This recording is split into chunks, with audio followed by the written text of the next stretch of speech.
അസ്സലാമു അലൈക്കും വറഹ്മത്തുള്ളാഹി തആല വബറകാതുഹു. അൽഹംദുലില്ലാഹി റബ്ബിൽ ആലമീൻ വസ്സലാത്തു വസ്സലാമു അലാ റസൂലി റബ്ബിൽ ആലമീൻ വഅലാ ആലിഹി വസഹ്ബിഹി അജ്മഈൻ അമ്മാ ബഅദ്. ഏറ്റവും ബഹുമാനമുള്ള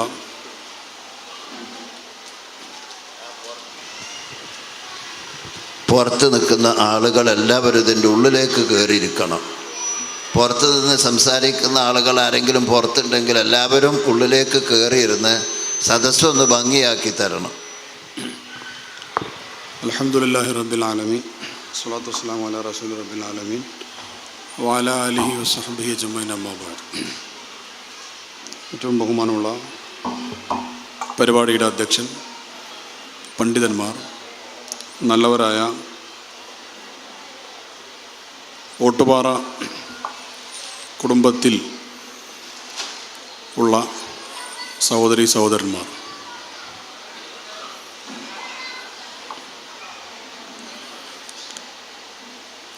ഈ വെക്കേഷൻ അവസാനിക്കാൻ ഏതാനും ദിവസങ്ങൾ കൂടെ ബാക്കിയുള്ള ഈ സമയത്ത് കുടുംബാംഗങ്ങൾ തമ്മിലുള്ള ബന്ധമൊക്കെ ഒന്ന് പുതുക്കി അറിയാത്തവരൊക്കെ ഒന്ന് പരിചയപ്പെട്ട് സുദൃഢമായ ഒരു നല്ല ബന്ധമായി ഈ കുടുംബം മാറണം എന്ന ഉദ്ദേശത്തോടു കൂടെയാണ് എല്ലാവരും ഈ ഒരു പരിപാടിയിൽ പങ്കെടുക്കുന്നത്. ഒന്ന് രണ്ട് പ്രധാന നിർദ്ദേശങ്ങൾ ഞാൻ തുടക്കത്തിൽ പറയാൻ ആഗ്രഹിക്കുകയാണ്. ഒന്നാമത്തേത്, മൊബൈൽ ഫോൺ ആരെങ്കിലും സൈലൻ്റ് ആക്കാൻ മറന്നവരുണ്ടെങ്കിൽ ദയവായി വളരെ പെട്ടെന്ന് മൊബൈൽ ഫോൺ എല്ലാവരും സൈലൻ്റ് ആക്കി വെക്കണം. ഇനി ആരുടെയെങ്കിലും ഫോൺ ബെല്ലടിച്ചാൽ അവർ ഈ പരിപാടിയുടെ ചെലവിലേക്ക് 500 രൂപ സംഭാവന കൊടുക്കേണ്ടതാണ്. അങ്ങനെ പറഞ്ഞാൽ എല്ലാവരും ഫോൺ നിർബന്ധമായിട്ട് ഒന്നുകൂടെ ചെക്ക് ചെയ്യും. കാരണം അതുവരെ സംഗതി സൈലൻ്റ് ആക്കിയിട്ടുണ്ട്, പക്ഷേ അത് ഒന്നുകൂടെ ഇപ്പോൾ സ്വിച്ച് ഓഫ് ഒക്കെ ഉണ്ടാക്കും. കാരണം അഥവാ അത് ബെല്ലടിച്ചാൽ 500 പോകുമെന്ന് വിചാരിച്ചിട്ട്. രണ്ടാമത്തെ കാര്യം, ഞാൻ കുട്ടികളൊക്കെ ഉള്ള ഉമ്മമാരൊക്കെ ആ കുട്ടികൾ കരയെ അങ്ങനെ എന്തെങ്കിലും ഉണ്ടെങ്കിലൊക്കെ ഒന്ന് എഴുന്നേറ്റ് നടന്ന് ആ കുട്ടികൾക്ക് പ്രയാസമില്ലാത്ത രീതിയിൽ കാര്യങ്ങൾ ചെയ്യണം. ഒരു കുറഞ്ഞ സമയമാണ് സംസാരിക്കുക, ഉള്ളത് നല്ല വൃത്തിയിൽ കേൾക്കണം. മറ്റൊന്ന്, ഞാൻ ഇടയ്ക്കിടയ്ക്ക് ഇങ്ങനെ ചിലപ്പോൾ ചോദിക്കും, ശരിയല്ലേ അല്ലേ എന്നൊക്കെ ചോദിക്കും. അല്ലേ എന്നൊക്കെ ചോദിക്കുമ്പോൾ അതേ എന്നാണ് നിങ്ങൾ ഉത്തരമെങ്കിൽ എല്ലാവരും ഇങ്ങനെ ആക്കണം, അല്ല എന്നാണെങ്കിൽ ഇങ്ങനെ ആക്കണം. അതെന്തിനാണെന്ന് വെച്ചെങ്കിൽ ഒരു കസ്റ്റമൈസ് ചെയ്യാനാണ്. അപ്പോഴേ സംസാരിക്കുമ്പോൾ അല്ലെങ്കിൽ ഒരു ജനറൽ ടോക്കായി പോകുന്നത്. ഒരു കസ്റ്റമൈസ്ഡ് ടോക്കാണ് എനിക്കെപ്പോഴും ഇഷ്ടം. പിന്നെ ഇവിടെ നിന്നാലും എല്ലാവരും കാണുന്നതുകൊണ്ട് ഇവിടെ നിൽക്കുന്നത്, അല്ലെങ്കിൽ ഞാൻ അങ്ങോട്ട് വരും. അപ്പോൾ ഒരു കസ്റ്റമൈസ് ചെയ്യാൻ വേണ്ടി, അപ്പോൾ ശരിയല്ലേ അങ്ങനെ തന്നെ അല്ലേ ചോദിക്കുമ്പോൾ അങ്ങനെ ആക്കണം കേട്ടോ.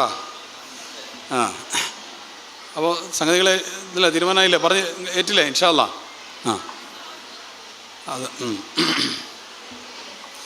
അപ്പോൾ ഈ പുതിയ കാലം എന്ന് പറയുന്നത് അങ്ങോട്ടും ഇങ്ങോട്ടൊന്നും അറിയാത്തൊരു കാലമാണ്. അതായത് ഒരു നമ്മൾ ഇപ്പോൾ എൻ്റെയൊക്കെ പ്രായമുള്ള ഒരു 10-30 വയസ്സ്, 35 വയസ്സ്, 25 വയസ്സ്, ആ ഒരു അതിൻ്റെ മുകളിലേക്ക് പ്രായമുള്ള ആളുകൾക്ക്, അല്ലെങ്കിൽ 30ൻ്റെ മുകളിലേക്ക് എന്ന് പറയേണ്ടി വരും, കുറേയൊക്കെ അറിയാം. മൂത്താപ്പാൻ്റെ കുട്ടിയാണ്, ഏളാപ്പാൻ്റെ കുട്ടിയാണ്, ഏളാപ്പാൻ്റെ പേരക്കുട്ടിയാണ്, മരോളാണ്, വല്യാപ്പാൻ്റെ അഞ്ചൻ്റെ മരോൾ, അങ്ങനെ ബന്ധങ്ങൾ അറിയും. അതിനപ്പുറത്തേക്ക് പുതിയ തലമുറയിലുള്ള 5, 8, 10, 12 വയസ്സുള്ള കുട്ടിക്ക് ഇത് ആരാന്ന് വെച്ച് കഴിഞ്ഞാൽ അറിയില്ല. ബന്ധങ്ങൾ, തൊട്ടടുത്ത ബന്ധങ്ങളെപ്പോലും അറിയില്ല. ആ ഒരവസ്ഥയിലേക്ക് നമ്മുടെ പുതിയ കാലത്ത് വലിയ രീതിയിൽ ഇതൊക്കെ മാറിപ്പോയിട്ടുണ്ട്. ഒന്ന് മരിച്ചിട്ട് ഒരാൾ കുടുംബത്തിൽ ഇങ്ങനെ മറ്റേ ആൾ മരിച്ചു, സൈതാക്ക മരിച്ചു എന്ന് പറയുമ്പോൾ ഏത് സൈതാക്ക, ഇവന് സൈതാക്കാൻ ആദ്യം അറിയണ്ടായിരുന്നു, എന്നാലല്ലേ സൈതാക്ക മരിച്ചു എന്ന് പറഞ്ഞാൽ ഞങ്ങൾക്കത് മനസ്സിലാവുള്ളൂ. അപ്പോൾ അത്രമാത്രം നമ്മളെ കുടുംബങ്ങൾ, ബന്ധങ്ങൾ തമ്മിൽ അകന്നു പോയ ഒരു കാലത്താണ് ഇന്ന് ജീവിച്ചു കൊണ്ടിരിക്കുന്നത്. അതൊരു വശം. ഇനി രണ്ടാമതായി, ശരിക്കും അറിയുന്ന ബന്ധങ്ങൾ, ഏട്ടന്മാർ, അനിയന്മാർ, പെങ്ങന്മാർ, അതുപോലെ അമ്മായി മക്കൾ, ഏളാപ്പ മൂത്താപ്പ മക്കൾ, ഭാര്യ വീട്, ഇങ്ങനെ തുടങ്ങിയിട്ടുള്ള കുറേ ബന്ധങ്ങൾ. ഈ ബന്ധങ്ങൾ നമുക്കറിയാം, അതിൻ്റെ ആളെന്നൊക്കെ അറിയാം. പക്ഷേ അവിടെയും ബന്ധങ്ങളിൽ ഊഷ്മളത കാണുന്നില്ല.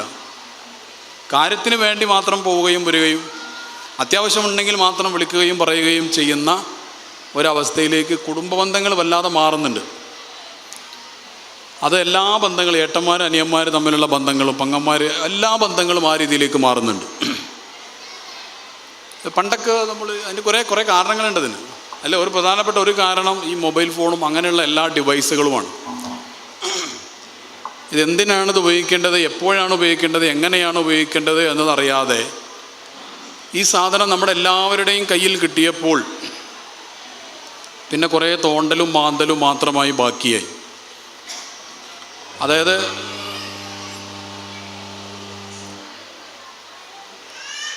എന്താ നൗഫലെ,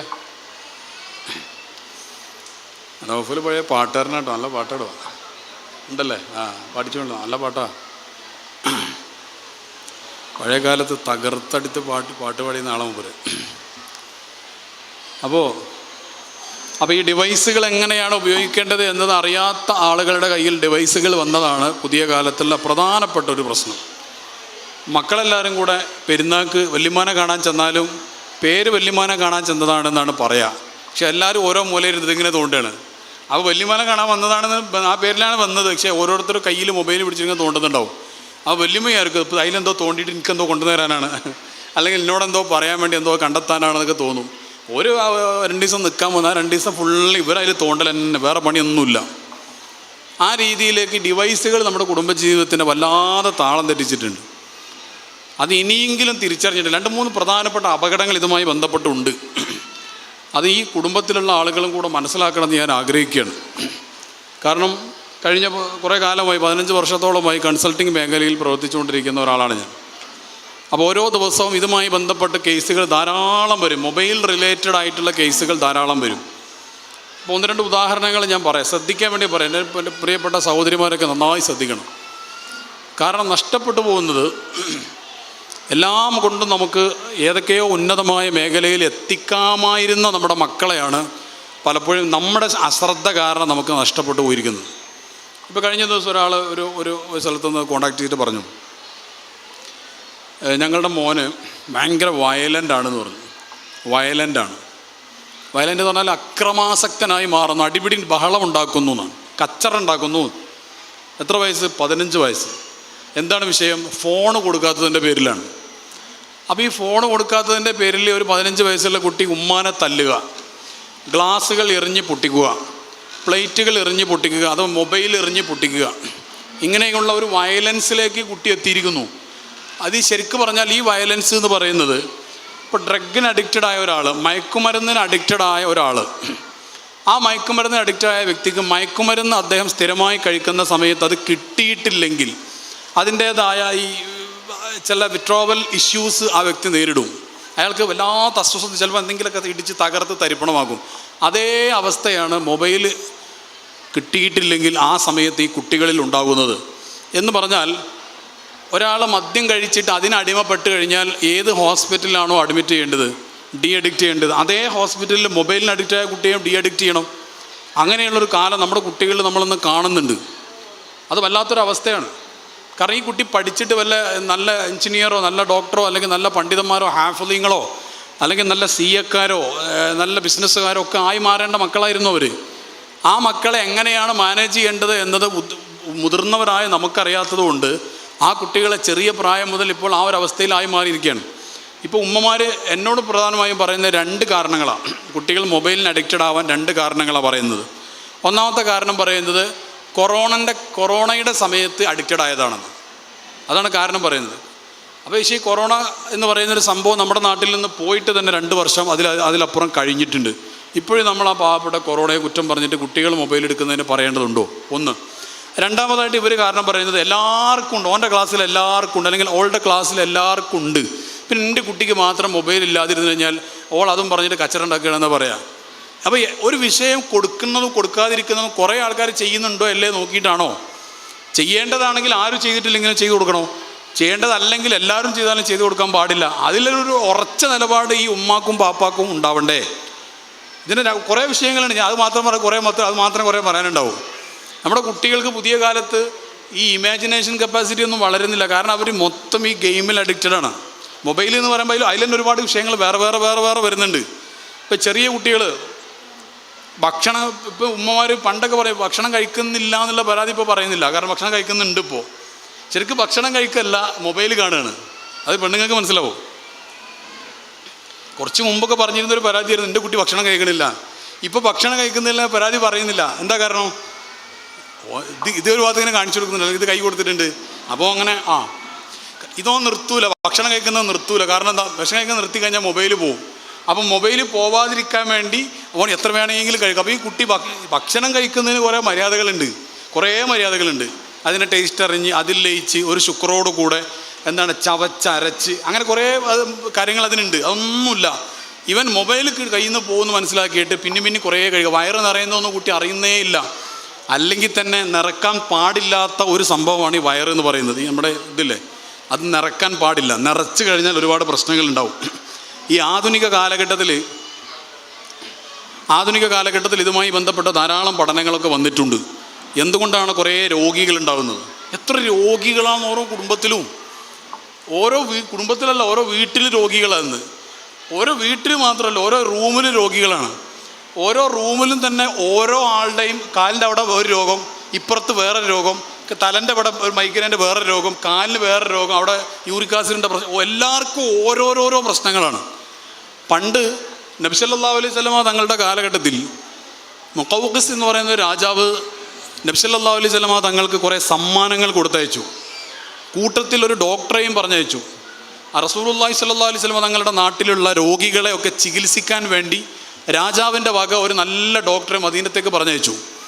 ആ രാജാവ് കൊടുത്തയച്ച ഡോക്ടർ മദീനത്ത് വന്നിട്ട് ഒരു വർഷം കഴിഞ്ഞിട്ടും അയാൾക്ക് ചികിത്സിക്കാൻ ഒരൊറ്റ രോഗിയെ പോലും കിട്ടിയില്ല. അവസാനം ഡോക്ടർ പറഞ്ഞു, ഞാനിവിടെ ഒരു വർഷമായിട്ട് പണിയൊന്നും ഇല്ലാതിരിക്കുകയാണ്, അതുകൊണ്ട് ലെറ്റ് മീ ഗോ, ഞാൻ പോവുകയാണ്. അപ്പോൾ ആയിക്കോട്ടെ, നിങ്ങൾ പോയിക്കോളി എന്ന് പറഞ്ഞു. അപ്പോൾ ഈ ഡോക്ടർ പറഞ്ഞു, ആയിക്കോട്ടെ ഞാൻ പോവുകയാണ്, പക്ഷെ നിങ്ങൾ ആ രഹസ്യം പറഞ്ഞു തരണം, എന്തുകൊണ്ടാണ് ഇവിടെ രോഗികളില്ലാത്തത്? അപ്പോൾ അവർ പറഞ്ഞു കൊടുത്തു, ഞങ്ങൾ വിശന്നാൽ മാത്രമേ ഭക്ഷണം കഴിക്കുള്ളൂ, 1. 2, ഞങ്ങൾ വയറ് നിറയുന്നതിൻ്റെ ഫൈദ അക്കൽന മാ ശബിഅന എന്ന് പറഞ്ഞാൽ വയറ് നിറയുന്നതിൻ്റെ മുമ്പേ ഞങ്ങൾ നിർത്തുന്നതുമാണ്. ആ 2 കാരണങ്ങൾ. അപ്പോൾ രാജാവ് പറഞ്ഞു, ദാറ്റ്സ് ഇറ്റ്, അതന്നെ അതിൻ്റെ കാരണം. അപ്പോൾ നമുക്കതിൽ നമ്മുടെ എല്ലാ കൾച്ചറിൽ എന്താണോ യഥാർത്ഥത്തിൽ നമ്മൾ ജീവിക്കേണ്ടത് അതിൻ്റെ എല്ലാ വിഷയത്തിൽ നിന്നും എല്ലാ തരത്തിലും അടർന്നു പോയ ഒരു കാലമാണ്. കാലത്തെ പറയണ്ട, മനുഷ്യന്മാരാണ് ഞാനും നിങ്ങൾ ഓരോരുത്തരും. ഇതിനൊന്നും ഒരു കണക്കൊന്നുമില്ല. ഞാൻ പറഞ്ഞു വന്നത്, ചെറിയ കുട്ടികൾ ആ പ്രായം മുതൽ തുടങ്ങുന്നുണ്ടതെല്ലാം. അപ്പോൾ അങ്ങനെ നമ്മുടെ ഭക്ഷണ സംസ്കാരത്തിലും ഉറക്കിൻ്റെ കാര്യത്തിലും എല്ലാം വലിയ മാറ്റം വന്നു. ഇതൊക്കെ ഒന്നും മാറ്റി പിടിച്ചിട്ടില്ലെങ്കിൽ ഇതൊക്കെ പണി പാളുന്ന കാര്യങ്ങളാണ്. ഇപ്പോൾ ഈ രോഗത്തിൻ്റെ കാരണത്തിൽ പറയുന്നത് തന്നെ, രോഗം ഞാൻ പറയാൻ കാരണമുണ്ട്. നിങ്ങൾ ഏത് സൂപ്പർ സ്പെഷ്യാലിറ്റി ഹോസ്പിറ്റൽ ഈ മലബാറിൻ്റെ മേഖലയിൽ, മലബാറിൽ മാത്രമല്ല, തിരുവനന്തപുരത്ത് നിങ്ങൾ പോയി നോക്കി, എല്ലായിടത്തും നമ്മളങ്ങനെ ക്യൂ നിൽക്കുകയാണ്. ഞാനിപ്പോൾ എന്താ പറയുക, കഥ പറഞ്ഞത്, ഒരു രാജ്യം, ഒരു കിങ്ഡം, ഒരു രാജ്യത്ത് ഒരു വർഷത്തിനിടയിൽ ഒരൊറ്റ രോഗി പോലും ഇല്ലാതെ ആ ഡോക്ടർ അവിടെ നിന്ന് സ്ഥലം വിട്ടു എന്നാണ് പറഞ്ഞത്. നമ്മുടെ വീട്ടിൽ ഒരു റൂമിൽ രോഗികളില്ലാത്ത റൂം പോലും ഇല്ലാത്ത ഒരു രോഗികളായിട്ട് നമ്മൾ മാറിയിരിക്കുന്ന ഒരു കാലത്താണ് നമ്മൾ ജീവിക്കുന്നത്. അതിൻ്റെ കാരണങ്ങളെല്ലാം കൂടി ഞാൻ ഇപ്പോൾ വിശദീകരിക്കല്ല.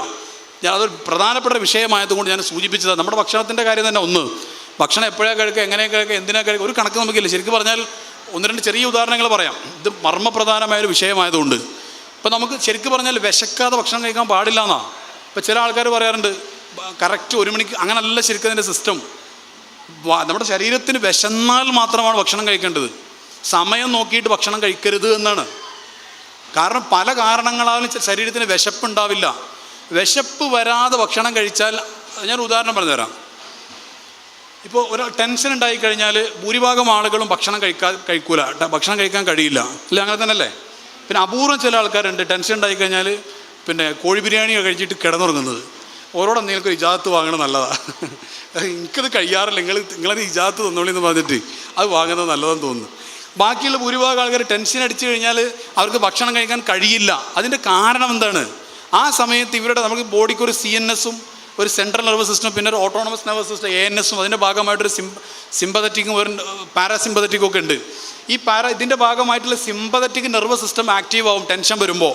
അത് നമ്മുടെ ശരീരം ചില റിക്കവറിങ് പ്രോസസ്സിൻ്റെ ഭാഗമായിട്ടാണ്. ഈ സിമ്പതറ്റിക് നെർവസ് സിസ്റ്റം ആക്ടിവേഷൻ ആയി കഴിഞ്ഞാൽ ആ സമയത്ത് ശരീരത്തിൽ ഡൈജഷൻ പ്രോസസ്സ് സ്ലോ ആകും.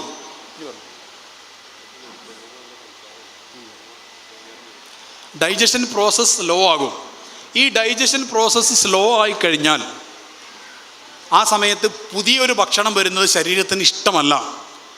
കാരണം അപ്പോൾ ഇഷ്ടമല്ലാത്ത സമയത്ത് ശരീരത്തിന് വിശപ്പ് പോകും. ആ സമയത്ത് വീണ്ടും 2 മണി ആയി എന്ന് പറഞ്ഞിട്ട് ഭക്ഷണം കഴിച്ചാൽ ആ ഡൈജഷന് ഭയങ്കര ലോഡാവും. ശരീരത്തിൽ ഡൈജഷൻ നടക്കാതെ ഭക്ഷണം കെട്ടിക്കിടന്നാൽ അതുകൊണ്ട് ഒരുപാട് രോഗങ്ങൾ ഉണ്ടാവുകയും ചെയ്യും. അതേ പറഞ്ഞെന്താ പറയുക, ബാക്കിൽ സ്ത്രീകളൊക്കെ സംസാരിക്കുന്നുണ്ട് എന്നാണ് പറഞ്ഞത്.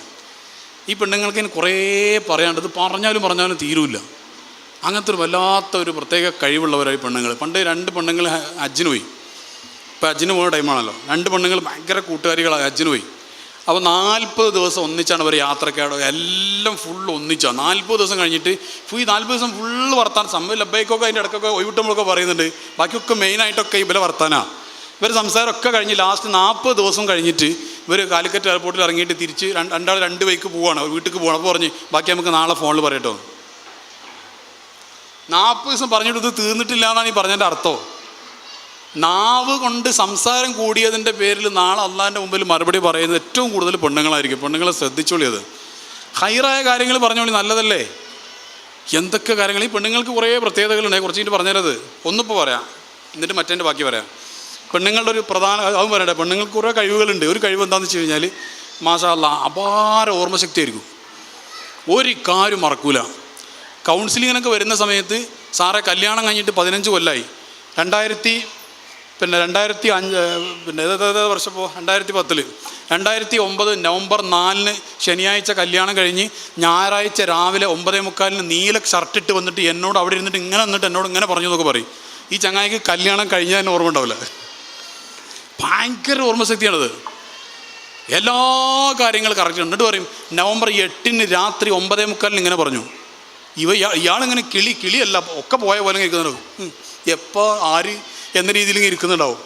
പിന്നെ ആണുങ്ങൾ അവിടെ ചെയ്ത ഒരു പണിയുണ്ട്. എന്താണെന്നറിയോ സാർ, ഞാനൊന്നും മനസ്സിൽ കൊണ്ടു നടക്കാറില്ല, ഒക്കെ അപ്പോൾ തന്നെ വിടുകയാണ് പതിവ്. അല്ല, മറന്നിട്ടാണ്. അതിൻ്റെ ഉത്തരം കിട്ടാത്തതുകൊണ്ടാണ്. അത് ഇന്ന കാരണം കൊണ്ടായിരുന്നു അന്നത്തെ കച്ചറാന്ന് ഓർമ്മ ഉണ്ടെങ്കിൽ അത് പറയൂ. അത് ഓർമ്മയില്ലാത്തതുകൊണ്ട് ചങ്ങായി എന്ത് ചെയ്യാണ്, അത് ഞാനൊക്കെ വിട്ടതാണെന്ന് വിട്ടതല്ല, മറന്നു പോയതാണ്. അല്ലെങ്കിൽ എഴുതി വെക്കണം 2010 നവംബർ 4 ഇന്ന സംഭവം ഉണ്ടായി, അതിൻ്റെ കാരണം ഇതാണ്.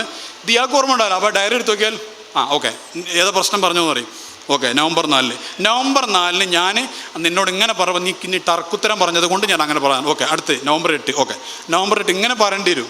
അത് ആണുങ്ങൾക്ക് കഴിയാത്തത് കൊണ്ട് ആണുങ്ങൾ തൽക്കാലം പറഞ്ഞാണ്. പെണ്ണുങ്ങൾ നിങ്ങൾക്ക് ഭയങ്കര ഓർമ്മശക്തിയാണ് ഇല്ലേ? ഭയങ്കര ഓർമ്മശക്തി അല്ലേ? നിങ്ങൾക്ക് അൽബക്കറ കാണാൻ പഠിച്ചൂടെ? ഈ ആവശ്യമില്ലാത്ത കാര്യങ്ങൾ ഓർമ്മയിൽ വെക്കാൻ വേണ്ടി മാത്രം തന്നെയാണ് ഈ ഓർമ്മശക്തി ഉപയോഗപ്പെടുത്തുന്നത്. അൽബക്കറ കാണാൻ പഠിക്കുക, ആലുംബ്രാൻ തുടങ്ങുക, അങ്ങനെ ഓരോന്ന് തുടങ്ങുക. നിങ്ങൾക്ക് ഹാഫിളീങ്ങളായിക്കൂടെ, പെട്ടെന്ന് ഹാഫിളത്തുകളായിക്കൂടെ. അപ്പാര കപ്പാസിറ്റി എല്ലാ ഹിസ്റ്ററി ഓർമ്മയുണ്ടാവും. ഒരു സംഗതി മറക്കൂല. അതുകൊണ്ടാണ് ആണുങ്ങളോട് എപ്പോഴും പറയാറുണ്ട്, സാധാരണ നിങ്ങൾ ഈ സ്ത്രീകളോട് സംസാരിക്കുമ്പോൾ ബഹുമാനത്തിൽ സംസാരിക്കണം. കാരണം എന്താണെന്ന് വെച്ച് കഴിഞ്ഞാൽ ഇതൊക്കെ ഫ്യൂച്ചർ പർപ്പസിന് വേണ്ടി റെക്കോർഡ് ചെയ്ത് വെക്കപ്പെടുന്നതായിരിക്കും. മനസ്സിലായില്ലേ? ഇത് എപ്പോഴാണ് തിരിച്ച് പ്രയോഗിക്കുക, പണി കിട്ടിയതെന്ന് പറയാൻ പറ്റില്ല. ഭയങ്കര സാധനങ്ങളാണ് ഈ പെണ്ണുങ്ങൾ. അതിന് പറഞ്ഞു പോകുന്നത് ഇപ്പോൾ സംസാരിക്കല്ലേ. ഉച്ചൻ്റെ സമയത്ത് എന്ത് ചെയ്യാം നമുക്ക്, നിങ്ങൾക്ക് പരിചയം. കാരണം നിങ്ങൾ കുറേ കാലത്തിന് ശേഷം മറ്റേ നവീസ് ഇരിക്കുന്നത് ഇങ്ങനെ നോക്കണ്ട, അത് പിന്നെ പറയാം. അതിനിവിടെ ഉച്ചയ്ക്കൊരു ഭക്ഷണം കഴിക്കാനോ ബ്രേക്കൊക്കെ ഉണ്ട്. ഈ ക്ലാസ്സിൻ്റെ ഇടയിൽ നിങ്ങൾ പരിചയപ്പെടൽ. ഇപ്പോൾ ബാക്കോട്ട് മുന്നോട്ടൊന്നും നോക്കല, ഇപ്പോൾ ഇങ്ങോട്ട് മാത്രം നോക്കി. അല്ലെങ്കിൽ നിങ്ങൾക്ക് മറ്റേ 6 കൊല്ലം മുമ്പ് കണ്ട മറ്റേ ബാക്കിരിക്കുന്നുണ്ടാവും. എന്നിട്ട് ഇങ്ങനെ ഇടയ്ക്കിടയ്ക്ക് നോക്കി ഇങ്ങനെ ആക്കുന്നുണ്ടാവും. അതൊക്കെ പിന്നെ ആക്കാം. ഈ കുടുംബസമ്പത്തിൻ്റെ ഒരു പ്രത്യേകത തന്നെ അതാണ്. കുറേ കാലത്തിന് ശേഷം എല്ലാവരും ഒന്നിച്ചൊക്കെ കാണുമ്പോൾ അമ്മയേന്നൊക്കെ വിളിച്ചിട്ട് കെട്ടിപ്പിടിക്കാനൊക്കെ തോന്നും. കെട്ടിപ്പിടിക്കണം. അത് ലഞ്ചിൻ്റെ സമയത്ത് നമുക്ക് കെട്ടിപ്പിടിക്കാം എന്ന് പിന്നെ സാന്ദർഭികമായി ഓർമ്മപ്പെടുത്തും. ഞാൻ പറഞ്ഞു വന്നത് ഭക്ഷണത്തിൻ്റെ കാര്യമാണ് പറഞ്ഞത്. അത് ഞാൻ ദീർഘിപ്പിച്ച് പറയുന്നില്ല, വേറെ കുറേ കാര്യങ്ങൾ പറയാനുണ്ട്. അപ്പോൾ അതിലേക്ക് ഒരു കൺട്രോൾ വരണം നമുക്ക്. ഫൈദ അക്കല്ലമാ ശബീന, ഭക്ഷണം എന്ന് പറഞ്ഞാൽ വയറ് നിറക്കുന്നതിന് മുമ്പ് ഭക്ഷണം നിർത്തണം. അങ്ങനെയാണെങ്കിൽ സുൽസുല്ലിത്വ ആ ഹദീസ് എല്ലാവരും പഠിച്ച ഉസ്താദ്മാർക്കൊക്കെ അറിയുന്ന ഹദീസല്ലേ. ഒരു ഹദീസിൽ നബി സ്വല്ലല്ലാഹു അലൈഹി വസല്ലം പറയുന്നുണ്ട്, ഹസ്ബിബിനി ആദം ലുഖൈമാത്തുൻ യുഖിംന സുൽബ. ഒരാൾ ഭക്ഷണം എത്ര കഴിക്കേണ്ടതെന്ന് നബി സ്വല്ലല്ലാഹു അലൈഹി വസല്ലം പറഞ്ഞതാണ് ആ ഹദീസിൽ. അപ്പോൾ അതിൽ പറയുന്നത് തന്നെ നിങ്ങളുടെ നട്ടെല്ല് നേരെ നിവർത്തി വെക്കാൻ മാത്രമുള്ള ഭക്ഷണം കഴിച്ചാൽ മതി. എന്നിട്ട് പറയാൻ ഫൈൻ കാന ലാ ബുദ്ധ ഫായില, ഇനി അത് പോരാ കുറച്ചും കൂടെ വേണമെന്ന് തോന്നുകയാണെങ്കിൽ ഫതുൽസുല്ലി ത്വാമി. അപ്പോഴാണ് പറഞ്ഞത് ഫതുൽസുല്ലി ത്വാമി ഫതുൽസുല്ലി ഷറ നഫസി എന്ന് പറഞ്ഞത്. തുളുസുല്ലി ത്വാമിനും ഷറാബിനും നഫസിനും എന്ന് പറഞ്ഞാൽ ശ്വാസോച്ഛ്വാസത്തിന് വേണ്ടിയിട്ട്. അങ്ങനെയാണത് പറഞ്ഞിരിക്കുന്നത്. നമുക്ക് ഞാനൊരു ക്ലാസ്സിൽ പറഞ്ഞു 1/3 ഭക്ഷണത്തിന്, 1/3 വെള്ളത്തിന്, ബാക്കി 1/3 പറഞ്ഞ ഒരു കുട്ടിയുണ്ട്. സാറേ പുഡിംഗ് അല്ലെന്ന് ചോദിച്ചു. പുഡിങ്ങും ഐസ്ക്രീമൊക്കെ അല്ലെന്നാണ് ചോദിച്ചത്. ഇവർക്ക് കിട്ടുന്നത് അതാണ്. പിന്നെ എന്താ പറഞ്ഞിട്ട് കാര്യം? ഓരോ പറഞ്ഞിട്ട് കാര്യമില്ലല്ലോ, നമ്മളത് ശീലാക്കി കൊടുത്തതല്ലേ. പണ്ടേതോ ഒരു വൈദ്യര്, നമ്മളങ്ങനെയാണ്. ഒരാൾക്ക് പ്രമേഹം എത്രയായിട്ട് കുറയുന്നില്ല, കഥകളും കേട്ടിട്ടുണ്ടോ ചിലപ്പോൾ. ഒരു ഡോക്ടറോട് പറഞ്ഞു എൻ്റെ പ്രമേഹം കുറയുന്നില്ല എന്ന് പറഞ്ഞു. അപ്പോൾ ഇയാളോട് പറഞ്ഞു ചപ്പാത്തി കുറക്കാൻ പറഞ്ഞു. ചപ്പാത്തിൻ്റെ എണ്ണം കുറക്കാൻ പറഞ്ഞു. ചപ്പാത്തി കഴിക്കുന്നത് എത്ര ചപ്പാത്തിൻ്റെ ചോദിച്ചു. അപ്പോൾ അയാൾ പറഞ്ഞു 15 ചപ്പാത്തിയൊക്കെ കഴിക്കാറുണ്ട്, നൈസ് ചപ്പാത്തിയാണ്, 15 കഴിക്കുന്നുണ്ട്. അപ്പോൾ നിങ്ങൾ കുറച്ച് കുറക്കണം, ഒരു 10 ആക്കണം എന്ന് പറഞ്ഞു. അങ്ങനെ 10 ആക്കി. ഒരു മാസം കഴിഞ്ഞിട്ട് വന്നിട്ട് ഒരു മാറ്റമില്ല, ഷുഗർ ലെവൽ അങ്ങനെ തന്നെ നിൽക്കുക. പിന്നെ അപ്പോൾ പറഞ്ഞു ഞങ്ങൾ ഒരു കാര്യം ഒരു 8 ആക്കണം എന്ന് പറഞ്ഞു. അങ്ങനെ 8 ആക്കി. ഒരു മാസം കഴിഞ്ഞിട്ട് വന്നിട്ടും ഷുഗർ കുറഞ്ഞിട്ടില്ല. പിന്നെ പറഞ്ഞ് 5 ആക്കണം എന്ന് പറഞ്ഞു. 5 ആക്കിയിട്ടും ഒരു മാറ്റമില്ല. പിന്നെ പറഞ്ഞു ഞങ്ങൾ 2 ചപ്പാത്തി കഴിച്ചാൽ മതി പറഞ്ഞു. അപ്പോൾ ഇയാൾ പറഞ്ഞു അത് കഴിയൂല ഡോക്ടറെ, അത് വെന്ത് കിട്ടൂല, അതാണ് പ്രശ്നം എന്ന് പറഞ്ഞു. അത് ചൂടായിട്ട് ഇങ്ങോട്ട് വെന്ത് കിട്ടണ്ടേ, സംഗതി മനസ്സിലായി.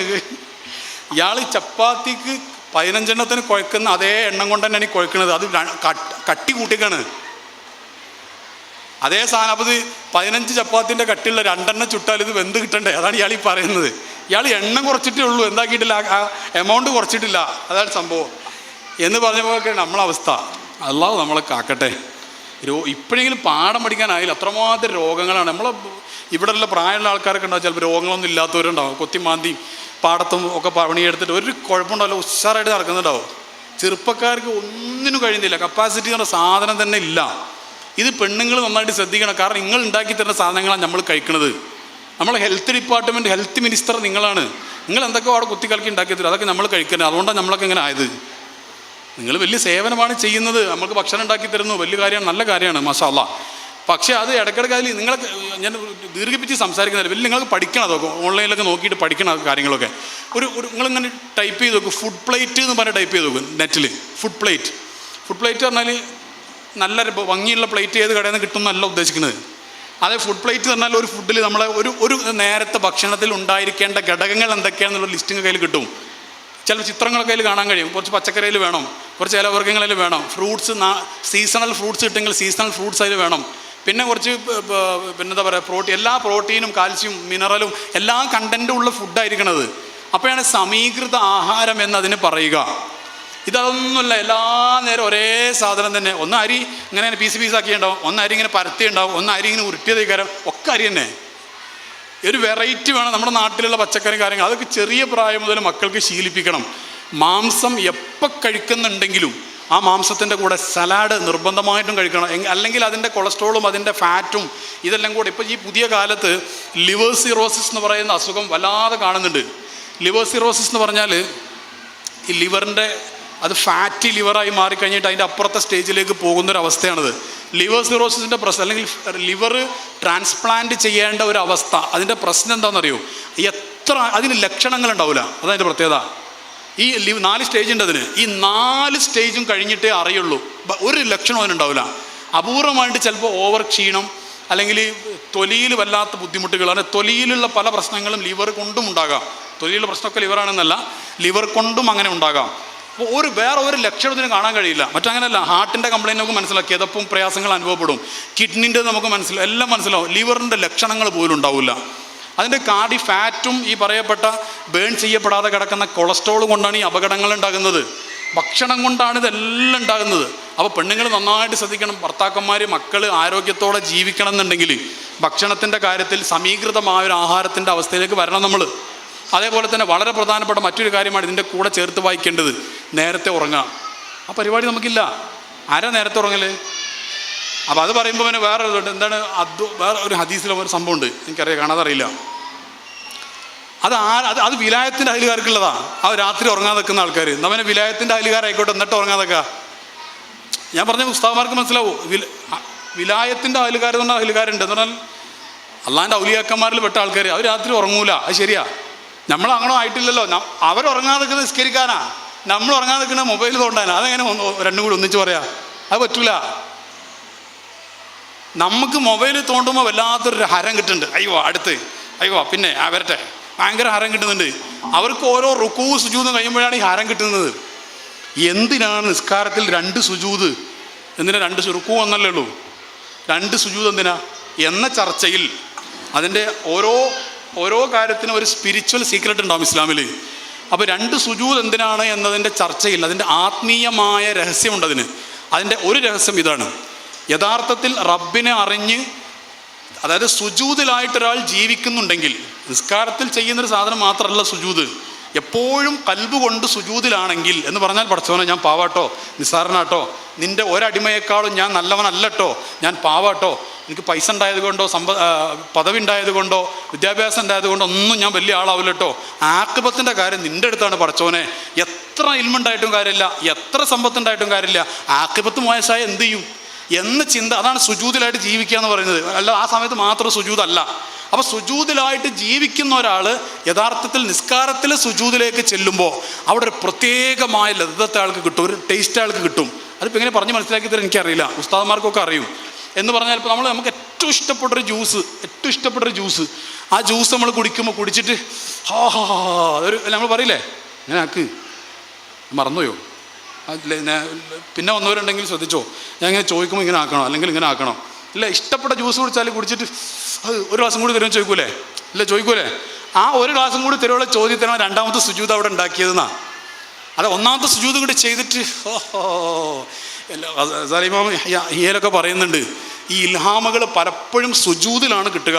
അത് ഖസാലിമാമിൻ്റെ ഹിയ നോക്കിക്കഴിഞ്ഞാൽ, ഞാൻ മലയാളം വായിച്ചോട്ടെ, എനിക്ക് തന്നെ അറബിയൊന്നും അറിയില്ല. അപ്പോൾ അത് നോക്കിക്കഴിഞ്ഞാൽ നമുക്ക് തന്നെ മനസ്സിലാവും, മൂപ്പർക്ക് കിട്ടിയെന്ന് വായിക്കുമ്പോൾ തന്നെ മനസ്സിലാവും.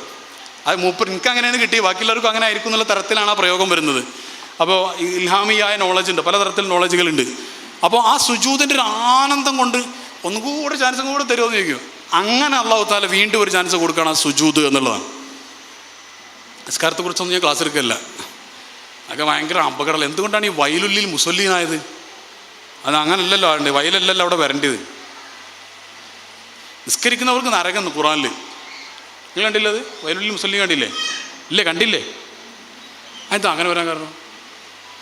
അതിന് ഒരുപാട് രഹസ്യങ്ങൾ. ഒറ്റ കാര്യം പറയാം, ഈ നിസ്കരിക്കുന്നവർക്ക് സ്വർഗ്ഗം എന്നല്ല പറയണ്ടേ, ജന്നത്തുല്ലിൽ മുസല്ലീൻ എന്നല്ലേ പറയണ്ടേ? പിന്നെ എന്തിനാണ് വയലുള്ളിൽ മുസല്ലീൻ എന്നൊക്കെ പറഞ്ഞത്? അതിൻ്റെ ഒരു കാരണം ഇതാണ്. ഉദാഹരണം പറഞ്ഞാൽ, ഇപ്പോൾ ഒരു കുടുംബത്തിലൊരു വല്ലിപ്പുണ്ട് സങ്കല്പിക്കുക, ഒരു ഉപ്പാൻ്റെ മുമ്പിൽ പോയിട്ട് നമ്മൾ മടക്കത്ത് കുത്തിങ്ങനെ ആളവോ? ആളവോ? മടക്കത്ത് കുത്തുന്ന ആളാണെങ്കിൽ തന്നെ അയാൾ അയച്ചിട്ടിട്ട് ഉപ്പാൻ്റെ അടുത്ത് വല്യപ്പാൻ്റെ അടുത്ത് അസ്സലാമു അലൈക്കും സുഖം ഇങ്ങനല്ലേ പറയാ? അല്ല, നിങ്ങൾക്ക് അങ്ങനത്തെ അതല്ല, മടക്കുത്തിങ്ങ നടക്കില്ല, എന്താ ഇങ്ങനെ ആക്ക്. അങ്ങനെ നമ്മൾ ചെയ്യുക. അപ്പോൾ ബാപ്പാൻ്റെ മുമ്പ് ചെന്നിട്ട് ആളാവില്ല, അല്ലെങ്കിൽ വല്യപ്പാൻ്റെ അല്ലെങ്കിൽ വല്യമ്മാൻ്റെ മുമ്പ് ചെന്നിട്ട് ഇങ്ങനെ വലിയ ആളാകും. അവിടെ നമ്മൾ ഭവ്യതയിൽ നിൽക്കുക. നല്ല ആൾക്കാർ അങ്ങനെയാണ് ചെയ്യുക, അങ്ങനല്ലേ? ഇവരെന്താന്ന് പറയാത്തേ? അങ്ങനെ തന്നെ അല്ലേ? അങ്ങനെയാണ്. എന്നാൽ അള്ളാഹു സദാസമയം നമ്മളെ കാണുന്നുണ്ടെങ്കിലും അള്ളാഹുവിൻ്റെ നേരെ മുമ്പിൽ നിൽക്കുന്ന സംഗതിയാണ് നിസ്കാരം എന്ന് പറയുന്നത്. ആ നിസ്കാരം എന്ന് പറഞ്ഞാൽ നേരത്തെ വല്യാപ്പാൻ്റെ മുമ്പിൽ പോയിക്കാന്ന് പറഞ്ഞില്ലേ, മടക്കുത്തിയാണ്ട് വല്യാപ്പാൻ്റെ മുമ്പിൽ പോയിരിക്കുന്നത് പോലെയാണ് വേറെ ഏതോ ചിന്തയിൽ നിസ്കാരം എന്ന് പറഞ്ഞ് നിൽക്കുന്നത്. അത് അദബുകേടാണ്, ഭയങ്കര അദബുകേടാണ്. അതായത് നിസ്കരിച്ചിട്ടില്ലതിനേക്കാളും നിസ്കരിക്കാതിരിക്കണം എന്നല്ല പറഞ്ഞതിൻ്റെ അർത്ഥം, മുമ്പ് പോയിട്ട് ആളെ കളിയാക്കുക, അൽഹംദുലില്ലാഹി റബ്ബിൽ ആലമീൻ എന്ന് പറയുക, മനസ്സിൽ ചിന്ത ഒക്കെ വേറെ. സുജൂദ് ചെയ്യുമ്പോൾ അവൻ്റെ മനസ്സിൽ ഞാനൊന്നുമല്ല പടച്ചവനെ നിസ്സാരനാണ് എന്ന ചിന്ത വരണം.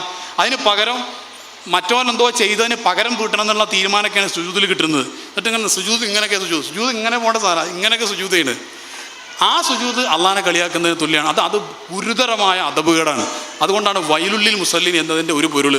ഞാൻ പറഞ്ഞു വന്നത്, നമുക്ക് ഈ നേരത്തെ ഉറങ്ങുന്ന ഒരു ശീലം അത് നന്നായിട്ട് കൊണ്ടുവരണം.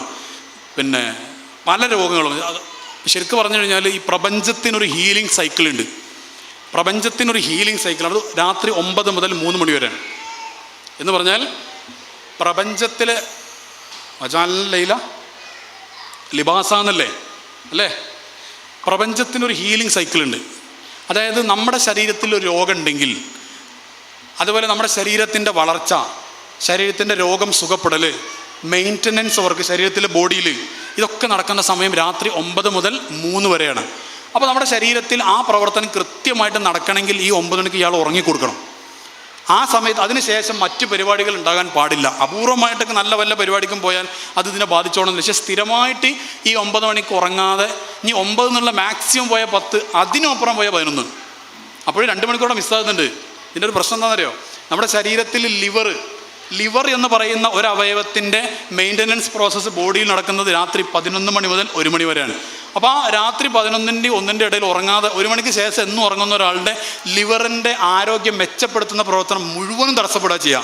അയാൾക്ക് ലിവറിൻ്റെ രോഗം വരാൻ സാധ്യത കൂടുതലാണ്. അങ്ങനെ ഓരോ അവയവങ്ങൾക്കും ഓരോ ടൈം വരേണ്ടതിൽ അപ്പോൾ ശരിക്കും ഓരോ വീട്ടിലും ഇപ്പം നമ്മുടെ നാട്ടിലൊക്കെ അങ്ങനെ അതെനിക്ക് തോന്നുന്നു കൊറോണയ്ക്ക് ശേഷം കുറേ വന്നത്. കാരണം കൊറോണ കാലഘട്ടത്തിൽ ഉറങ്ങുന്നത് കുറേ ലേറ്റായി. കാരണം രാവിലെ എവിടെയും പോകാനില്ലല്ലോ, അവർ അന്തമിട്ട് ഇങ്ങനെ ഇരിക്കും. അതുവരെ രാവിലെ സ്കൂളുണ്ട്, മദ്രസൻ്റെ ഉറങ്ങിക്കോന്ന് പറയായിരുന്നു.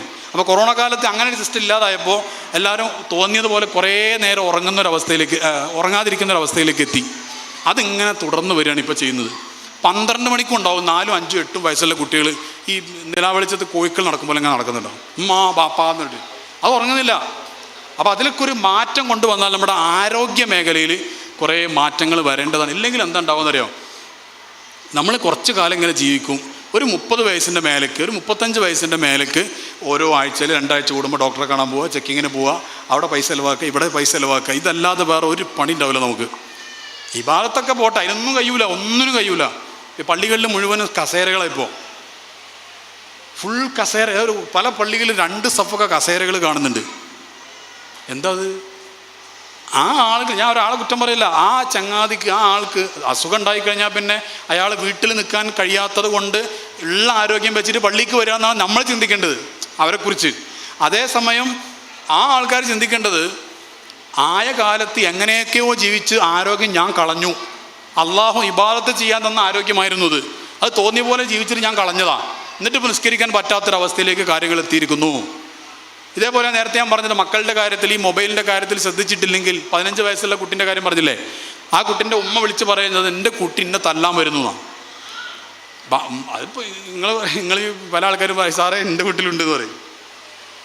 പണ്ടിത് വല്ലപ്പോൾ ഉമ്മാർ മാത്രമല്ല, ഇന്നാളെ ഒരാൾ എൻ്റെ അടുത്ത് വന്നിട്ട് പറഞ്ഞു, ഒരു വാപ്പ വന്നിട്ട് പറഞ്ഞു 18 വയസ്സുള്ള മോനെ എന്നെ തല്ലാൻ വരുന്നു. വാപ്പാക്ക് ആൺകുട്ടികളെ പേടിയാവാം. അതെന്താ? ഒരു ബോധപൂർവ്വ തല്ലലല്ല. എന്താ സംഭവം? ഈ മൊബൈലിൻ്റെ ഗെയിമിന് അഡിക്റ്റഡ് ആയിട്ട് ഈ കുട്ടികൾ ബാപ്പാനെ തല്ലുന്നൊരവസ്ഥയിലേക്ക് മാറിയതാണ്. മൊബൈൽ ഗെയിം എന്ന് പറഞ്ഞാൽ 2 തരം ഗെയിമുകളാണ് ആൺകുട്ടികൾ പ്രധാനമായിട്ടും കളിക്കുന്നത്. ഒന്നാമത്തെ ഗെയിം ഈ വണ്ടിയൊക്കെ ഇങ്ങനെ ഓടിച്ചുകൊണ്ട് പോകുന്ന ഗെയിമാണ്, റേസിംഗ് ഗെയിമുകൾ എന്ന് അതിന് പറയാം. ഈ റേസിംഗ് ഗെയിമുകൾ സ്ഥിരമായി കളിക്കുക, അതിങ്ങനെ ഇടിച്ച് തെറിപ്പിച്ച് അങ്ങനെയൊക്കെ അതിൻ്റെ പരിപാടി. അത് സ്ഥിരമായി കളിക്കുന്ന കുട്ടികളിൽ വയലൻസ് കൂടും. ആ കുട്ടി കുറച്ച് കാലം കഴിഞ്ഞിട്ട് ലൈസൻസ് ഒക്കെ എടുത്തിട്ട് പ്രായമായി കഴിഞ്ഞ് വണ്ടി ഓടിക്കുമ്പോൾ ഓൻ എവിടെയെങ്കിലും ഇടിക്കും. കാരണം ഓനത് ഇടിച്ചിടിച്ച് രസമായിട്ടുണ്ട്. എന്നിട്ട് ഇടിച്ചാൽ ഓനോട് കച്ചറ ഉണ്ടാക്കുമോ? ഇതെന്തിനാ റോങ്ങിൽ വന്നു? അതിന് വേറെ കാരണം കൂടെ ഉണ്ട്, അവിടെ കൂട്ടത്തിൽ പറയാം.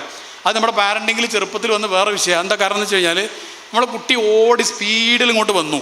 സ്പീഡിൽ വന്നിട്ട് അവൻ ആ ടേബിളിൽ തല ഇടിച്ചിട്ട് അവൻ വീണു. നമ്മൾ സാധാരണ ചെയ്യുന്നൊരു പണിയുണ്ട്, ഉമ്മമാർ പ്രത്യേകിച്ച് ഉമ്മമാരും വല്യമ്മമാരും ചെയ്യുന്നൊരു പണിയുണ്ട്. അതെന്താണ്? ആ ടേബിളിൽ 2 തല്ല് കൊടുക്കും, ഇല്ലേ? ചെയ്യാറില്ലേ? കുട്ടി ടേബിളിന് ചുമരിന് തലടിച്ച് വീണാൽ, ചുമരെ നിൻ്റെ കുട്ടിനെ കാട്ടാൻ വേണ്ടി വന്നെന്നൊക്കെ പറഞ്ഞിട്ട് ഇങ്ങനെ ചെയ്യാറില്ലേ? ഇങ്ങനെ ആക്കി, അല്ലെങ്കിൽ ഇങ്ങനെ ആക്കി, അല്ലെങ്കിൽ ഒന്നാക്കി, ഇല്ലെങ്കിൽ ചെയ്യാറില്ലേ? ശരിക്കും ചെയ്യുന്നത് റോങ്ങാണ്. അവിടെ ആ ചെയ്തത് കൊണ്ട് കുട്ടിക്ക് ആശ്വാസം കിട്ടുന്നുള്ളത് കറക്റ്റ് സംഭവം ശരിയാണ്, പക്ഷെ അത് റോങ്ങാണ്. കാരണം എന്താ? ഇവൻ ഓവർ സ്പീഡിൽ വന്നുകൊണ്ടല്ലേ ഇവിടെ ഇടിച്ചത്, ഇവൻ റോങ്ങിൽ വന്നുകൊണ്ടല്ലേ ഇടിച്ചത്. ഉത്തരവാദി ആരാ? ഈ ചുമരാണോ? ഈ ചെയറാണോ? ഈ ടേബിളാണോ? അല്ല. അപ്പോൾ ശരിക്കും പറഞ്ഞാൽ അവൻ്റെ തെറ്റ് അവന് തിരിച്ചറിയാനുള്ളൊരു അവസരം ഇല്ലാതാക്കാൻ അവിടെ ചെയ്യുന്നത്. മോൻ എന്തുകൊണ്ടാണ് വീണത്? അവന് വീണ ആ സംഭവം കഴിഞ്ഞിട്ട് അവനോട് ചോദിക്കണം. അത് സ്പീഡിൽ വന്നിട്ട് അപ്പം ഇനി വരുമ്പോൾ സ്പീഡ് കുറക്കണം. അതിനെ കുറ്റം പറയരുത്. അതിന് കുറ്റം പറഞ്ഞാലുള്ള പ്രശ്നമാണ് ഇപ്പോൾ കണ്ടത്. ഏത്? ഇവൻ വണ്ടി പോയി ഇടിക്കും, അതിൻ്റെ കാരണം മറ്റത്. വണ്ടി ഇടിക്കാനുള്ള കാരണം മറ്റത്, ന്യായീകരിച്ചതിൻ്റെ കാരണം ഇതും. 2 കൂടി കുട്ടി പറഞ്ഞാണ്. എന്താ കാരണം? ഇവന് മറ്റേ ഗെയിം കളിച്ചില്ലേ, എന്ന് പറഞ്ഞിങ്ങനെ പോയി ഇടിച്ചിടിച്ച് തീർപ്പിച്ച് അത് ഭയങ്കര ഹാരം കിട്ടിയതാണ്. അപ്പോൾ ഒറിജിനൽ വണ്ടി കണ്ട പണ്ട് ഇടിച്ചു നോക്കിയത് ഒരു രസം. അപ്പോൾ ന്യായീകരിക്കാനുള്ളത് മറ്റൊന്ന് കിട്ടിയതാണ്. അപ്പോൾ നമ്മുടെ കുട്ടികൾക്ക് വയലൻസ് കൂടാ. രണ്ടാമത് എന്താണെന്ന് പറയുക, ഗെയിം ഇവർ കളിക്കുന്ന രണ്ടാമത്തെ ഒരു ഗെയിം വെടിവെക്കുന്ന ഗെയിം. ഫുള്ള് വെടിവെക്കുന്ന ഗെയിം. പല കുട്ടികൾക്കും ബാപ്പ ഉമ്മ റൂമിക്ക് വന്നാൽ പോലും അറിയുന്നില്ല. നിങ്ങൾ മാറിക്ക്, ഞാൻ വെടിവെക്കട്ടെ, ചോറെന്നാ പണി, നിങ്ങൾ പൊയ്ക്കൊല്ലിടുന്നു, ഫുള്ള് വെടിവെക്കണം അവരെ പണി. ശരിക്ക് നാളെ ഒരു ബാപ്പൻ്റെ അടുത്തൊരു ചങ്ങായിനെ മോനെ കൊണ്ടുവന്നില്ല, ബാപ്പൻ്റെ അടുത്ത് ഒറ്റയ്ക്ക് വന്ന്. എന്നിട്ട് പറയണം, എൻ്റെ മോൻ്റെ റൂമിൽ നിന്ന് അർദ്ധരാത്രി 1 മണിക്കും 2 മണിക്കും ടിഷു എന്നുള്ള ശബ്ദമൊക്കെ ഉണ്ടാകുന്നത്. ഭയങ്കര ടിഷു. അപ്പോൾ എന്താ സംഭവം? എന്താണ്? ഇവന് ഓൻ്റെ കൂട്ടുകാരന്മാരെല്ലാവരും ഓൺലൈനിൽ കളിക്കുക, ഓൺലൈനിൽ ഗെയിം കളിക്കാൻ ടിഷു. അതിന് ഇടങ്ങാറാക്കാതെക്കാൻ വേണ്ടി ബാപ്പ വന്നാലും ഓൻ അറിയുന്നില്ല. അത്രമാത്രം അവസ്ഥയിൽ ഈ കുട്ടികൾ, ഞാൻ പറഞ്ഞു വന്നത്, ഈ കുട്ടികൾക്ക് ബിഹേവിയറൽ ഡിസോർഡർ വളരെ പെട്ടെന്ന് സംഭവിക്കും. ആ കുട്ടികൾ പറഞ്ഞാൽ കേൾക്കില്ല, ആ കുട്ടികൾ പ്രോപ്പറായിട്ട് ഭക്ഷണം കഴിക്കില്ല, ആ കുട്ടികൾ പ്രോപ്പറായിട്ട് ഉറങ്ങൂല, ആ കുട്ടികൾ കൃത്യമായിട്ട് സ്കൂളിൽ പോകില്ല, ആ കുട്ടികൾ പഠനത്തിൽ ബാക്കിലായിരിക്കും. ഉമ്മാനോടും ബാപ്പനോടും ബാക്കിയുള്ളവരോടും ഒക്കെ കച്ചറുണ്ടാക്കും, പ്രശ്നങ്ങളുണ്ടാക്കും. ആ കുട്ടികൾ നല്ല കുട്ടികളായിട്ടാണ് നമുക്ക് കിട്ടിയത്. പക്ഷെ ആ കുട്ടികൾ ഈ ഗെയിം കളിച്ചിട്ട് തകർന്നു പോയതാണ്. ഈ പുതിയ കാലത്ത് എൻ്റെ മാതാപിതാക്കളെ വളരെ കൂടുതലാണ് ഈ സംഭവം, വളരെ വളരെ വളരെ കൂടുതലാണ്. എത്ര കേസാണ് ഓരോ ആഴ്ചയിലും നമ്മളെപ്പോലുള്ള ആൾക്കാർ ഈ വിഷയത്തിൽ കാണുന്നത്. ചിലതൊക്കെ മെഡിസിൻ എടുക്കേണ്ട അവസ്ഥയാണ്, ചിലതൊക്കെ ബലമായിട്ട് പിടിച്ചിട്ട് കെട്ടിക്കൊണ്ടുവരേണ്ട അവസ്ഥയാണ്. കുട്ടികൾ നിൽക്കുന്നില്ല, അവർ നേരെ പറഞ്ഞിട്ട് കേൾക്കുന്നില്ല. കെട്ടിപ്പിടിച്ചിട്ട് കയറുകൊണ്ടൊക്കെ കെട്ടിയിട്ടൊക്കെ കൊണ്ടുവരുന്ന കേസ് വരെ വിഷയത്തിലുണ്ടായിട്ടുണ്ട്. അത്രമാത്രം നമ്മുടെ കുട്ടികൾ. അപ്പം നിങ്ങളൊരു വിഷയത്തിലൊരു തീരുമാനം എടുക്കണം. അതെന്താ? ലോകാരോഗ്യ സംഘടനയുടെ ഒരു പഠനത്തിൽ അവർ ഓഷ്യാനിക് കൺട്രീസിലും അതുപോലെ കാനഡ പോലെയുള്ള രാജ്യങ്ങളിലൊക്കെ ഒരു പഠനം നടത്തി. ആ പഠനം നടത്തിയിട്ട് ലോകാരോഗ്യ സംഘടന ഒരിക്കൽ ഈ വിഷയത്തെക്കുറിച്ച് പഠിച്ചിട്ട് പറഞ്ഞത് 5 വയസ്സിന് താഴെയുള്ള ഒരു കുട്ടിക്കും ഒരു ഡിവൈസും നിങ്ങൾ കൊടുക്കാൻ പാടില്ല എന്നാണ്. 5 വയസ്സിന് താഴെ ഒരു ഡിവൈസും ഒരു കുട്ടിക്കും കൊടുക്കാൻ പാടില്ല. മൊബൈൽ കൊടുക്കാൻ പാടില്ല, ടാബ് കൊടുക്കാൻ പാടില്ല, ഗെയിം പ്ലെയർ കൊടുക്കാൻ പാടില്ല, palm top, laptop, what ever it is, ഒരു സാധനം കൊടുക്കാൻ പാടില്ല എന്ന് ലോകാരോഗ്യ സംഘടന പറഞ്ഞു. എന്തായാലും കാരണം ഇതന്നെ അതിൻ്റെ കാരണം. അപ്പോൾ നിങ്ങളൊരു തീരുമാനത്തിലെത്തണം. 5 വയസ്സിന് താഴെയുള്ള കുട്ടി, എൻ്റെ കുട്ടിക്ക്, എൻ്റെ പേരക്കുട്ടിക്ക്, എൻ്റെ വീട്ടിലെ കുട്ടികൾക്ക്, അത് നിങ്ങൾ ഇത് കുടുംബത്തിലെല്ലാവരും ഉണ്ടല്ലോ ഇവിടെ, ഒന്നിച്ച് തീരുമാനം എടുക്കാം. സാധാരണ സ്കൂളിൽ പാരൻറ്റിങ്ങിന് പോയി കഴിഞ്ഞാൽ ഉമ്മ മാത്രമേ ഒന്നിരിക്കൂ, ബാപ്പാനോടത് പറഞ്ഞ് മനസ്സിലാക്കാൻ കുറേ പാടായിരിക്കും. ഇവിടെ എല്ലാവരും ഒന്നിച്ചുള്ളതുകൊണ്ട് തീരുമാനം വേഗം എടുക്കാം, വേഗം നടപ്പിലാക്കാം. അപ്പോൾ അതുകൊണ്ട് 5 വയസ്സിന് താഴെയുള്ള കുട്ടികൾ, ആ കുട്ടികൾ ഒരുപാട് കപ്പാസിറ്റി വളർന്നു വരേണ്ട പ്രായമാണ് ശരിക്കും. ആ കുട്ടികളെ പ്രകൃതിയിൽ പോയിട്ടും തോട്ടിൽ ചാടിയിട്ടും, വെള്ളം ഉണ്ടാകുമ്പോൾ തോട്ടിൽ ചാടിയാൽ ഇതിന് കമ്മിറ്റി ഉത്തരവാദിയാവില്ല. അല്ലാത്ത സമയത്ത് കുറച്ചൊക്കെ ചാടിയിട്ട്, പാപ്പാൻ്റെ കൂടെ ചാടിയിട്ട്, അതേപോലെ മരത്തിൻ്റെ മുകളിൽ കയറി അവിടെ നിന്നൊന്ന് വീണ് ഒന്ന് തോല് പോയി. തോലൊക്കെ പോകണം, എന്ത് രസമാണ് തോല് പോയാൽ. തോല് പോയിട്ട് ഇങ്ങനെ കുളിക്കുമ്പോൾ ഒരു പ്രത്യേക ഒരു സുഖം കിട്ടാനുണ്ട്. അതൊക്കെ ഇവർ അനുഭവിക്കണ്ടേ? അപ്പോഴല്ലേ വലിയ മരത്തിൽ കയറുമ്പോൾ വീയാതിരിക്കാൻ അവർ പഠിക്കുള്ളൂ. അങ്ങനെ കുറേ സ്കില്ലുകളുണ്ട്. നമ്മൾ വിചാരിച്ചത് ഇങ്ങനെ ബസ്സിൽ കയറ്റി സ്കൂളിൽ വിട്ട്, സ്കൂൾ കഴിഞ്ഞ് നേരെ വീട്ടിലേക്ക് വന്ന് അതുകൊണ്ടൊന്നും ആവില്ല. കുട്ടികൾ ജീവിതത്തിൽ, ഇപ്പോൾ നാളെ ഒരു ഇംഗ്ലീഷ് മീഡിയം കുട്ടീനെ പേപ്പട്ടി കടിച്ചു ഒരു ഇംഗ്ലീഷ് മീഡിയം കുട്ടീനെ. ആ ഇംഗ്ലീഷ് മീഡിയം എന്ന് പറഞ്ഞാൽ ഒരു സോഫിസ്റ്റിക്കേറ്റഡ് ആയിട്ടുള്ള ലൈഫുള്ള ഒരു ഇംഗ്ലീഷ് മീഡിയം കുട്ടിയാണ്. നേരെ വീട്ടിൻ്റെ മുമ്പിൽ വണ്ടി വരും. അതിനൊന്നും തെറ്റല്ല കേട്ടോ, വീട്ടിൻ്റെ മുമ്പിൽ വണ്ടി കുറച്ച് അപ്പുറത്ത് നിർത്തിയാൽ മതി ഒന്നും പറയണ്ട, അതൊന്നല്ല ഉദ്ദേശിക്കണത്. നേരെ മുമ്പിൽ വണ്ടി വരും. ഈ കുട്ടി ഇങ്ങനെ ഇളകാതെ ഇങ്ങനെ നടന്നിട്ട് ഇങ്ങനെ വണ്ടി കയറും. എന്നിട്ട് സ്കൂളിലെത്തിയിട്ട് ഇളകാതെ ഇങ്ങനെ സ്കൂളിൽ കയറിക്കും. ഫുൾ AC, അങ്ങനത്തെ ഒരു സെറ്റപ്പുള്ള ഒരു സ്കൂളാണ്. എന്നിട്ട് ഈ കുട്ടി തിരിച്ചു പോയി. ഈ കുട്ടി ഇങ്ങനെ എന്തോ ഒരു വിഷയത്തിന് അവിടെ റോഡിലൂടെ നടക്കുമ്പോൾ പേപ്പട്ടി പിന്നാലെ കൂടി. അവിടെ നാടൻ സ്കൂളിൽ പഠിക്കുന്ന വേറെ കുറേ കുട്ടികളൊക്കെ ഉണ്ട്. ആ കുട്ടികളൊക്കെ ഓടിക്കയറി പെട്ടെന്ന് മരത്തിലൊക്കെ കയറിയിട്ട് ഇതായി. ഈ കുട്ടിക്ക് പേപ്പട്ടി അടിച്ചു. ഡോണ്ട് കം ടു മീ എന്നിട്ട് ഈ നായ ഇംഗ്ലീഷ് മീഡിയത്തിൽ പോയി. ആ നായക്ക് ഇംഗ്ലീഷ് അറിയോ? ഈ കുട്ടിനെ പേപ്പട്ടി അടിച്ചു ലാസ്റ്റ്. അത് എന്തുകൊണ്ടാണ്? അപ്പോൾ ഇംഗ്ലീഷ് മീഡിയത്തിൽ പോയിട്ട് ഇംഗ്ലീഷ് പഠിച്ചിട്ടുണ്ടാവും. ഇംഗ്ലീഷ് മീഡിയത്തിൽ പോകണ്ടെന്നല്ല കേട്ടോ ഈ പറയുന്നതിനടുത്ത്. അത് പോയിക്കോട്ടെ, നല്ല തന്നെ. ഞാൻ പറഞ്ഞ വിഷയം അതിൻ്റെ കൂടെ മരത്തിൽ കയറാൻ പഠിക്കണം, തോട്ടിൽ നീന്താൻ പഠിക്കണം. അതേപോലെ തന്നെ വേറെ എന്തൊക്കെ പഠിക്കണ്ടേ പറ? തോട്ടിൽ നീന്താൻ പഠിക്കണം, മരത്തിൻ്റെ മുകളിൽ കയറാൻ പഠിക്കണം. അവിടെ പലതരം കളികളില്ലേ കുട്ടികൾ കളിക്കുന്നത്. ആ കളികളൊക്കെ കുട്ടികൾ പഠിക്കണം. അമ്പ് ചെയ്യാൻ പറ്റുക പഠിപ്പിക്കണം. മറ്റേ എന്തായാലും സ്കേറ്റിംഗ് ഇല്ലേ, ആ ബ്ലേഡ് ഷൂ വെച്ചില്ല, അത് പഠിക്കണം. ചക്ര ഷൂ ഇല്ലേ, അത് പഠിപ്പിക്കണം. പിന്നെ കുതിരൻ്റെ മേലെ ഓടാൻ വല്ല പിന്നെ അക്കാഡമി ഇവിടെ എവിടെയെങ്കിലും ഉണ്ടെങ്കിൽ അത് പഠിപ്പിക്കണം. ഇങ്ങനെ സ്കില്ലായിട്ട് ഈ കുട്ടികളെ എന്തൊക്കെ അതെല്ലാം പഠിപ്പിക്കണം. ശരിക്കും ഞാൻ എപ്പോഴും പറയാറുള്ളൊരു കാര്യം തന്നെ, നമ്മൾ പുതിയതായിട്ട് വീടൊക്കെ എടുക്കുമ്പോൾ നമ്മുടെ വീട്ടിലൊരു സ്കിൽ ഡെവലപ്മെൻറ്റ് ഏരിയ തന്നെ ഉണ്ടായിരിക്കണം. അതെന്താണ്? ഇപ്പോൾ നമ്മൾ ഈ പാർക്കിലൊക്കെ ചെന്നാൽ കാണുന്ന ഇങ്ങനെ കുറേ കയറ് കെട്ടിയിട്ട് ഇങ്ങനെ കയറി ഇങ്ങനെ അങ്ങനെയുള്ള കുറേ റൈഡുകൾ നമ്മുടെ വീട്ടിൽ വലിയ എക്സ്പെൻസ് ഒന്നും ആക്കാണ്ട് ഉള്ളതിൽ 50,000 കുറച്ചൊക്കെ പൈസ ഒക്കെ ചിലവഴിച്ചിട്ട് ഒരു റൈഡ്, വീട് ഏതായാലും ഉണ്ടാക്കില്ല, 5-8 ലക്ഷം 10, 15, 20 ലക്ഷം രൂപ വീട് ഉണ്ടാക്കല്ലേ. ആ വീട് ഉണ്ടാക്കുന്നതിന് ഒരു 50,000 രൂപ നമ്മുടെ കുട്ടികളുടെ സ്കില്ല് ഡെവലപ്പ് ചെയ്യാൻ വേണ്ടി അവിടെ ഉണ്ടാക്കുക. ആ കുട്ടികളിങ്ങനെ കയറി മറിഞ്ഞും വീണും അപ്പോൾ ഒരു പ്രോബ്ലം ലൈഫിൽ വരുന്ന സമയത്ത് അതിനോട് പൊരുതാനുള്ള ഒരു മാനസികാവസ്ഥ ഈ കുട്ടിക്കുണ്ടാവും. അതിന് പകരമാണ് നമ്മുടെ കുട്ടികൾ ഈ ഇതിൽ തളച്ചിടപ്പെടുന്നത്. ഞാൻ ഈ മേഖലയിൽ ഇറങ്ങിയത് 2010-ലാണ്. 2010 മുതൽ 15 വർഷമായിപ്പോൾ. അപ്പോൾ ഞാൻ ആദ്യഘട്ടത്തിൽ ഇറങ്ങുന്ന സമയത്തൊക്കെ മാതാപിതാക്കൾ എന്നോട് പറഞ്ഞിരുന്നത്, എൻ്റെ കുട്ടി സ്കൂൾ വിട്ട് വന്ന് കളിക്കാൻ പോയി കഴിഞ്ഞാൽ മഗ്‌രിബ് കഴിഞ്ഞാലും തിരിച്ചു വരില്ല എന്നായിരുന്നു. ഇപ്പോൾ നേരെ തിരിച്ചാണ് പറയുന്നത്. ആ സ്കൂൾ വിട്ട് വന്ന് കളിക്കാൻ പോകാൻ പറഞ്ഞാലും പോകില്ല, ഈ മൊബൈൽ എടുത്തോണ്ടിരിക്കുന്നതാണ്. ഈ കുട്ടികൾക്ക് എക്സസൈസ് പോയി, അധ്വാനം പോയി, ഒരുപാട് വിഷയങ്ങളുണ്ട് അതിൽ. അപ്പുറത്തുള്ള കുട്ടികളുമായിട്ട് സംസാരിച്ച് ഇടപഴകി കുട്ടികൾക്ക് കിട്ടേണ്ട ഒരുപാട് സ്കില്ലുണ്ടായിരുന്നു. അതെല്ലാം പോയി. നിരീക്ഷണ പാഠമില്ല, ഒന്നും നമ്മുടെ കുട്ടികൾക്കില്ല. നമ്മളതിന് ഉത്തരവാദി. അപ്പോൾ അള്ളാഹുവിൻ്റെ ഔദാര്യം കൊണ്ട് നമുക്ക് കുട്ടികളെ കിട്ടിയതാണ്. ആ കുട്ടികളെ എങ്ങനെയെങ്കിലും ആകുന്നൊരവസ്ഥ ഉണ്ടാകരുത്.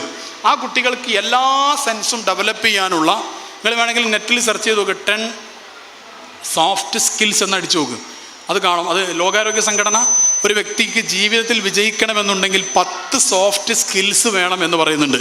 ആ 10 സോഫ്റ്റ് സ്കില്ലുകൾ അത് ചിലതൊക്കെ നമ്മുടെ വീട്ടിൽ ഡെവലപ്പ് ചെയ്യേണ്ടതാണ്. അത് ഞാൻ ഇപ്പോൾ വിശദീകരിക്കുന്നില്ല. അത് സാധാരണ ടീച്ചേഴ്സിനൊക്കെ ക്ലാസ് എടുക്കുന്ന സമയത്ത് വളരെ വിശദീകരിച്ചിട്ട് ക്ലാസ് എടുക്കുന്ന വിഷയമാണ്. അത് കുറേ നിങ്ങൾക്ക് നോക്കിയാൽ കുറേയൊക്കെ നിങ്ങൾക്ക് മനസ്സിലാവുന്ന കാര്യങ്ങളുണ്ടാവും. എന്നിട്ട് കൂട്ടത്തിൽ ടൈപ്പ് ചെയ്ത് വെക്കുക ഹൗ ടു ഡെവലപ്പ് എന്ന് പറഞ്ഞിട്ട് ഇന്ന സ്കില്ല്, ഇപ്പോൾ problem solving skill, how to develop. ആ ടൈപ്പ് ചെയ്ത് നിങ്ങൾക്ക് അതിൽ കുറേ മെത്തേഡുകൾ കിട്ടും. അപ്പോൾ അതൊക്കെ വെച്ച് മനസ്സിലാക്കിയിട്ട് നമ്മുടെ കുട്ടികളെ എല്ലാ മേഖലയിലും കഴിവുള്ളവരാക്കി വളർത്തിക്കൊണ്ടുവരാൻ നമുക്ക് കഴിയണം. അതിന് വേണ്ടിയാണ് നേരത്തെ പറഞ്ഞത് ഈ സാധനം ഒന്ന് ഒഴിവാക്കുന്നൊരു സാഹചര്യം വേണം. ഇപ്പോൾ കൺസൾട്ടിങ്ങിന് വരുന്ന പ്രധാനപ്പെട്ട എല്ലാ കേസുകളും, അതായത് പ്രത്യേകിച്ച് കപ്പിൾസ് കേസാണെങ്കിൽ, ഭാര്യയും ഭർത്താവും തമ്മിലുള്ള പ്രശ്നമാണെങ്കിൽ അതിൽ പ്രധാനമായിട്ടും എനിക്ക് മനസ്സിലായ ഒരു കാര്യം ഇതാണ്. യാഥാർത്ഥ്യം നിങ്ങളുടെ കുടുംബത്തിലും അങ്ങനെ തന്നെ ആയിരിക്കുമെന്ന് എനിക്ക് തോന്നുന്നത്. ആണും പെണ്ണും, അതായത് ഭാര്യയും ഭർത്താവും, ബാപ്പയും ഉമ്മയും മക്കളും ഒന്നിച്ചിരുന്ന് ഈ ഡിവൈസുകൾ മാറ്റി വെച്ച് സംസാരിക്കുന്ന ഒരു സമയം നമ്മുടെ കുടുംബത്തിലില്ല. ഇല്ല, സത്യമാണ് ഞാൻ പറയുന്നത്, ഇല്ല. ഒരാൾ ജോലിയൊക്കെ കഴിഞ്ഞ് ക്ഷീണിച്ച് രാത്രി 9 മണിക്ക് ഒരു ഭർത്താവ് വീട്ടിലേക്ക് വരുന്നു. ഈ വീട്ടിലേക്ക് വന്നിട്ട് അയാൾ അവിടെ മൊബൈൽ ഒരു 3/4 മണിക്കൂർ കുറേ സമയം മൊബൈൽ നോക്കിയിട്ട് അവിടെ ഇരിക്കും.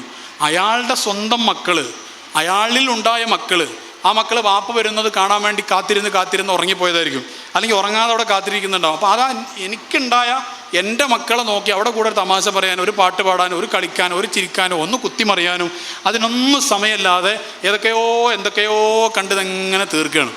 അതേപോലെ തന്നെ രാവിലെ മുതൽ രാത്രി വരെ ജോലി ചെയ്ത് ക്ഷീണിച്ചിരിക്കുന്ന ഒരു ഭാര്യ അവിടെ ഉണ്ടാവും. ഈ ഭാര്യൻ്റെ ഒന്ന് അടുത്തിരുന്നിട്ട് മൊബൈലൊക്കെ ഒന്ന് മാറ്റി വെച്ചാൽ 2 വർത്തമാനം പറയാൻ സമയമില്ല. അതേപോലെ തന്നെ എനിക്ക് ജന്മം നൽകി എൻ്റെ പ്രിയപ്പെട്ട പൊന്നുമ്മ അപ്പുറത്തെ റൂമിലുണ്ടാവും. ഈ പൊന്നുമ്മ എത്ര കാലഘട്ടത്തിൽ എത്ര ദിവസമാണ് ജീവിതത്തിൽ ഉണ്ടാവുകയെന്ന് അറിയില്ല. നമുക്കിതിൻ്റെയൊക്കെ വാല്യൂ ഇതിനൊരു പഠനമുണ്ട്, NDE എന്ന് പറയും. നിങ്ങൾ വേണമെങ്കിൽ പഠിച്ചു പോകും. ഇതൊക്കെ സൂചനകൾ, അതൊക്കെ നിങ്ങൾ പഠിച്ചു പോകും.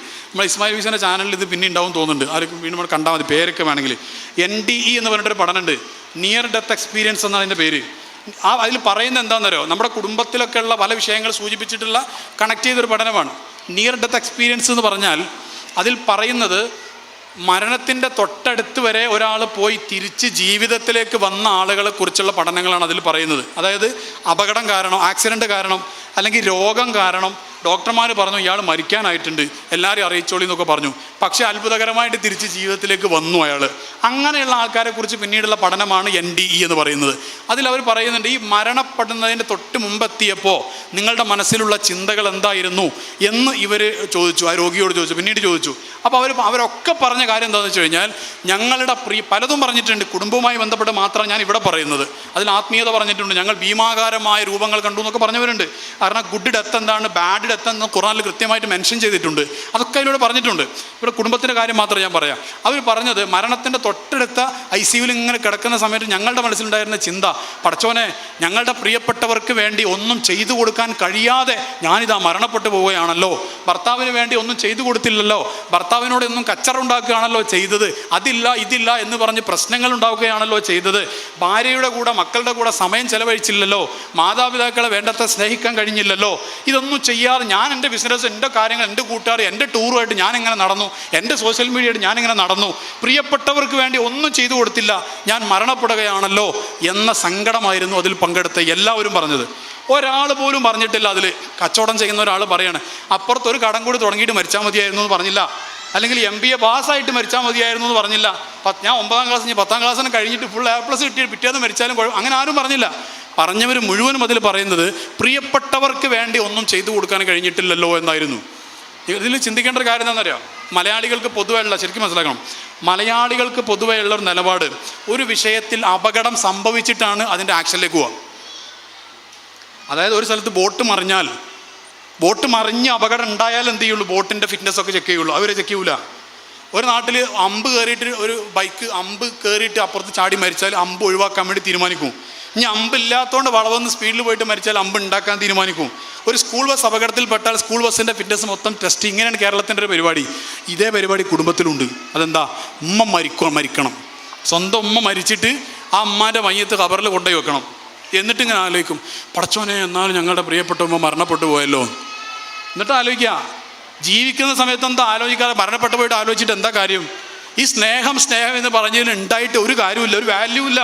ഇത് നിങ്ങളെ കാൽമുണ്ട് എനിക്ക് മനസ്സിലാവോ, നീ ഭയങ്കര മോസ്റ്റ് ലവിങ് പേഴ്സൺ എന്ന് പീഡകത്തുള്ള എനിക്ക് കാണാൻ കഴിയില്ല.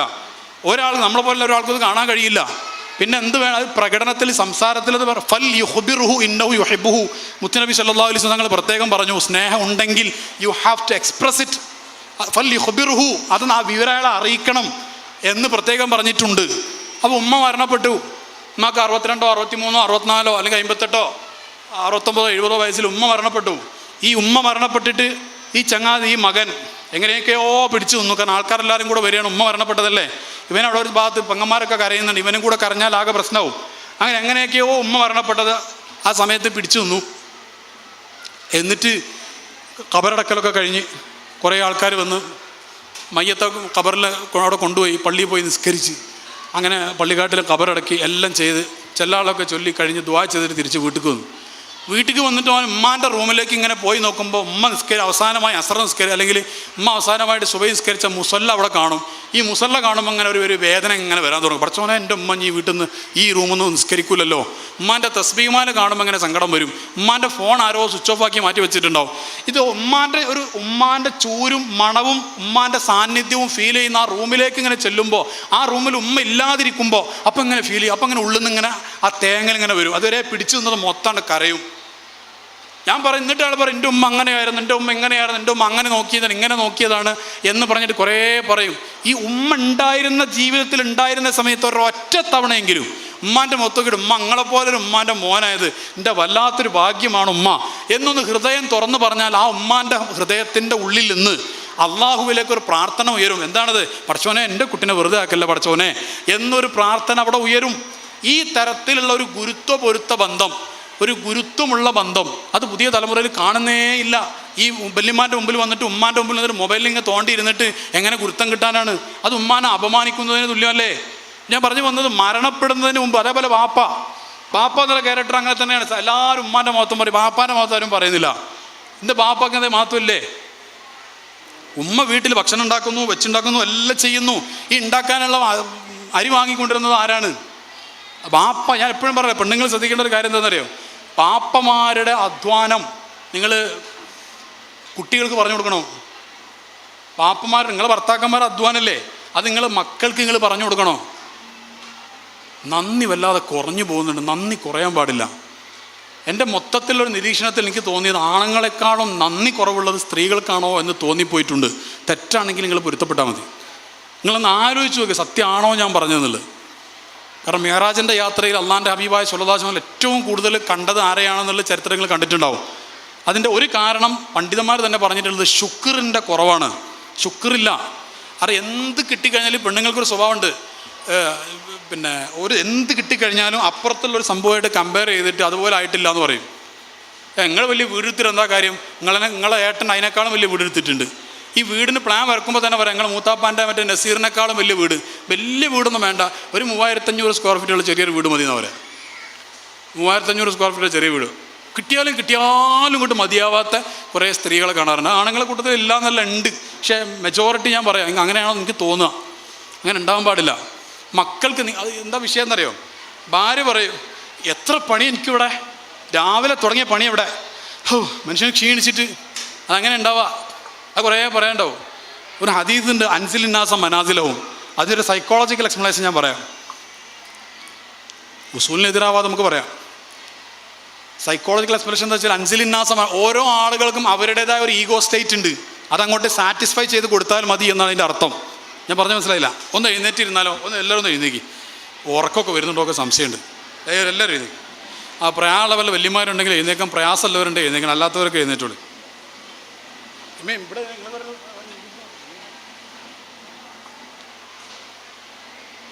ഒരു പാട്ട് പാടാം എല്ലാവർക്കും. എഴുന്നേറ്റ് പാട്ട് പാടിക്കൂടെ?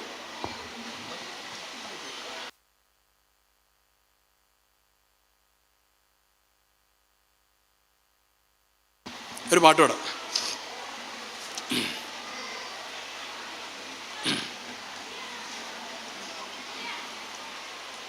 പാട്ട് എന്ന് പറയുമ്പോൾ ഞാൻ ആലോചിക്കുകയാണ് എന്ത് പാട്ടാണ് പാടേണ്ടത്.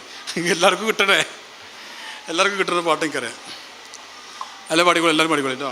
അതുപോലെ തിരിച്ചു വെക്കുക, പാട്ടിൻ്റെ കോലത്തിലാക്കാം മൈക്ക്. അയ്മല ലാ ഇലാഹ ഇല്ലല്ലാഹ്. പാടെ ബാക്കി പാടെ. ഈ പാട്ട് എല്ലാവർക്കും കിട്ടൂലേ?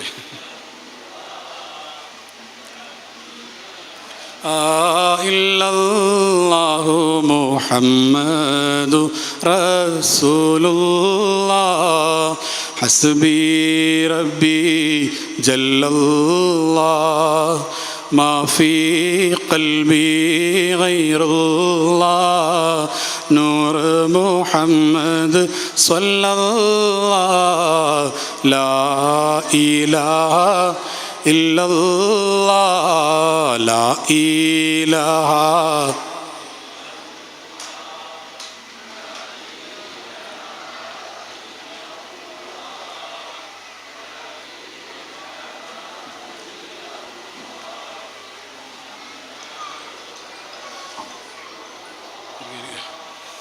ശ്രദ്ധിച്ചിരിക്കട്ടെ എല്ലാവരും ഇൻഷാ അല്ലാഹ്.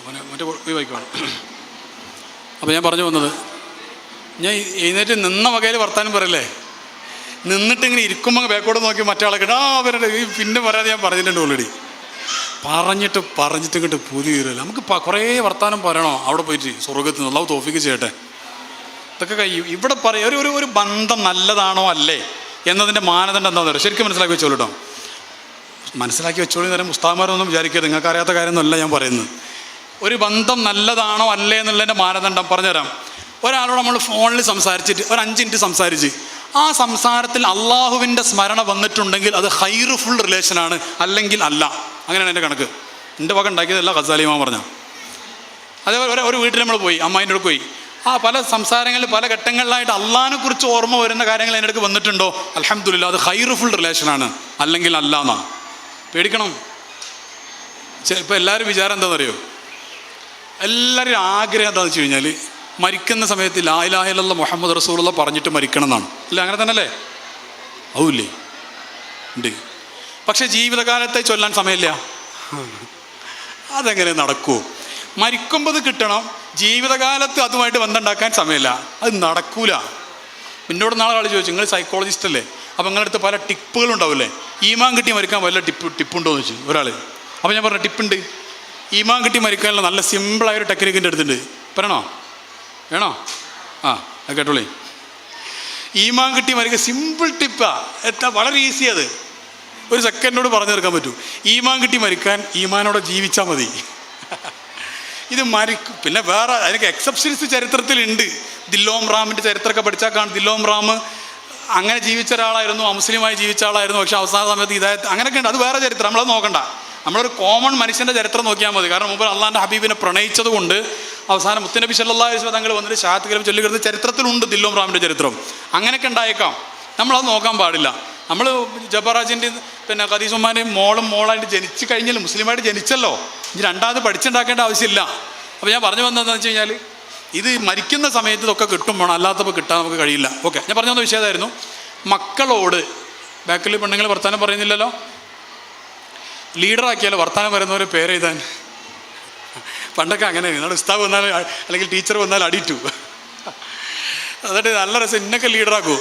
അവൻ ബാക്കിലുള്ള നമ്മളൊക്കെ പഠിക്കുന്നത് കുറേ കാലം മുമ്പാണ്. അപ്പോൾ അന്നൊക്കെ അന്നത്തെ സ്കൂളിൽ SLC എന്നൊക്കെ പറഞ്ഞു കഴിഞ്ഞാൽ ബാക്കത്തെ ബെഞ്ചിൽ മീശും താടിയുള്ള ആൾക്കാരൊക്കെ ഉണ്ടാവും. തോറ്റ് അങ്ങനെയൊക്കെ. പിന്നെ അങ്ങനെയൊക്കെ കുറേ ആൾക്കാരുണ്ടാവും. കണ്ടാൽ തന്നെ 18-19 വയസ്സുള്ള ആൾക്കാരുണ്ടാവും. അപ്പോൾ ഇവരെല്ലാം വർത്താനം പറയും. പേരെഴുതുമ്പോൾ ഇങ്ങനെ ഭീഷണിപ്പെടുത്തു. ഓരോ പേരെഴുതൂല. ഓരോ പേരെഴുതിയാൽ ഓരെന്തെങ്കിലും കാട്ടും നമ്മളെ. അങ്ങനത്തെ സാധനങ്ങളൊക്കെ ഉണ്ടായിരുന്നു അന്ന്. അപ്പോൾ പറഞ്ഞു വന്ന പോയിന്റ് ഇതാണ്, ഉപ്പമാരുടെ അധ്വാനം. പെണ്ണുങ്ങളെ ശരിക്കും മനസ്സിലാക്കി വെച്ചോളൂ. ഉപ്പമാരുടെ അധ്വാനം ഉമ്മമാർ മക്കൾക്ക് ശരിക്കും പറഞ്ഞു കൊടുക്കണം. നമ്മളെന്താ കാണുന്നതെന്നറിയോ? ഒരു ഭർത്താവ്, ഒരാണ് പുറത്തു പോയിട്ട് എന്താണ് അധ്വാനിക്കുന്നത്, എങ്ങനെയാണ് ഈ കഷ്ടപ്പെടുന്നത് എന്നത് നമ്മൾ ചിന്തിക്കാറില്ല. എത്രയോ തവണ ഞാൻ കണ്ടിട്ടുണ്ട്. ഇതിൽ ഗൾഫിൽ നിലവിൽ ഉള്ളവരുടെ പിന്നെ കുടുംബങ്ങളോ അല്ലെങ്കിൽ റിട്ടയർഡായ ഗൾഫിലുള്ളവരോ ലീവിലുള്ളവരോ ഇനി അടുത്ത് ഗൾഫിൽ പോകാൻ ഉദ്ദേശിക്കുന്നവരായ എല്ലാവരും കൈപോക്കി. നിങ്ങളുടെ കുടുംബത്തിൽ വീട്ടിൽ നിന്ന് ആരെങ്കിലും ഗൾഫിലുണ്ടെങ്കിൽ കൈപോക്ക്, പെട്ടെന്ന് കൈപോക്ക്. കാണട്ടെ, താരതമ്യേന കുറവാണ് തോന്നുന്നു അല്ലേ? ഇവിടെ വീട്ടിൽ നിന്ന് ആരെങ്കിലും ഗൾഫിലുള്ളവർ കൈപോക്കി. വീട്ടിൽ നിന്ന് ആരെങ്കിലും ഒരാൾ, വാപ്പയോ ആങ്ങളെ ഭർത്താവോ മകനോ. ഓക്കെ. ഈ ഗൾഫിലുള്ള ആൾക്കാർക്ക് സാധാരണ പറയുന്നൊരു കാര്യം എന്താ പറയുക? ഗൾഫിലേക്ക് എല്ലാവരും പോകുന്നത് സാധാരണ 2 കൊല്ലം മാക്സിമം 4 കൊല്ലത്തിനാണ് പോവുക. അങ്ങനെ പോകാറുള്ളത് ശരിക്കും. അത് 4 കൊല്ലം എന്നുള്ള പിന്നെ ഒന്നുകൂടി ചെറുതായിട്ടൊന്നാണ് കൂടുതൽ 40 ആണ്ടാവും. ഒരു പൂജ ഇട്ടിട്ട് 40 കൊല്ലാണ്ട് ആവലാണ് സാധാരണ. എന്നിട്ട് അവസാനം അറബി പറയും, എടാ അഞ്ഞ് മതിയടാന്ന് പറയും. എന്നാലും അയാൾ പോരില്ല. അയാളെ നിർത്തിയിടിച്ച് പൊയ്ക്കോ എന്ന് പറഞ്ഞിട്ട് അയാൾ എക്സിറ്റൊക്കെ അടിച്ച് പറഞ്ഞേക്കുമ്പോഴാണ് ഇവർ പോരുന്നത്. നാട്ടിലാണെങ്കിലും അങ്ങനെ തന്നെ. ഗൾഫിലത് പിന്നെ കുടുംബത്തെ കാണാതെ നിൽക്കുന്ന ഒരു കഷ്ടപ്പാടും കൂടെ ഉണ്ടല്ലോ. എത്രയോ ആൾക്കാർ നമ്മളോട് പറയാറുണ്ട്. പലപ്പോഴും നിർത്തി പോരാൻ വേണ്ടി തോന്നാറുണ്ട്. പക്ഷേ ചില മുഖങ്ങൾ ഇങ്ങനെ മനസ്സിലേക്ക് വരും. നിർത്തുക എന്നിങ്ങനെ ആലോചിക്കുമ്പോൾ അനിയത്തിമാർ കല്യാണം കഴിക്കാനുണ്ടാവും, അല്ലെങ്കിൽ പെൺകുട്ടികൾ കല്യാണം കഴിക്കാനുണ്ടാവും, ബാപ്പ രോഗമുള്ള ബാപ്പ ഉണ്ടാവും, ഉമ്മ ഉണ്ടാവും, വീടായിട്ടുണ്ടാവില്ല, കട ഉണ്ടാവും. അങ്ങനെ ഓരോ ഇതിങ്ങോട്ട് ആലോചിക്കുമ്പോൾ എൻ്റെ കഷ്ടപ്പാട് ഞാൻ ഇനി കുറച്ച് കഷ്ടപ്പെട്ടാലും കുഴപ്പമില്ല, എന്നെ കൊണ്ട് ബാക്കിയുള്ളവർക്ക് ഒരു സന്തോഷം ഉണ്ടല്ലോ എന്ന് വിചാരിച്ചിട്ട് അങ്ങോട്ട് പിടിച്ച് നിൽക്കുകയാണെന്നാണ് പറയുന്നത്. എല്ലാവരും ഗൾഫിലൊക്കെ പോയിട്ട് റിട്ടയർഡായിട്ട് വരുന്ന എല്ലാ ആൾക്കാരും ഷുഗറും പ്രഷറും കൊളസ്ട്രോളും അങ്ങനെ തുടങ്ങിയിട്ട് എല്ലാ സംഭവം കൊണ്ടാണ് തിരിച്ചു വരുന്നത്. അതിനെക്കുറിച്ച് കൂടുതൽ പറയുന്നില്ല. ഇവിടെ ഗൾഫ് ഫാമിലീസ് താരതമ്യേന കുറവാണ്. ഗൾഫ് ആവട്ടെ നാട്ടിലാവട്ടെ നമ്മൾ ശ്രദ്ധിക്കേണ്ട കാര്യം എന്താണെന്നറിയോ? ഒരാണ് രാവിലെ അതിന് ഓട്ടോറിക്ഷ ജോലി ആയിക്കോട്ടെ, അധ്വാനിക്കാൻ പോകുന്നതായിക്കോട്ടെ, മാഷായിക്കോട്ടെ, ടീച്ചറായിക്കോട്ടെ, ഡോക്ടർ എന്തായിക്കോട്ടെ, അതിൻ്റേതായ ഒരു അധ്വാനം അതിനുണ്ട്. പ്രത്യേകിച്ച് സാധാരണ ജോലിക്കൊക്കെ പോകുന്ന ആൾക്കാർ ഈ വെയിലും ഇതൊക്കെ കഷ്ടപ്പെട്ടിട്ട് അധ്വാനിച്ചിട്ട് വരുമ്പോൾ അവർ ആ വൈകുന്നേരമൊക്കെ വിയർത്തൊലിച്ചൊക്കെ ചിലപ്പോൾ ഇങ്ങനെ കയറി വരുന്നത് കാണുമ്പോൾ ഒന്ന് സ്നേഹത്തോടൊന്ന് സ്വീകരിക്കുന്ന ഒരു ഭാര്യയും മക്കളും ആ വീട്ടിലുണ്ടെങ്കിൽ അയാൾക്ക് നാളെ രാവിലെയും കൂടി ജോലിക്ക് പോകാനൊരു രസമുണ്ടാവും, ഇതൊരു ആവേശം ഉണ്ടാവും. ഇത് പിന്നെ കയറി വരുമ്പോഴും നിങ്ങൾ മറ്റേ വാങ്ങിയിട്ടില്ല, മറ്റതാണ് മറിച്ചതാണ്, പരാതിയോട് പരാതി. അതാണ് ഞാൻ നേരത്തെ പറഞ്ഞത്. ഈ പെണ്ണുങ്ങൾ പരാതി, ഞാൻ കുറ്റം പറയല്ല എൻ്റെ സഹോദരിമാർ, എനിക്ക് ഭാര്യയും ഒക്കെ ഉണ്ടല്ലോ, കുറ്റം പറയല്ല, അങ്ങനെ മനസ്സിലാക്കരുത്. ഈ പരാതി ഇങ്ങോട്ട് പറഞ്ഞാൽ തീരൂല പല പെണ്ണുങ്ങൾക്കും.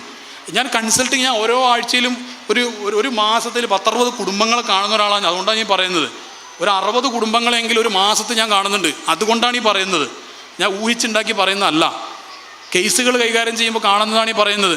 നന്ദിൻ്റെ കുറവ് വല്ലാതെ ഉണ്ട്, വല്ലാതെ നന്ദിക്കുറവുണ്ട്. ഒക്കെ അങ്ങോട്ടും ഇങ്ങോട്ടും കമ്പയർ ചെയ്യാം. ഇനി ഒന്നുകൂടെ ഞാൻ പറഞ്ഞുതരാം. ഈ പെണ്ണുങ്ങളുടെ പ്രധാനപ്പെട്ട ഒരു പരിപാടി സോഷ്യൽ മീഡിയ നോക്കിയിരിക്കലാണ്. ഇപ്പോൾ കുറേ പെണ്ണുങ്ങളുണ്ട് സോഷ്യൽ മീഡിയയിൽ ഇങ്ങനെ ഇങ്ങനെ ഇരിക്കലാണ്. തോണ്ടൽ വിദഗ്ധകളായ പെണ്ണുങ്ങൾ ധാരാളം ഉണ്ടായിട്ടുണ്ട്. നിങ്ങളെ ഉമ്മാരോട് ചോദിച്ചു നോക്കൂ. നിങ്ങളെ ഉമ്മാരിങ്ങനെ ഖുർആൻ തോണ്ടലേന്, ഖുർആൻ്റെ ഓരോ പേജ് ഇങ്ങനെ തോണ്ടലേന്, എന്നിട്ട് അവിടെ ഇങ്ങനെ ഓതും, എന്നിട്ട് അടുത്ത് തോണ്ടും. അങ്ങനെ ഒരു സമൂഹമായിരുന്നു അവർ. അതുകൊണ്ട് തന്നെ അവരുടെ ദുആക്കൊക്കെ ഒരു ഇജാബത്തും അവരുടെ വാക്കിനൊക്കെ ഒരു ഫലമൊക്കെ ഉണ്ടായിരുന്നു. ഇപ്പം അതൊക്കെ പോയി. ഖുർആൻ പറയുന്നില്ല. ഞാൻ റമദാനിൽ ഒരു വാക്ക് പറയാതെ, റമദാൻ കഴിഞ്ഞല്ലോ, ചവ്വാലും കഴിഞ്ഞ് ദുൽഖഅദായി. ഇന്ന് ദുൽഖഅദ എത്ര? 15 അല്ലേ? അല്ല 15 അല്ലേ? 15ആണ്. ദുൽഖഅദ 15. റമദാൻ കഴിഞ്ഞിട്ട് 1.5 മാസം. ഒരു കാര്യം ചോദ്യം ചോദിക്കട്ടെ. റമദാനിൽ കുറേ ആൾക്കാർ പള്ളിയിൽ പോയിട്ട് കുത്തി മറിഞ്ഞ് നിസ്കരിച്ച്, തറാവിയൊക്കെ നിസ്കരിച്ച്, പെണ്ണുങ്ങൾ വീട്ടിൽ നിന്ന് തറാവിയൊക്കെ നിസ്കരിച്ച് കുറേ കാര്യങ്ങൾ നമ്മൾ ചെയ്തില്ലേ? ഇതൊക്കെ എന്തിനു ചെയ്താ? അതെന്തിനായിരുന്നു നമ്മൾ ചെയ്തത്? പണ്ടൊരു ഉസ്താദ് പള്ളിയിൽ ബോർഡ് വെച്ചു, റമദാൻ കഴിഞ്ഞാലും പള്ളി ഇവിടെ ഉണ്ടായിരിക്കുന്നതാണ്. ഉസ്താദിന് ബോർഡൊക്കെ ഇല്ലാതെ നിവൃത്തിയില്ല എന്ന്. കാരണം ഉസ്താദ് റമദാനിൽ മാത്രം ആൾക്കാരെ പള്ളി കാണുന്നത്. റമദാനിൽ ഫുള്ള്. ഇപ്പോൾ വേറെ കാരണമുണ്ട്. ഒന്ന്, വീട്ടിൽ ഭയങ്കര ചൂടാകുമ്പോൾ AC ഉണ്ട് പള്ളിയിൽ. എല്ലാ വീട്ടിലും AC ഉണ്ടാവില്ലല്ലോ. പിന്നെ കറണ്ട് ബില്ല് നോക്കണ്ടേ? പള്ളി മൊത്തം AC, അതാണ് ഒരു കാരണം. പിന്നെ തറാവി കഴിഞ്ഞാൽ അവിടെ ജ്യൂസും ഫ്രൂട്ട്സും എന്തൊക്കെ ഐറ്റംസ് ഓരോ പള്ളിയിലൊക്കെ. ഇപ്പോൾ പള്ളി പിന്നെ തിരഞ്ഞെടുക്കുന്നത് AC ഉള്ള പള്ളിയുണ്ടോ, AC ഉള്ള പള്ളിയുണ്ടോ എന്ന് ചോദിച്ചിട്ട് ചുമക്കൊക്കെ ആൾക്കാർ പോണത്. ബാക്കിയതല്ല, നല്ല കുത്തുബണ്ടോ അതൊന്നല്ല, AC ഉള്ള പള്ളിയുണ്ടോന്നാ. വല്ലാത്തൊരവസ്ഥ തന്നെ. അല്ല, എൻ്റെ ചോദ്യം ഇതാണ്. ഞാൻ ഒരു സാന്ദർഭികമായൊരു ചോദ്യം ചോദിച്ചതാണ്. റമദാനിൽ നമ്മളൊക്കെ ഇബാദത്ത് ഒരുപാട് ചെയ്തല്ലോ, ഇല്ലേ? ചെയ്തില്ലേ? അള്ളാഹു സ്വീകരിക്കട്ടെ. അത് അള്ളാഹിനോട് ഇഷ്ടം കൊണ്ടായിരുന്നോ? ആണെങ്കിൽ ചവ്വാലും അള്ളാഹു ഉണ്ടല്ലോ, ദുൽഖഅദിലും അള്ളാഹു ഉണ്ടല്ലോ.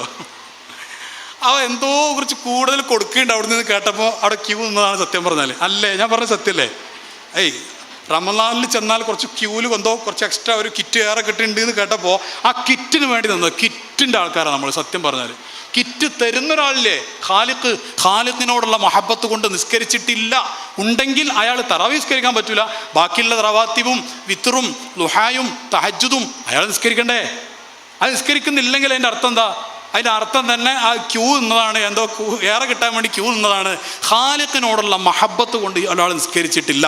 ഖാലിഖിനോട് മഹബത്തില്ലാതെ ഒരാൾ നിസ്കരിച്ചിട്ടില്ലെങ്കിൽ അതിന് നിസ്കാരം എന്ന് പറയൂല. അവിടെ പറഞ്ഞു വൈലുൽ മുസല്ലി എന്ന് പറഞ്ഞത്. ഓനങ്ങനെ ഇഹ്ദിന സിറാത്തൽ മുസ്തഖീം എന്നുള്ള പരമമായ പ്രാർത്ഥന അള്ളാഹിനോട്, പടച്ചോനെ നേർവഴിക്കാക്കി തരണട്ടോ അല്ലാ എന്ന് പറയുന്ന സമയത്ത് ഓനെ മറ്റേ കച്ചവടത്തിൻ്റെ കണക്കൂട്ടൽ അവിടെ കളിയാക്കുക എന്നതിന് പറയാം. വല്യാപ്പാൻ്റെ മുമ്പിൽ വന്നിട്ട് ഇങ്ങനെ ബാപ്പാൻ്റെ മുമ്പിൽ ഇങ്ങനെ വന്നിട്ട് ബാപ്പാനോട് വർത്താനം പറയുമ്പോൾ ബാപ്പ ഇത് സങ്കല്പിക്കട്ടെ, നിങ്ങൾ ഒരു കുടുംബത്തിലെ ഉപ്പയാണ്, ഇദ്ദേഹത്തിൻ്റെ ഒരു മകനുണ്ട്, ആ മകൻ ഇദ്ദേഹത്തിൻ്റെ മുമ്പിൽ വന്നിട്ട് ഇങ്ങനെ പറയാം, വർത്താനം ഇങ്ങനെ പറയുമ്പോൾ അങ്ങോട്ടും ഇങ്ങോട്ട് നോക്കിയാൽ എന്താ ബാപ്പ നിങ്ങളുടെ അടുത്ത്, ബാപ്പ അവിടെ ഉള്ളത്, എന്താ വർത്താനം സുഖമല്ലേ, പിന്നെ ഇങ്ങനെയൊക്കെ നോക്കിയാൽ ഒന്ന് ചെപ്പക്കുറ്റി പറഞ്ഞ സ്ഥലമില്ലേ, ഇല്ലേ അവിടെ ഇവിടെ നിങ്ങളുടെ നാട്ടിലൊക്കെ ഇല്ലേ ചെപ്പക്കുറ്റി എന്ന സ്ഥലമല്ലേ? അത് ഇതിൽ മലപ്പുറം ജില്ലക്കാരല്ലാത്തവരുണ്ടോ? കൈപ്പൊക്കെ മലപ്പുറം ജില്ല അതേത് ജില്ല? വയനാട്. വയനാട്ടിലും ചെപ്പക്കുറ്റി ഇല്ലേ? അല്ല, ആ പ്രയോഗം അവിടെ ഇല്ലേ? ആ, ചെപ്പക്കുറ്റി എല്ലായിടത്തും ഉണ്ട്. അത് ഇംഗ്ലണ്ടിലും ജപ്പാനിലൊക്കെ ഉണ്ട്. ചില വാക്കറിയോന്ന് ഞാൻ ചോദിച്ചത്. വയനാടല്ലാതെ പിന്നെ ഉണ്ടോ? വേറെ കോഴിക്കോടുണ്ടോ? മലപ്പുറം വയനാടാണോ നമ്മുടെ കുടുംബങ്ങളുള്ളത്? മാഷാ അല്ലാ, വയനാട്ടിൽ നിന്നൊക്കെ ആൾക്കാർ രാവിലെ തന്നെ ഇവിടെ എത്തിയല്ലോ, അൽഹംദുലില്ലാ. അല്ലാഹ് ഒരു യാത്രയൊക്കെ സ്വീകരിക്കട്ടെ.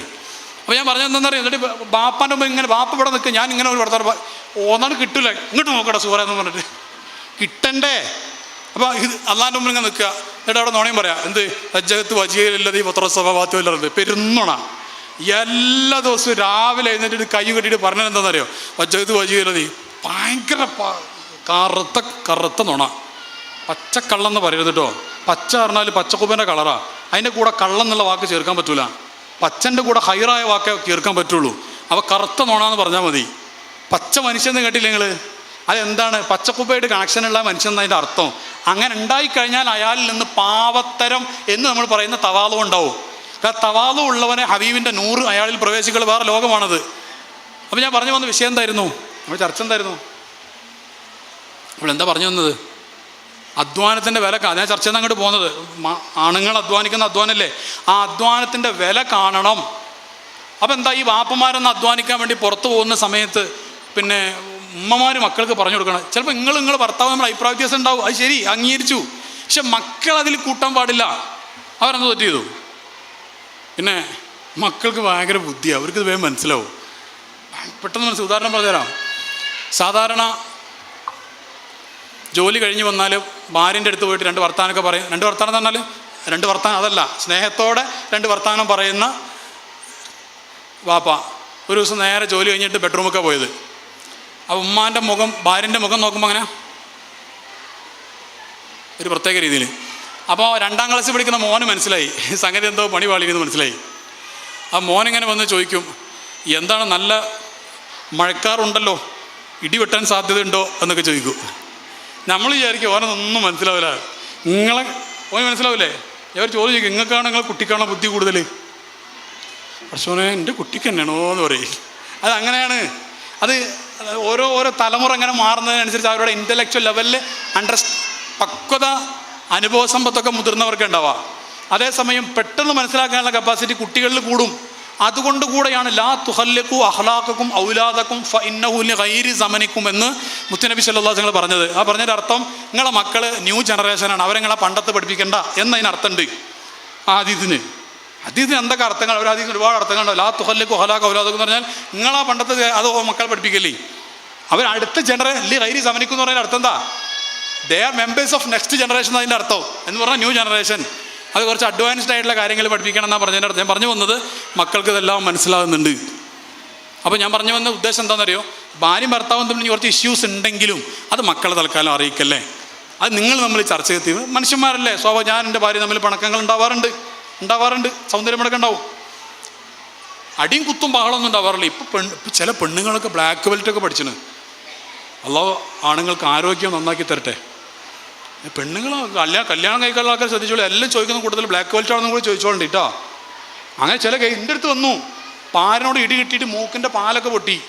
പണ്ട് മൂരാട് പാലം പൊട്ടിയിട്ട് അവിടെ നന്നാക്കിയിട്ട് പുതിയ പാലം, വടകര മൂരാട് പാലല്ലേ, അതൊക്കെ പാലൊക്കെ പൊട്ടിയിട്ട് പുതിയ വന്നോടെ അത് ഓപ്പണായി. നമ്മളെ മൂക്കിൻ്റെ പാലം പൊട്ടിയാൽ ഭയങ്കര ഇടങ്ങാറാത്. പിന്നെ സംസാരിക്കാൻ അങ്ങനെ ആക്കേണ്ടി വരും, വലിയ കാണാൻ വലിയ ഭംഗി ഉണ്ടാവില്ല. ചില പെണ്ണ് ഈ സ്കൂളിൽ തൈക്കോണ്ടോ കരാട്ടെ ഇങ്ങനെ ഓരോ സാധനങ്ങൾ പഠിപ്പിക്കുന്നില്ലേ, അതിലൊക്കെ പോയിട്ട് കരാട്ടൊക്കെ എടുത്തിട്ട് വരികയാണ് പെണ്ണിനോട് വാപ്പ പറഞ്ഞിട്ടുണ്ട്, ഈ എന്ത് ഒന്നും നോക്കണ്ടോ, നല്ല കൊടുത്തോണ്ട് ബാക്കി നമുക്ക് നോക്കാം. കാരണം ഈ പെണ്ണുങ്ങൾ ആണുങ്ങൾ ആക്രമിച്ചു കഴിഞ്ഞാൽ കേസൊക്കെ വരുന്ന സമയത്ത് പെണ്ണുങ്ങൾക്ക് അനുകൂലമാവത്രേ. വല്ലാത്തൊരവസ്ഥയാണ് അങ്ങനെ അവസ്ഥ ഉണ്ട്. ഈ കേരളത്തിൽ പീഡനങ്ങളില്ലേ, ഈ സംഗതികളില്ല, ഈ റേപ്പ് കേസുകൾ. ഞാനിങ്ങനെ അത്ഭുതപ്പെട്ടു, എങ്ങനെ ഇപ്പോൾ നടക്കുന്നത്? കൊല്ലത്ത് കൊണ്ടുപോയിട്ട് റേപ്പ് ചെയ്തു, പത്തനംതിട്ട കൊണ്ടുപോയിട്ട് റേപ്പ് ചെയ്തു, പിന്നെ കോട്ടയത്ത് കൊണ്ടുപോയിട്ട് റേപ്പ് ചെയ്തു, വയനാട് കൊണ്ടുപോയിട്ട്. അപ്പോൾ ഈ പെണ്ണ് ഇത്ര പാവം, ഇത് എന്തിനാണ് കൊണ്ടുപോകണമെന്ന് അറിയില്ല ഈ സാധുവിന്. അത് സംഭവം എന്താണെന്ന് വെച്ച് കഴിഞ്ഞാൽ ആദ്യം ഒരു സമ്മതത്തോടെ ചെയ്ത, പിന്നെ തെറ്റിയപ്പോൾ കേസായതാ. എനിക്ക് തോന്നുന്നത് കുറച്ച് കഴിഞ്ഞാൽ ഈ വിഷയത്തിൽ ഹൈക്കോർട്ടിലോ മറ്റെന്തെങ്കിലും ഇത് വരും. നിങ്ങളെ സംഗതികളൊക്കെ കഴിഞ്ഞിട്ട് തെറ്റുമ്പോൾ കേസാക്കുന്ന പരിപാടി പറ്റൂല. കേസാണെങ്കിൽ ആദ്യം തന്നെ രണ്ടാമത്തെ കൂട്ടില്ല, ഫസ്റ്റത്തത് മാത്രം റേപ്പായിട്ട് കൂട്ടുള്ളൂ എന്ന് പറയുന്ന എന്തെങ്കിലും നിയമം വരാൻ സാധ്യതയുണ്ട്. ഇത് പാവപ്പെട്ട ആണുങ്ങൾ പെണ്ണുങ്ങൾ കൊടുക്കുകയാണ്, രണ്ടു കൂട്ടരും തെറ്റ് ചെയ്യുക. അപ്പോൾ ഇവരുടെ അധ്വാനത്തെക്കുറിച്ച് നന്നായിട്ട് പറഞ്ഞു കൊടുക്കണം മക്കൾക്ക്. അപ്പോൾ നല്ല നല്ല സ്നേഹത്തോടെ. ഡോക്ടർ APJ അബ്ദുൽ കലാമിൻ്റെ ജീവിതത്തിലൊരു കഥ ഉണ്ട്. അദ്ദേഹം പറയുന്നത് മൂപ്പർ ലൈഫിൽ ഒറിജിനൽ ഉണ്ടായൊരു സംഭവം മൂപ്പർ പറയുന്നുണ്ട്, മൂപ്പർ ആത്മകഥയെ പറയുന്നുണ്ട്. മൂപ്പർ ചെറിയ കുട്ടിയായിരിക്കുന്ന സമയത്ത് ഒരു ദിവസം മൂപ്പരുടെ വാപ്പയും ഉമ്മയും കൂടെ ഭക്ഷണം കഴിക്കാൻ വേണ്ടി തയ്യാറായി. അപ്പോൾ ഉമ്മ ചപ്പാത്തി ചുട്ടു, ചപ്പാത്തി ഉണ്ടാക്കി, ചപ്പാത്തിയെല്ലാം കൊണ്ടുവന്ന് വെച്ചു. അപ്പോൾ വാപ്പയും APJ അബ്ദുൽ കലാം അങ്ങനെ ഇരിക്കുകയാണ് ഭക്ഷണം കഴിക്കാൻ, ഉമ്മ സെർവ് ചെയ്തുകൊണ്ടിരിക്കുകയാണ്. അപ്പോൾ ചില ചപ്പാത്തികൾ കരിഞ്ഞ ചപ്പാത്തിയായിരുന്നു. അപ്പോൾ കലാമിൻ്റെ ഉപ്പ ആ കരിഞ്ഞ ചപ്പാത്തിയൊക്കെ അയാളുടെ പ്ലേറ്റ് കിട്ടു, എന്നിട്ട് പറഞ്ഞു എനിക്ക് കരിഞ്ഞ ചപ്പാത്തിയാണ് ഇഷ്ടം എന്ന് പറഞ്ഞ് ആ കരിഞ്ഞ ചപ്പാത്തിയൊക്കെ കലാമിൻ്റെ ഉപ്പ എടുത്തു. നല്ല ചപ്പാത്തി അദ്ദേഹത്തിൻ്റെ ഭാര്യക്കും കലാമിൻ്റെ ഉമ്മാക്കും കലാമിനും കൊടുത്തു. എന്നിട്ട് അവർ ഭക്ഷണം കഴിച്ചു. എന്നിട്ട് അപ്പോൾ ഭക്ഷണമൊക്കെ കഴിച്ച് കഴിഞ്ഞതിന് ശേഷം ഡോക്ടർ കലാം പറയാണ്, ചെറിയ കുട്ടിയായപ്പോൾ ഞാൻ എൻ്റെ ഉപ്പാൻ്റെ റൂമിലേക്ക് ചെന്നിട്ട് ചോദിച്ചു, ഉപ്പ നിങ്ങൾക്ക് യഥാർത്ഥത്തിൽ കരിഞ്ഞ ചപ്പാത്തി ഇഷ്ടമാണോ എന്ന്. അപ്പോൾ എൻ്റെ ഉപ്പ എന്നോട് പറഞ്ഞു, മോനെ കരിഞ്ഞ ചപ്പാത്തി ആർക്കും ഇഷ്ടം ഉണ്ടാവില്ല, പിന്നെ എന്തിനാണ് ഞാൻ അങ്ങനെ ചെയ്തത്? രാവിലെ മുതൽ രാത്രി വരെ നമുക്ക് വേണ്ടി ഭക്ഷണം ഉണ്ടാക്കി വീട് നോക്കി അടിച്ചു പൊളിച്ച് ഭക്ഷണം ക്ഷീണിച്ച് അധ്വാനിച്ചതാണ് നിൻ്റെ ഉമ്മ. ചപ്പാത്തി ആരും ബോധപൂർവം എന്ത് ചെയ്യാറില്ല, കരിക്കാറില്ല അല്ലേ? ശരിയല്ലേ? ബോധപൂർവം ചായയിൽ മധുരം കുറയാത്തതുപോലെ, ബോധപൂർവം കറിയിൽ ഉപ്പ് കുറയാത്തതുപോലെ. നിങ്ങൾക്ക് മനസ്സിലാണില്ലേ? മനസ്സിലായിട്ടല്ലേ? അതുപോലെ തന്നെ ബോധപൂർവം ആരും ചപ്പാത്തി കരിക്കാറില്ല. അത് ആയിപ്പോയതാ മോനെ, ഞാനത് കുറ്റം പറഞ്ഞു കഴിഞ്ഞാൽ നിൻ്റെ ഉമ്മക്ക് വിഷമാവൂടാ, പാവാണ് എന്ന് പറഞ്ഞിട്ട് ഭാര്യയുടെ മഹത്വമാണ് അതിൻ്റെ അർത്ഥം. ഒരു തമ്മിൽ ഫുൾ ഹാപ്പിയാണെന്നാവില്ല. പക്ഷെ മക്കളോട് പറയുന്ന സമയത്ത് അതായിരിക്കണം പറയേണ്ടത്. ഒരു ഉമ്മ മക്കളോട് പറയേണ്ടത് how great is your dad എന്ന് പറഞ്ഞു കൊടുക്കണം. മോനെ നിൻ്റെ ഉപ്പ എത്ര വലിയ ആളാടാന്ന് പറഞ്ഞു കൊടുക്കണം. അത് പദവിയോ അങ്ങനെയുള്ള കുറേ കാര്യങ്ങൾ നോക്കിയിട്ടല്ല. എടാ നമ്മളെ സ്നേഹിക്കടാ. ആ ബാപ്പ ഇറങ്ങിപ്പോയത് എൻ്റെ കുട്ടി കണ്ടോ? ആ ബാപ്പഞ്ഞ് വൈകുന്നേരം വരെ നമുക്ക് വേണ്ടി ഓട്ടോ റിക്ഷ കൊടുക്കുക, അല്ലെങ്കിൽ ജോലി ചെയ്യാൻ മാഷായിട്ട് ജോലി ചെയ്യാൻ കുട്ടികളിങ്ങനെ ക്ലാസ് എടുത്ത് ക്ഷീണിച്ച് ഇങ്ങനെ വരികയാണ്. എന്താ കാര്യം? നമുക്ക് വേണ്ടി വീടുണ്ടാക്കാനും അധ്വാനിക്കാനും വേണ്ടി പൈസ ഉണ്ടാക്കാൻ പോയതാടാ. അതുകൊണ്ട് ഉപ്പച്ചി വരുമ്പോൾ ഉപ്പച്ചി പോകുന്ന സമയത്ത് ചെരുപ്പൊക്കെ ഒന്ന് എടുത്ത് കൊടുത്ത് ബാപ്പാൻ്റെ പൊരുത്തൊക്കെ എൻ്റെ കുട്ടി ഒന്ന് വാങ്ങണം. ബാപ്പ വരുമ്പോൾ ആ ബാഗൊക്കെ ഒന്ന് വാങ്ങി ഇപ്പാൻ്റെ റൂമിലൊക്കെ ഒന്ന് കൊണ്ടുവച്ച് കൊടുക്കണം എന്നൊക്കെ പറഞ്ഞിട്ട് ആ ബാപ്പാൻ്റെ പൊരുത്തം വാങ്ങാൻ വേണ്ടി ഉമ്മമാർ ശ്രദ്ധിക്കണം. അതേപോലെ തിരിച്ച് നമ്മൾ തമ്മിലൊന്ന് പ്രശ്നം ഉണ്ട് വിചാരിച്ചാൽ ഇവിടെ കുട്ടികളോട് പറയാം, എടാ നിൻ്റെ തള്ള എന്ത് തള്ളയടാ, എടാ കുടുങ്ങിപ്പോയടാന്നൊന്നും പറയരുത്. ചിലപ്പോൾ അങ്ങനെ പോയിട്ടുണ്ടാവും, എന്നാലും പറയാൻ പാടില്ല. ചിലപ്പോൾ ഭാര്യ വിചാരിക്കുന്നുണ്ടാവും പെട്ടുപോയിന്ന്. അള്ളാഹു മജ്ജാലിനാ നിങ്ങൾ തുറന്നില്ല കുറേ പെടുത്തനെ അത് നല്ലതിനാണ് തുറന്നത്. അള്ളാഹു മജ്ജാലിനാ തന്നെ ഉദാഹരണം എന്താണ്? പെടുത്തനെ അതിൻ്റെ എൻ്റെ ഉദ്ദേശം. പറയുമ്പോൾ നല്ലതേ പറയാവൂ. കാരണം മക്കൾ ഇതിനൊന്നും തെറ്റ് ചെയ്തിട്ടില്ലല്ലോ, പാവങ്ങളല്ലേ, അവരെന്ത് തെറ്റാ ചെയ്തത്? അപ്പം അവരോട് നല്ലത് പറയാം. ഈ മക്കളും മനസ്സിലാക്കേണ്ടത് ഭാര്യ ബാപ്പ ഉമ്മ എന്ന് പറഞ്ഞാൽ മാസൂമിയങ്ങളും. ഞാൻ പറഞ്ഞല്ലോ, ഞാൻ ഇതൊക്കെ ക്ലാസ് എടുക്കുന്ന ആളല്ലേ, ഞാൻ എന്ത് ചെയ്യാറുണ്ട്, എൻ്റെ ഭാര്യയോട് പണങ്ങാറുണ്ട് എന്നല്ല ഞാൻ പറഞ്ഞത്. പരസ്യമായിട്ടല്ലേ പറയുന്നത്, ഉണ്ട് എന്ന് പറഞ്ഞാൽ ഇല്ല എന്നല്ല. ഇല്ല എന്ന് പറഞ്ഞാൽ കളവാ, നിങ്ങൾ മനസ്സിലാക്കുക. ഞാൻ പണങ്ങാറുണ്ട്, എൻ്റെ ഭാര്യ എന്നോട് പറഞ്ഞാറുണ്ട്. ചിലപ്പോൾ ഗൗരവത്തിൽ അങ്ങോട്ടും കൂടി സംസാരിക്കാറുണ്ട്. അത് അവിടെ കഴിഞ്ഞാൽ കഴിയും. അല്ലാതെ അടിപിടി കുത്തും ബഹളം അതൊന്നും ഉണ്ടായിട്ടില്ല. അതിലേക്ക് നമ്മൾ എന്തുവരെ പോയിട്ടില്ല. നിങ്ങളും പോയിട്ടുണ്ടാവില്ല, അതാണ് ഞാൻ വിചാരിക്കുന്നത്. അപ്പോൾ ഞാൻ പറഞ്ഞു തന്നെ ഇടയ്ക്ക് പറഞ്ഞു തന്നെയാണ്. പിന്നെ കുറച്ച് കരാട്ടങ്ങളും പഠിച്ചു വെച്ചോളി. കരാട്ട കുറേ പഠിക്കണ്ട, ബ്ലോക്ക് ചെയ്യുന്ന എങ്ങനെ പഠിച്ചാൽ മതി. കാരണം മൂക്കിനൊക്കെ ഇത് കൊണ്ടിട്ട് പിന്നെ ഹോസ്പിറ്റലിൽ പോയിട്ട് ഭാര്യ കൊണ്ട് ഇടി കൊണ്ടിതൊക്കെ പറഞ്ഞാൽ ഒരു മോശം. ആ ഡോക്ടർ ഇങ്ങനെ എന്താടോ ഈ എന്തോന്നറിയാം ഇതൊക്കെ എന്നൊക്കെ ഒരു മോശമല്ലേ നമുക്ക്. അപ്പോൾ അതുകൊണ്ട് ശ്രദ്ധിക്കാം. ഇവർ കുറേ പഠിച്ചിട്ടുണ്ട്. പുതിയ തലമുറയിലൊക്കെ ഭയങ്കര സെറ്റപ്പാണ് ഇവർ. അതേസമയം പെൺകുട്ടികൾ ആ ഒരു പ്രായപൂർത്തി ചെറിയ പ്രായം മുതലേ ഒരു 5-6 വയസ്സ് മുതൽ കുറച്ച് കാര്യങ്ങൾ പഠിക്കണം നല്ലതെന്നുള്ള അഭിപ്രായക്കാരനാണ് ഞാൻ. അത് കച്ചറുണ്ടാക്കാനല്ല, ഒരു കോൺഫിഡൻസ് കൂടെ. നേരത്തെ പറഞ്ഞൊരു ബാക്കി മക്കളെ പഠിപ്പിക്കണം എന്ന് പറഞ്ഞില്ലേ, മാർഷ്യൽ ആർട്സ് മക്കളെ പഠിപ്പിക്കണം. അത് പഠിക്കുമ്പോൾ തന്നെ പഠിപ്പിച്ചു കൊടുക്കണം. എന്ത് മോനെ കച്ചറുണ്ടാക്കാനല്ല കേട്ടോ എന്ന്. ഒരാൾ ഇങ്ങോട്ട് എന്തെങ്കിലും കാണിച്ചാൽ മോനെ ഇടിക്കാനല്ല, അത് ഇടിക്കാതിരിക്കാനാണ്. ഞാൻ പറഞ്ഞു മനസ്സിലായോ? ഇടിക്കാതിരിക്കാനാണ് ഈ പഠിക്കുന്നത്. ഇടിക്കാതിരിക്കാൻ പഠിക്കണേ ഇടിക്കാനല്ലേ. എന്തിനാ ഇടിക്കാതിരിക്കാൻ? നിങ്ങൾ പറ, ഇടിക്കാനാണ് പഠിക്കുന്നത്, ഇടിക്കാതിരിക്കാനാണ് പഠിക്കുന്നത്. അതൊരു കോൺഫിഡൻസാണ്. ഞാനിങ്ങനെ ഇടിച്ചാൽ തടുക്കണ്ടേ, ബ്ലോക്ക് പഠിക്കണ്ടേ, അതിന് പഠിച്ചാൽ മതി. അപ്പം പെൺകുട്ടികളെ കുറിച്ച് പഠിപ്പിക്കാൻ നല്ലതാണ്. ഇന്നത്തെ കാലമല്ല, ഒരാൾ എന്തെങ്കിലും ചെയ്യാനില്ല, ഒരു ബ്ലോക്കോ ഒരു ഇടിയോ എന്തെങ്കിലും സാധനം കിട്ടിക്കഴിഞ്ഞാൽ എന്ത് ചെയ്തോളും, പെൺകുട്ടി അത് പഠിച്ചു വെച്ചിട്ടുണ്ടെങ്കിൽ അത് ക്ലിയർ ആയിക്കോളും. പിന്നെ കുറച്ച് ഫിസിക്കലി ഫിറ്റ് ആവാനും ജിമ്മിനെ ഞാൻ വല്ലാതെ പ്രോത്സാഹിപ്പിക്കാറില്ല. അതിന് വേറെ കുറേ വശങ്ങളുണ്ട് അതിൽ. അതിനേക്കാൾ നല്ലത് ആയോധന കല പഠിക്കലാണ്. മറ്റേ ഇങ്ങനെ മസിലും വീർപ്പിച്ചിട്ട് ഒരു ചെറിയൊരു സാധനം മാത്രം ഇട്ടിട്ട് അവർക്കൊക്കെ കാണിച്ച് ഇങ്ങനെ സ്റ്റേജിൽ പോയി നിൽക്കാനാണ് മറ്റത്. ഇതങ്ങനല്ല. ആയോധന കല പഠിച്ചു കഴിഞ്ഞാൽ ഒരു കോൺഫിഡൻസ് ഉണ്ടാവും ചെയ്യും, ബോഡിയൊക്കെ ഫിറ്റ് ആവും, എക്സസൈസ് നമുക്ക് എന്താണെന്ന് മനസ്സിലാവും. ഇനി വേണമെങ്കിൽ അതൊരു ജീവിതമാർഗ്ഗമായിട്ട് കളരി പഠിപ്പിക്കുന്ന ഗുരുക്കന്മാരില്ലേ, തൈക്കോണ്ട പഠിപ്പിക്കുന്ന മാഷന്മാരില്ലേ, അതൊരു ജീവിത മാർഗ്ഗമാണത്. ആ രീതിയിലൊക്കെ വേണമെങ്കിൽ നല്ല ഹൈറായ രീതിയിൽ ഉപയോഗിക്കാൻ പറ്റിയ സംഭവം പെൺകുട്ടികളും പഠിക്കണം ചെറിയ പ്രായത്തിൽ. മറ്റേ പറയുന്നില്ല, ഇവിടെ അടുത്തൊരു കേസുകൾ പരിസരത്ത് നിങ്ങൾ കണ്ടതാണ്. മറ്റേ പുരുഷന്മാരുടെ അടുത്തേക്ക് പഠിക്കാൻ പോയിട്ടുണ്ടാകുന്ന തൊടലും ഞാൻ തൊട്ടാലും നിൻ്റെ ഇവിടെ അങ്ങനെയൊക്കെ വിഷയങ്ങളൊക്കെ ഉണ്ട് അതിൽ, ഞാൻ വിശദീകരിച്ച് കിടക്കുന്നില്ല. അപ്പോൾ ഇങ്ങനെയുള്ള കാര്യങ്ങളൊക്കെ നന്നായിട്ട് ശ്രദ്ധിക്കണം. പിന്നെ ഞാൻ നേരത്തെ ഒരു കാര്യം പറഞ്ഞു തുടങ്ങി പൂർത്തിയാക്കാത്തതുണ്ട്. അതെന്താ, സ്ത്രീകൾ പൊതുവെ സോഷ്യൽ മീഡിയയിൽ കൂടുതൽ ഇടപെടുന്ന പൂർത്തിയാക്കിയില്ലല്ലോ. നിങ്ങളത് പോയി വിചാരിച്ചിട്ട് സമാധാനം അൽഹംദുലില്ലാ മുപ്പരെ മറന്നു വിചാരിച്ചിരിക്കേ. എന്ത് മറന്നാൽ അത് മാത്രം ഞാൻ മറക്കൂല, കാരണം അത്രമാത്രം വിഷയമാണത്. പെണ്ണുങ്ങളെ പണി എന്താണെന്നറിയോ, അത്യാവശ്യം പണി വേഗം തീർത്തിട്ട് റൂമിൽ പോയിട്ട്, പണ്ടൊക്കെ പെണ്ണുങ്ങൾ ചെയ്തിരുന്നത് റൂമിൽ പോയിട്ട് എന്തെങ്കിലും പറഞ്ഞേ, ഖുർആൻ തോണ്ടലായിരുന്നു പറഞ്ഞില്ലേ, ഇപ്പോൾ പണി ഇത് തോണ്ടലാണ്. എന്തൊക്കെയാണെന്നും കൂടി പറഞ്ഞുതരാം. ടോട്ടലി പറയല്ല ഞാൻ, അതിൽ സ്പെസിഫിക് ആയിട്ട് പറയാം ഒന്ന് രണ്ട് കാര്യങ്ങൾ. പെണ്ണുങ്ങൾ ഒന്ന് നോക്കുന്നത്, കുറേ ആൾക്കാരെ മെയിനായിട്ട് ഇവർ നോക്കുന്നത് സ്റ്റാറ്റസ് പാളി നോക്കികളാണ്. സ്റ്റാറ്റസ് നോക്കണം കുറേ ആൾക്കാർ. സ്റ്റാറ്റസ് ജസീറ ഭർത്താവിൻ്റെ കൂടെ ഊട്ടി പോയി, മറ്റേ ജസീല മറ്റോടത്ത് പോയി, മറ്റേ ഫർഹാന മറ്റോടത്ത് പോയി, ഇതിങ്ങനെ കാണുകയാണ്. ഇത് ഓരോന്ന് കാണുന്നതനുസരിച്ച് മോന്തയുടെ ഷേപ്പ് ഇങ്ങനെ മാറുന്നുണ്ട്. അത് നിങ്ങൾക്ക് മനസ്സിലാവും, അല്ലെ ഭർത്താക്കന്മാർക്കേ മനസ്സിലാവുള്ളൂ. എന്നിട്ട് പറയും, ഭർത്താവ് ഇങ്ങനെ വരുമ്പോൾ മോന്ത ഇരിക്കുന്നുണ്ടോ, എന്തേ നിങ്ങൾ സ്നേഹമുണ്ട് ഇങ്ങനെ പറയാമെന്നല്ലാതെ അന്നേടി കൊണ്ടുപോക്കില്ല എന്ന് പറയും. നിങ്ങൾ കുറേ കാലം പറയാൻ തുടങ്ങിയിട്ട് സ്നേഹമുണ്ട് അന്നേടി നിങ്ങൾ കൊണ്ടുപോക്കില്ല. എന്നിട്ട് അതിൻ്റെ പേരിൽ പ്രശ്നമുണ്ട്. മറ്റേ ഫർസാൻ അവിടെ പോയി, മറ്റെവിടെ പോയി, ഇത് പറഞ്ഞിട്ട് അവരൊക്കെ നല്ല ഭർത്താക്കന്മാരാണ്, എത്ര തിരക്കുണ്ടെങ്കിലും ഭാര്യമാർ അവിടെ കൊണ്ടുപോകും. ഈ പറഞ്ഞതിൻ്റെ അർത്ഥം ഭർത്താക്കന്മാർ ഭാര്യമാരവിടെ കൊണ്ടുപോകരുതെന്നല്ല, കൊണ്ടുപോകണം എന്നുള്ള അഭിപ്രായക്കാരനാണ് ഞാൻ. അത് ഞാനല്ല, സീറൂഫിൽ ഖുറാനിൽ പറഞ്ഞല്ലേ. യാത്ര പോകണം. നിങ്ങൾ ഇസ്ലാമിക ചരിത്രത്തിൽ നോക്കിയേ, യാത്ര പോകാത്ത മഹാന്മാരില്ല, ആരും ഉണ്ടാവില്ല. ബഹുമാനപ്പെട്ട ഇമാം മാലിക് റളിയല്ലാഹു അൻഹു യാത്ര പോയിട്ടില്ല. എന്താ കാരണം? മദീന വിട്ട് പോകാനുള്ള താല്പര്യമില്ലാത്തതുകൊണ്ടാണ്. ഫർളായ ഹജ്ജിന് മാത്രം പോയത്, അല്ലാതെ മദീന വിട്ട് പോയിട്ടില്ല. എൻ്റെ ഹബീബിൻ്റെ മദീന വിട്ട് എനിക്ക് പോകാൻ കഴിയൂല എന്ന് പറഞ്ഞിട്ട് ഇമാം മാലിക് റളിയല്ലാഹു അൻഹു പോയിട്ടില്ല. അല്ലാതെ ഏത് ഇമാമിയങ്ങളെ എടുത്ത് നോക്കി എല്ലാവരും യാത്ര പോയതാ. യാത്ര പോകണം, ഭാര്യയും മക്കളും കുട്ടികളൊക്കെ ഒന്നിച്ച് യാത്ര പോകണം. നമ്മൾ പെണ്ണുങ്ങളൊക്കെ ഡ്രസ്സൊക്കെ ഇട്ടിട്ട് വെള്ളത്തിൽ ഇങ്ങനെ ചാടി കളിച്ചിട്ട് അതിങ്ങനെ നോക്കി നിന്നിട്ട് ഫോട്ടോ എടുക്കാൻ കാത്തുനിന്ന് അവിടെ പോകണ്ട. നല്ല നീ വല്ല പൂളിൽ ചാടി കുളിക്കുന്നത് തെറ്റല്ല, പക്ഷേ വേറെ ആരും ഇല്ലയെന്ന് ഉറപ്പ് വരുത്തിയിട്ട് ഒരു പൂളും കൊണ്ട് റെൻറ്റിനെടുത്തോളി. എന്നിട്ട് അവിടെ കാണൽ ഹലാലായ വാപ്പയമ്മയും കുട്ടികൾ മാത്രമാണെങ്കിൽ അവിടെ നിന്നോളി. എന്നിട്ട് പൂളിലൊക്കെ ഒന്ന് ചാടി കുളിക്കുക. അല്ലാതെ വേറെ ആണുങ്ങൾ ഈ പെണ്ണുങ്ങളെ നിങ്ങൾക്കത് മനസ്സിലാവില്ല. കാരണം എന്താണെന്ന് പറയുക, ഒരു ആണിൻ്റെ സെക്ഷൽ സ്റ്റിമുലേഷൻ ഓപ്പൺ ആവുന്നത് വിഷ്വൽ സ്റ്റിമുലേഷനിലൂടെയാണ്. അതുകൊണ്ട് ഈ മാന്യമായിട്ട് വസ്ത്രം ധരിക്കണം എന്ന് പറയുന്നത് അതിനെ എതിർത്തിട്ട് കാര്യമില്ല, അത് സയൻസാണത്. കാരണം വിഷ്വൽ സ്റ്റിമുലേഷൻ ഒരു ആണിന് ഉണ്ടായിക്കഴിഞ്ഞാൽ അവിടെ ഹോർമോണൽ ആക്ടിവേഷൻ സംഭവിക്കുന്നുണ്ട് ബോഡിയിൽ. അത് ബോഡിയിൽ നടന്നു കഴിഞ്ഞാൽ സെക്സ് റിലേറ്റഡ് ആയിട്ടുള്ള ഹോർമോണോട് ആക്റ്റീവ് ആകുന്നുണ്ട്. അത് ആക്റ്റീവായി കഴിഞ്ഞാൽ ഈ പിടനെ നോക്കിയിട്ട് അയാൾ എന്തെങ്കിലുമൊക്കെ ചെയ്യും, അല്ലെങ്കിൽ വേറെ വല്ല പ്രവർത്തനം ചെയ്യണം എന്നുള്ള തെറ്റായ ചിന്ത ഈ ആണിലുണ്ടാകും. അതുകൊണ്ടാണ് ചെയ്യരുത് എന്ന് പറയുന്നത്.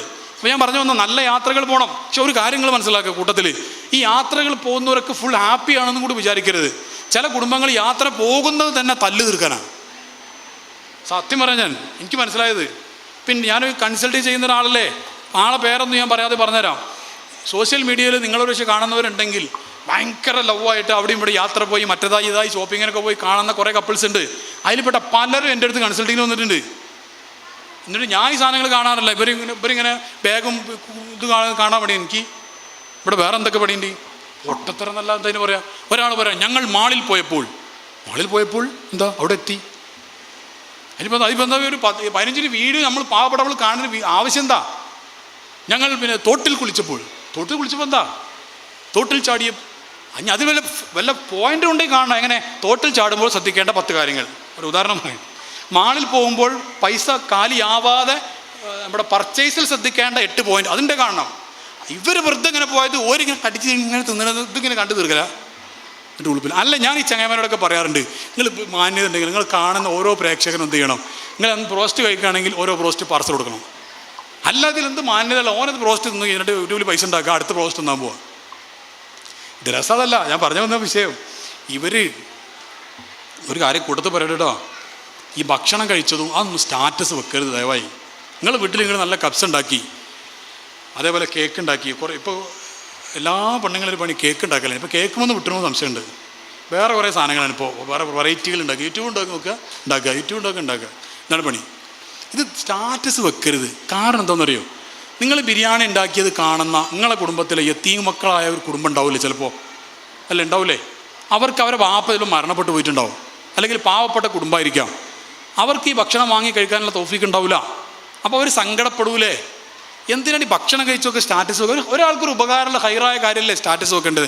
അല്ലെങ്കിൽ അവിടെ നിങ്ങൾ എഴുതുക, എന്ത്, ഈ പോസ്റ്റ് കാണുന്ന എന്നോട് പ്രതികരിക്കുന്ന എല്ലാവർക്കും ഇതേ ഭക്ഷണം ഞങ്ങൾ ഫ്രീ ആയിട്ട് കൊടുക്കുന്നതാണ്. അതൊരു നല്ല മാന്യമായൊരു മാതൃകയാണ്. അപ്പോൾ ഞാൻ പറഞ്ഞു വന്നത്, സ്റ്റാറ്റസിൽ കാണുന്നവരൊക്കെ ഫുൾ ഹാപ്പിയാണെന്ന് വിചാരിക്കരുത്. ഇപ്പം എൻ്റെ അടുത്ത് വന്നു, ഞാൻ പറഞ്ഞു സ്ഥിരമായി ഇങ്ങനെ വീഡിയോസ് വ്ളോഗ് ചെയ്യുന്ന ചില കപ്പിൾസ് എൻ്റെ അടുത്ത് വന്നു. അപ്പോൾ എന്നോട് പറഞ്ഞു, സാറേ ഞങ്ങൾ വ്ളോഗൊക്കെ ചെയ്യുന്ന ആളാണ്. അപ്പോൾ ഞാൻ എന്നിട്ട് ഒരു കാണിച്ചു തരും, ഇങ്ങനെ നോക്കൂ. അപ്പോൾ നോക്കുമ്പോൾ ഇത് നിങ്ങളെന്നല്ലേ എന്ന് ചോദിച്ചു. ആ അതെ. നിങ്ങൾ ഫുൾ ഹാപ്പിയാണല്ലോ, ഇവിടെ വന്നാൽ എന്തിനാന്ന് നോക്കൂ. അത് വീഡിയോയിൽ മാത്രമേ ഹാപ്പിയുള്ളൂ, ഒറിജിനൽ ലൈഫിൽ ഹാപ്പി ഇല്ല എന്ന് പറയും. ഫുള്ള് പ്രശ്നമാണിത്. തലാഖിൻ്റെ വക്കിലെത്തിയിരിക്കുന്ന ആൾക്കാരൊക്കെ അടുത്ത വീഡിയോയിലും ഹാഡിയർ വൺസ് അഗൈൻ ഫണ്ടാന്ന് പറയുന്നത് തുടങ്ങുന്നത്. നമ്മൾ വിചാരിക്കും ഇവർ ഫുള്ള്. എന്നിട്ട് താഴെ കുറേ പെണ്ണുങ്ങൾ കമൻ്റ് അടിച്ച് വെച്ചിരിക്കുകയാണ്, ഇതുപോലെയുള്ള ജീവിതമൊക്കെ ആയിരുന്നു ഞാനും ആഗ്രഹിച്ചിരുന്നത്. അല്ലാ പഠിച്ചോനെ, അതിൻ്റെ അർത്ഥം മനസ്സിലായല്ലേ?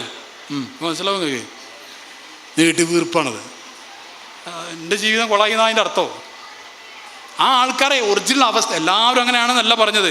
എൻ്റെ അടുത്ത് പലരും വന്നതുകൊണ്ട് ഹക്ക് പറയാൻ ഞാൻ. എൻ്റെ ഒരു കൂട്ടത്തിലൊരു പറയും, സാറേ പുറത്ത് പറയരുതിട്ടോന്ന് പറയും. ഞാൻ പറയും നിങ്ങളെ പേര് പറയില്ല, സംഗതി ഞാൻ പറയുന്ന പറയും. പേര് പറഞ്ഞിട്ടില്ലല്ലോ, നിങ്ങളെ പേര് പറയൂല, പക്ഷേ സംഗതി ഞാൻ പുറത്ത് പറയും. മറ്റുള്ളവർക്ക് പാടുണ്ടായിക്കോട്ടെ, അതിന് കുഴപ്പമില്ല എന്ന് പറയും. അത് ആരാന്ന് ആർക്കും അറിയില്ലല്ലോ. അത്ര കഷ്ടമാണ് ഇവർ. അതിൽ ചിലത് ഡൈവോഴ്സ് ആയ കേസുണ്ട് ഇപ്പോൾ. അപ്പോൾ ചില വീഡിയോസ് പുതിയത് വരുന്നില്ല ചില ആൾക്കാരത്. അത് കണ്ടിട്ട് എല്ലാം റെഡിയാണെന്ന് വിചാരിക്കരുത്.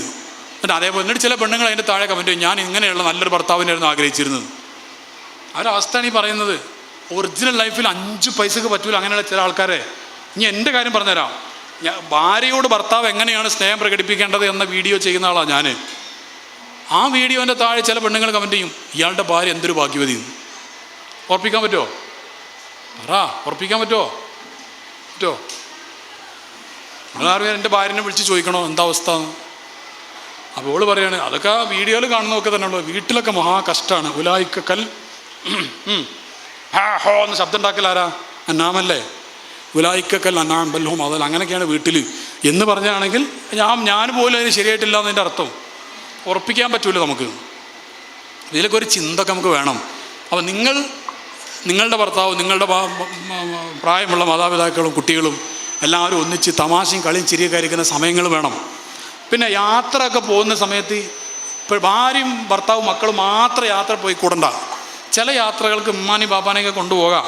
അത് അടുത്ത യാത്രക്ക് അടുത്തുള്ള സ്ഥലത്ത് പോയാൽ മതി. അവർക്ക് ദൂരെ പോകാൻ ഇപ്പോൾ പ്രയാസമായിരിക്കും. ഒരു ബേപ്പൂർക്ക് ഇവിടെ നിന്നൊക്കെ ആണെങ്കിൽ ഉദാഹരണം പറയാം, ഈ നാട്ടിൽ നിന്നൊക്കെ പോവുകയാണെങ്കിൽ ബേപ്പൂരിലേക്ക് കൊണ്ടുപോകാം. ഇനി വയനാട്ടിൽ നിന്ന് എങ്ങോട്ടാ കൊണ്ടുപോകേണ്ടത് എനിക്കറിയില്ല, വയനാടിൻ്റെ അപ്പുറത്ത് കെൻഡിൽ കൊണ്ടുപോയാൽ മതി. അങ്ങനെ ഒരു ചെറിയ ചെറിയ യാത്രകൾക്ക് ബാപ്പാനും ഉമ്മാനൊക്കെ കൊണ്ടുപോകാം. അല്ലാത്ത യാത്രകൾക്ക് ഭാര്യയും ഭർത്താവിനെയും കൊണ്ടുപോകാം. ഇനി ഒരു കാര്യം കൂടെ ഞാൻ കൂട്ടത്തിൽ പറയാം. ചില ആണുങ്ങളുണ്ട്, അത് ഈ കുടുംബത്തിലുണ്ടോ എന്ന് എനിക്കറിയില്ല, അവരെ പരിപാടി എന്താണെന്ന് വെച്ച് കഴിഞ്ഞാൽ ഒഴിവ് കിട്ടിക്കഴിഞ്ഞാൽ സുഹൃത്തുക്കളുടെ കൂടെ മസനഗുടി വഴി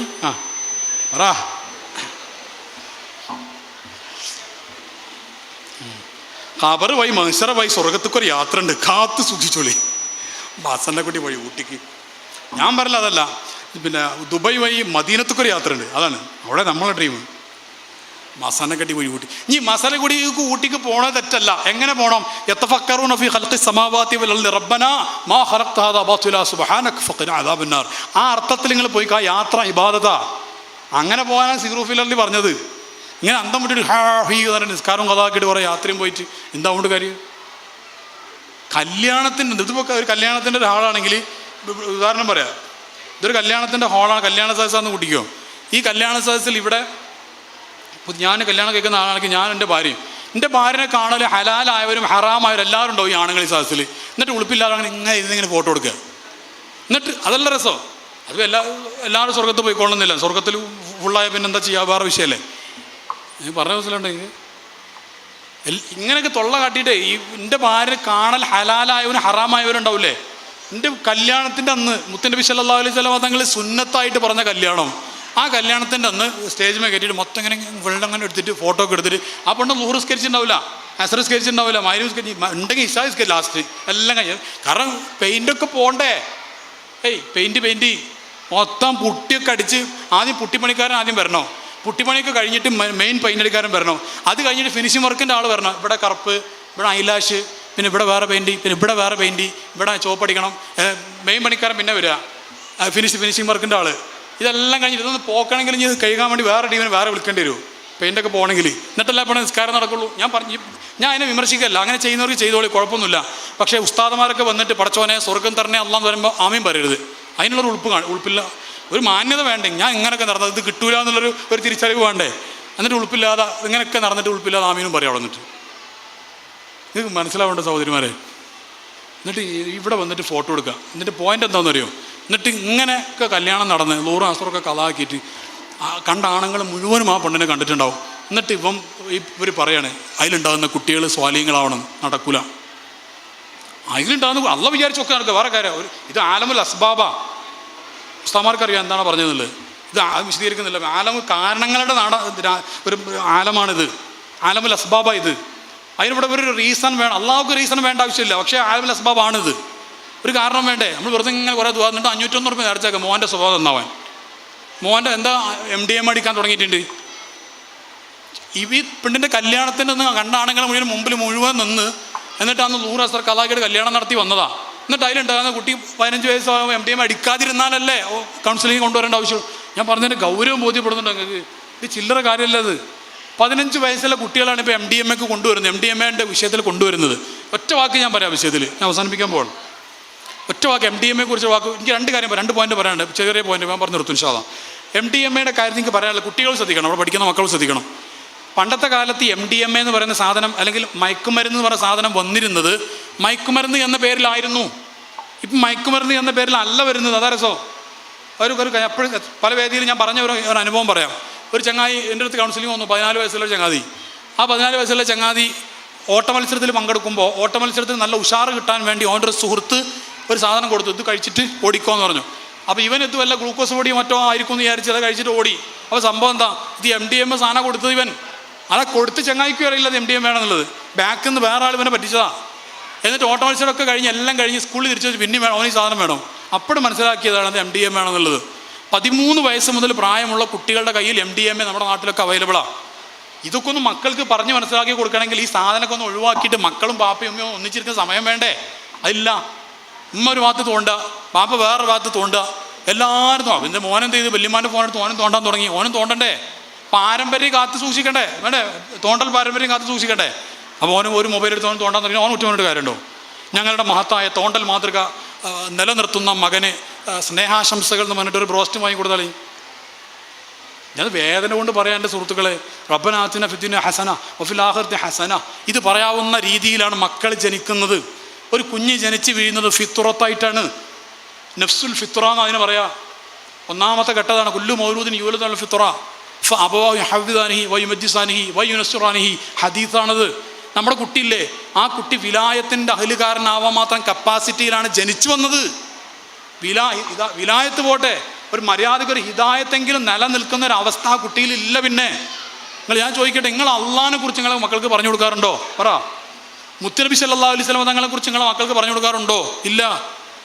അവർ പറഞ്ഞു കൊടുത്തിട്ടില്ലെങ്കിൽ നമ്മുടെ മക്കൾ എന്ത് ചെയ്യും? ആ മക്കൾ അതാ കുറച്ച് കഴിയുമ്പോഴത്തേക്കും ഈ പ്രത്യേകിച്ച് ഒരു 8-9 വയസ്സ് കഴിയുമ്പോൾ ടൈം ഓഫ് ഡിസിൻറ്റഗ്രേഷൻ എന്ന് പറയുന്നൊരു ടൈമുണ്ട്. അത് 10 വയസ്സ് മുതലൊക്കെ ആരംഭിക്കും. ആ 10 വയസ്സ് മുതൽ ആൺകുട്ടികളുടെയും പെൺകുട്ടികളുടെയും മനസ്സിൽ ഞാൻ ഏതെങ്കിലും ഒരാളുടെ ഫാൻ ആവണം എന്നുള്ള ചിന്ത വരും. നമ്മളൊരു ഫാൻ ആക്കി കൊടുത്തിട്ടില്ല. ഈ ഫാനല്ല പറയുന്നത്, ഞാൻ പറഞ്ഞ മനസ്സിലാകുന്നില്ലേ? ഒരു ഫാൻ വേണമെന്നുള്ള, ഫോളോ ചെയ്യാൻ ഒരാൾ വേണമെന്നുള്ള ചിന്ത ഈ 10 വയസ്സാകുമ്പോഴത്തേക്ക് കുട്ടിയിൽ വരും. ആ സമയത്ത് നമ്മളാരെ ആക്കി കൊടുത്തിട്ടില്ലെങ്കിൽ ഇവങ്ങനെ തെരുവിലിങ്ങനെ ഒരു ചങ്ങായി ഇങ്ങനെ ഒരു സാധനം ഇങ്ങനെ പിടിച്ച് നിൽക്കുന്നുണ്ടാവും, ലയണൽ മെസ്സി. അപ്പോൾ ഓൻ ആ ചങ്ങാതിനെ ഫാനാക്കി സ്വീകരിക്കും. കൽബുകൊണ്ട് മഹബത്ത് വെക്കുന്ന ഒരു അവസ്ഥയിലെത്തും. പിന്നെ മഹബത്തുൽ മെസ്സിയാണ് ഇത്. പിന്നെ മഹബത്തുൽ റൊണാൾഡോ, അതൊക്കെ ഉണ്ടാവും. പിന്നെ കുട്ടീനോട് പറഞ്ഞിട്ട് കാര്യം, ഓൻ്റെ മുടി മാറും, ഓൻ്റെ ഇവിടെ പച്ച കുത്തും, പലതും കുത്തും തന്നെ ഇവിടെയൊക്കെ. ഓനെ കുറ്റം പറഞ്ഞിട്ട് കാര്യം ഉണ്ടാവില്ല. എന്ത്? മഹബത്തുൻ നബി നമ്മൾ പഠിപ്പിച്ചു കൊടുക്കാത്തതുകൊണ്ടാണ്. അത് ഫത്തുൽ മുഈനിലൊക്കെ എടുത്ത് നോക്കിയാൽ ആദ്യം കാണും നിങ്ങൾ ഇത് ആദ്യം പഠിപ്പിച്ചു കൊടുക്കണമെന്ന്. അല്ലിമു ഔലാദക്കും മഹബ്ബത്ത് നബി സല്ലല്ലാഹു അലൈഹി വസല്ലം. ഒരു കുട്ടിക്ക് ആദ്യം പഠിപ്പിക്കേണ്ട കാര്യം മുത്തുനബി സല്ലല്ലാഹു അലൈഹി വസല്ലം തങ്ങളോടുള്ള മഹബ്ബത്താണെന്നാണ്. അത് പഠിപ്പിക്കാതെ പിന്നെ എന്താ ഞാൻ പറഞ്ഞതെന്ന് കുറച്ച് സമയം അതിന് വേണ്ടി ചിലവഴിക്കും. വീട്ടിൽ അള്ളാഹിൻ്റെ ഹബീബിനെ കുറിച്ചൊന്ന് പറഞ്ഞു കൊടുക്കുക കുട്ടികൾക്ക്.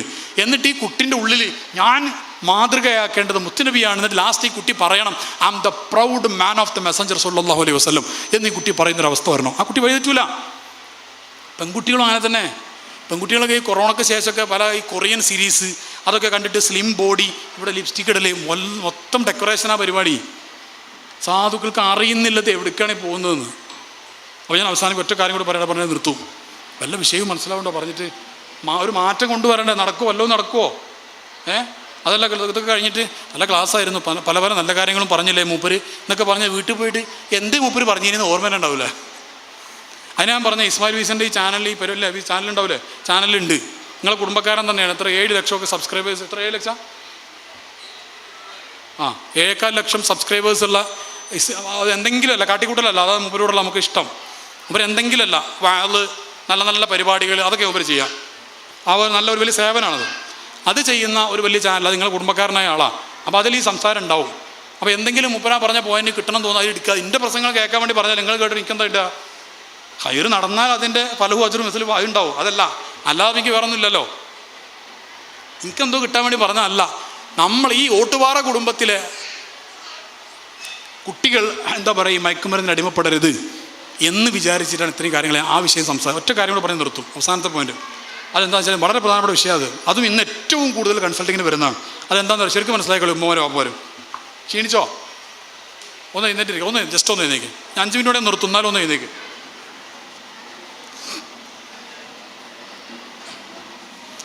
ചെറിയൊരു ആക്ടിവിറ്റി കേട്ടോ.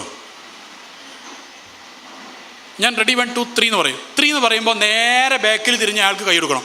നേരെ ബാക്കോട്ട് തിരിഞ്ഞ ആൾക്ക് കൈ കൊടുക്കണം കേട്ടോ. റെഡി 1 2 3. ഇങ്ങോട്ട് ഇരിക്കുക. മതി, എത്ര മതി.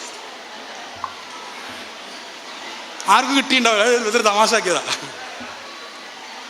അയാൾ ബാക്കോട്ട് പോയി തിരിഞ്ഞില്ലേ?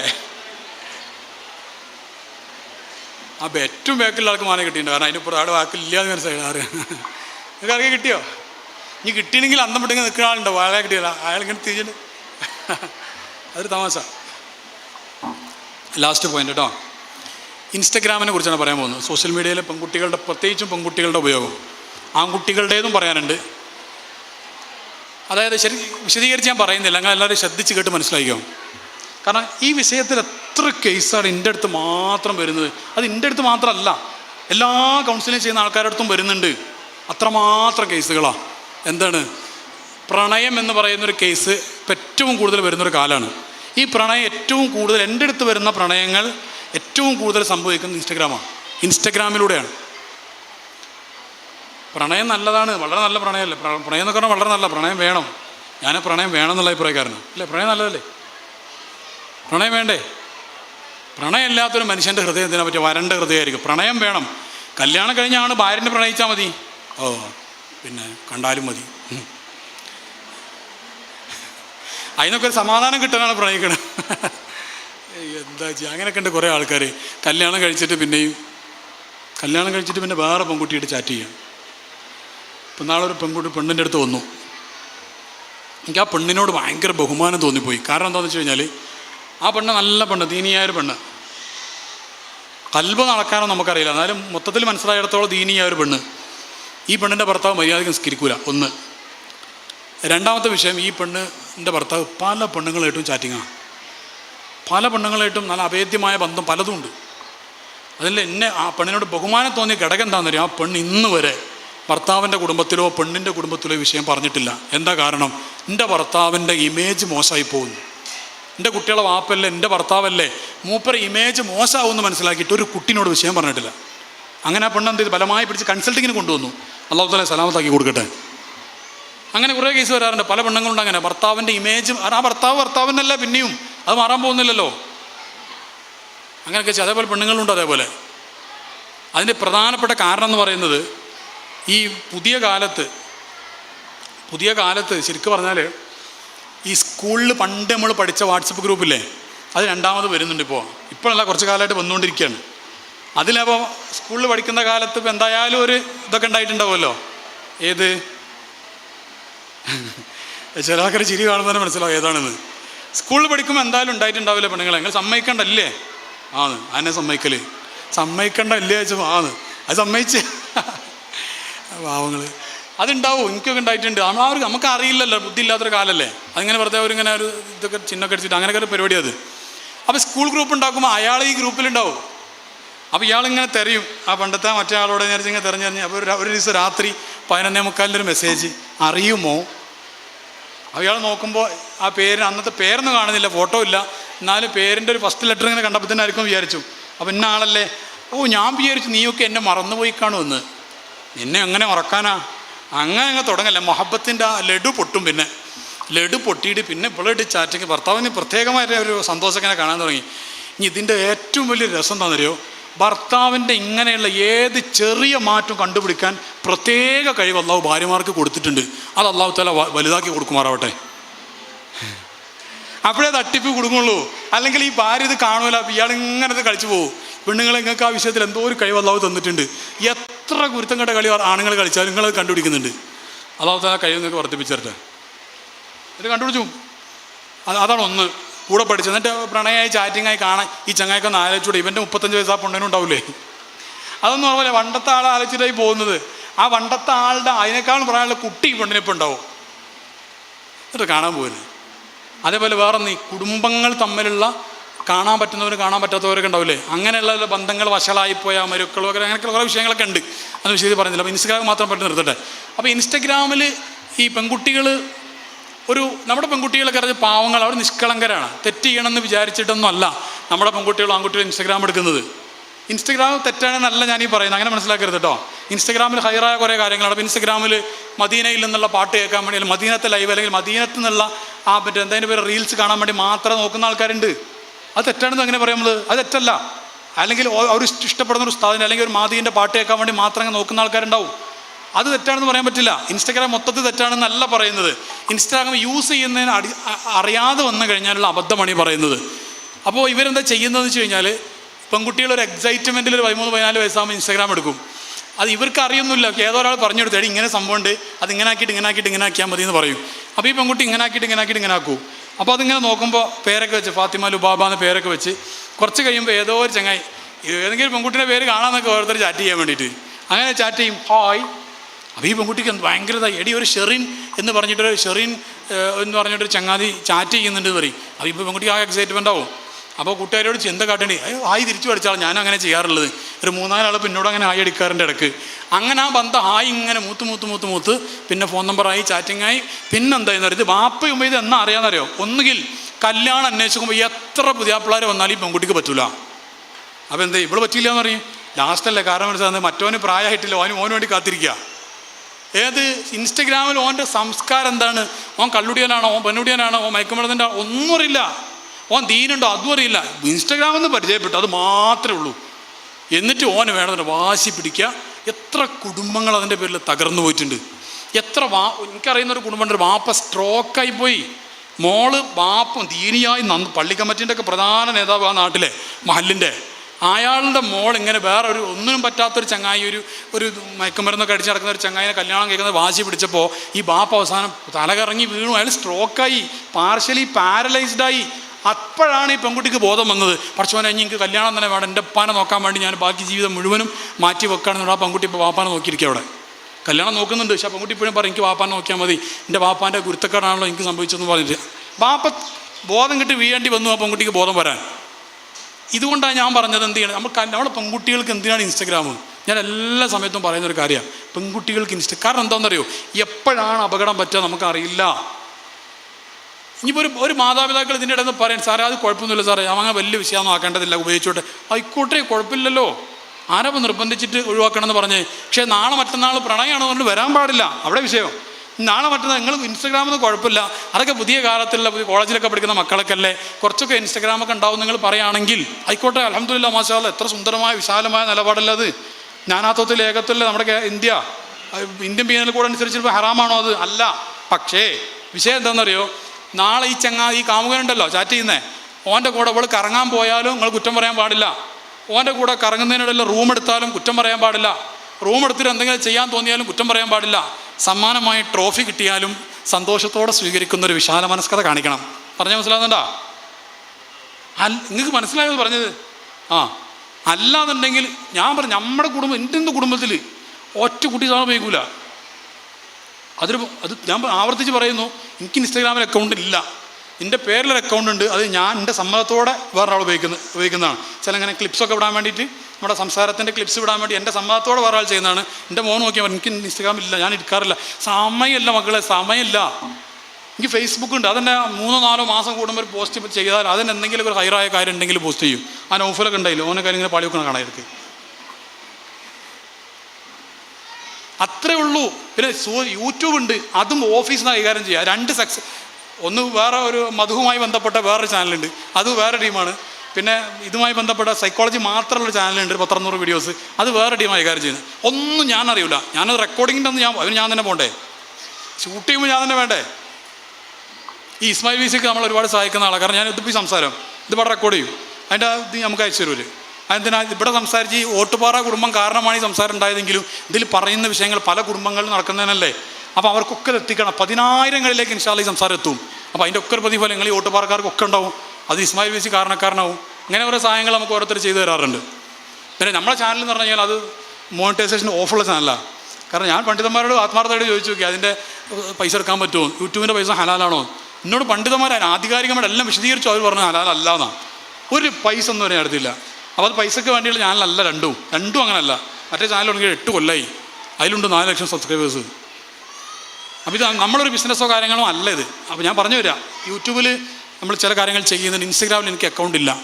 പിന്നെ അതേ സമയം ചിലപ്പോൾ ഒരു ബിസിനസ് ചെയ്യുന്ന ഒരാൾ, അത് നിങ്ങളുടെ കൂട്ടത്തിലുണ്ടാവാം, പ്രൊഡക്റ്റിൻ്റെ എന്താ പറയുക, അതിൻ്റെ മാർക്കറ്റിങ്ങിന് വേണ്ടി ഇൻസ്റ്റഗ്രാം ചിലപ്പോൾ ഉപയോഗിക്കേണ്ടി വരും, ഫേസ്ബുക്ക് ഉപയോഗിക്കേണ്ടി വരും, യൂട്യൂബ് ഉപയോഗിക്കേണ്ടി വരും.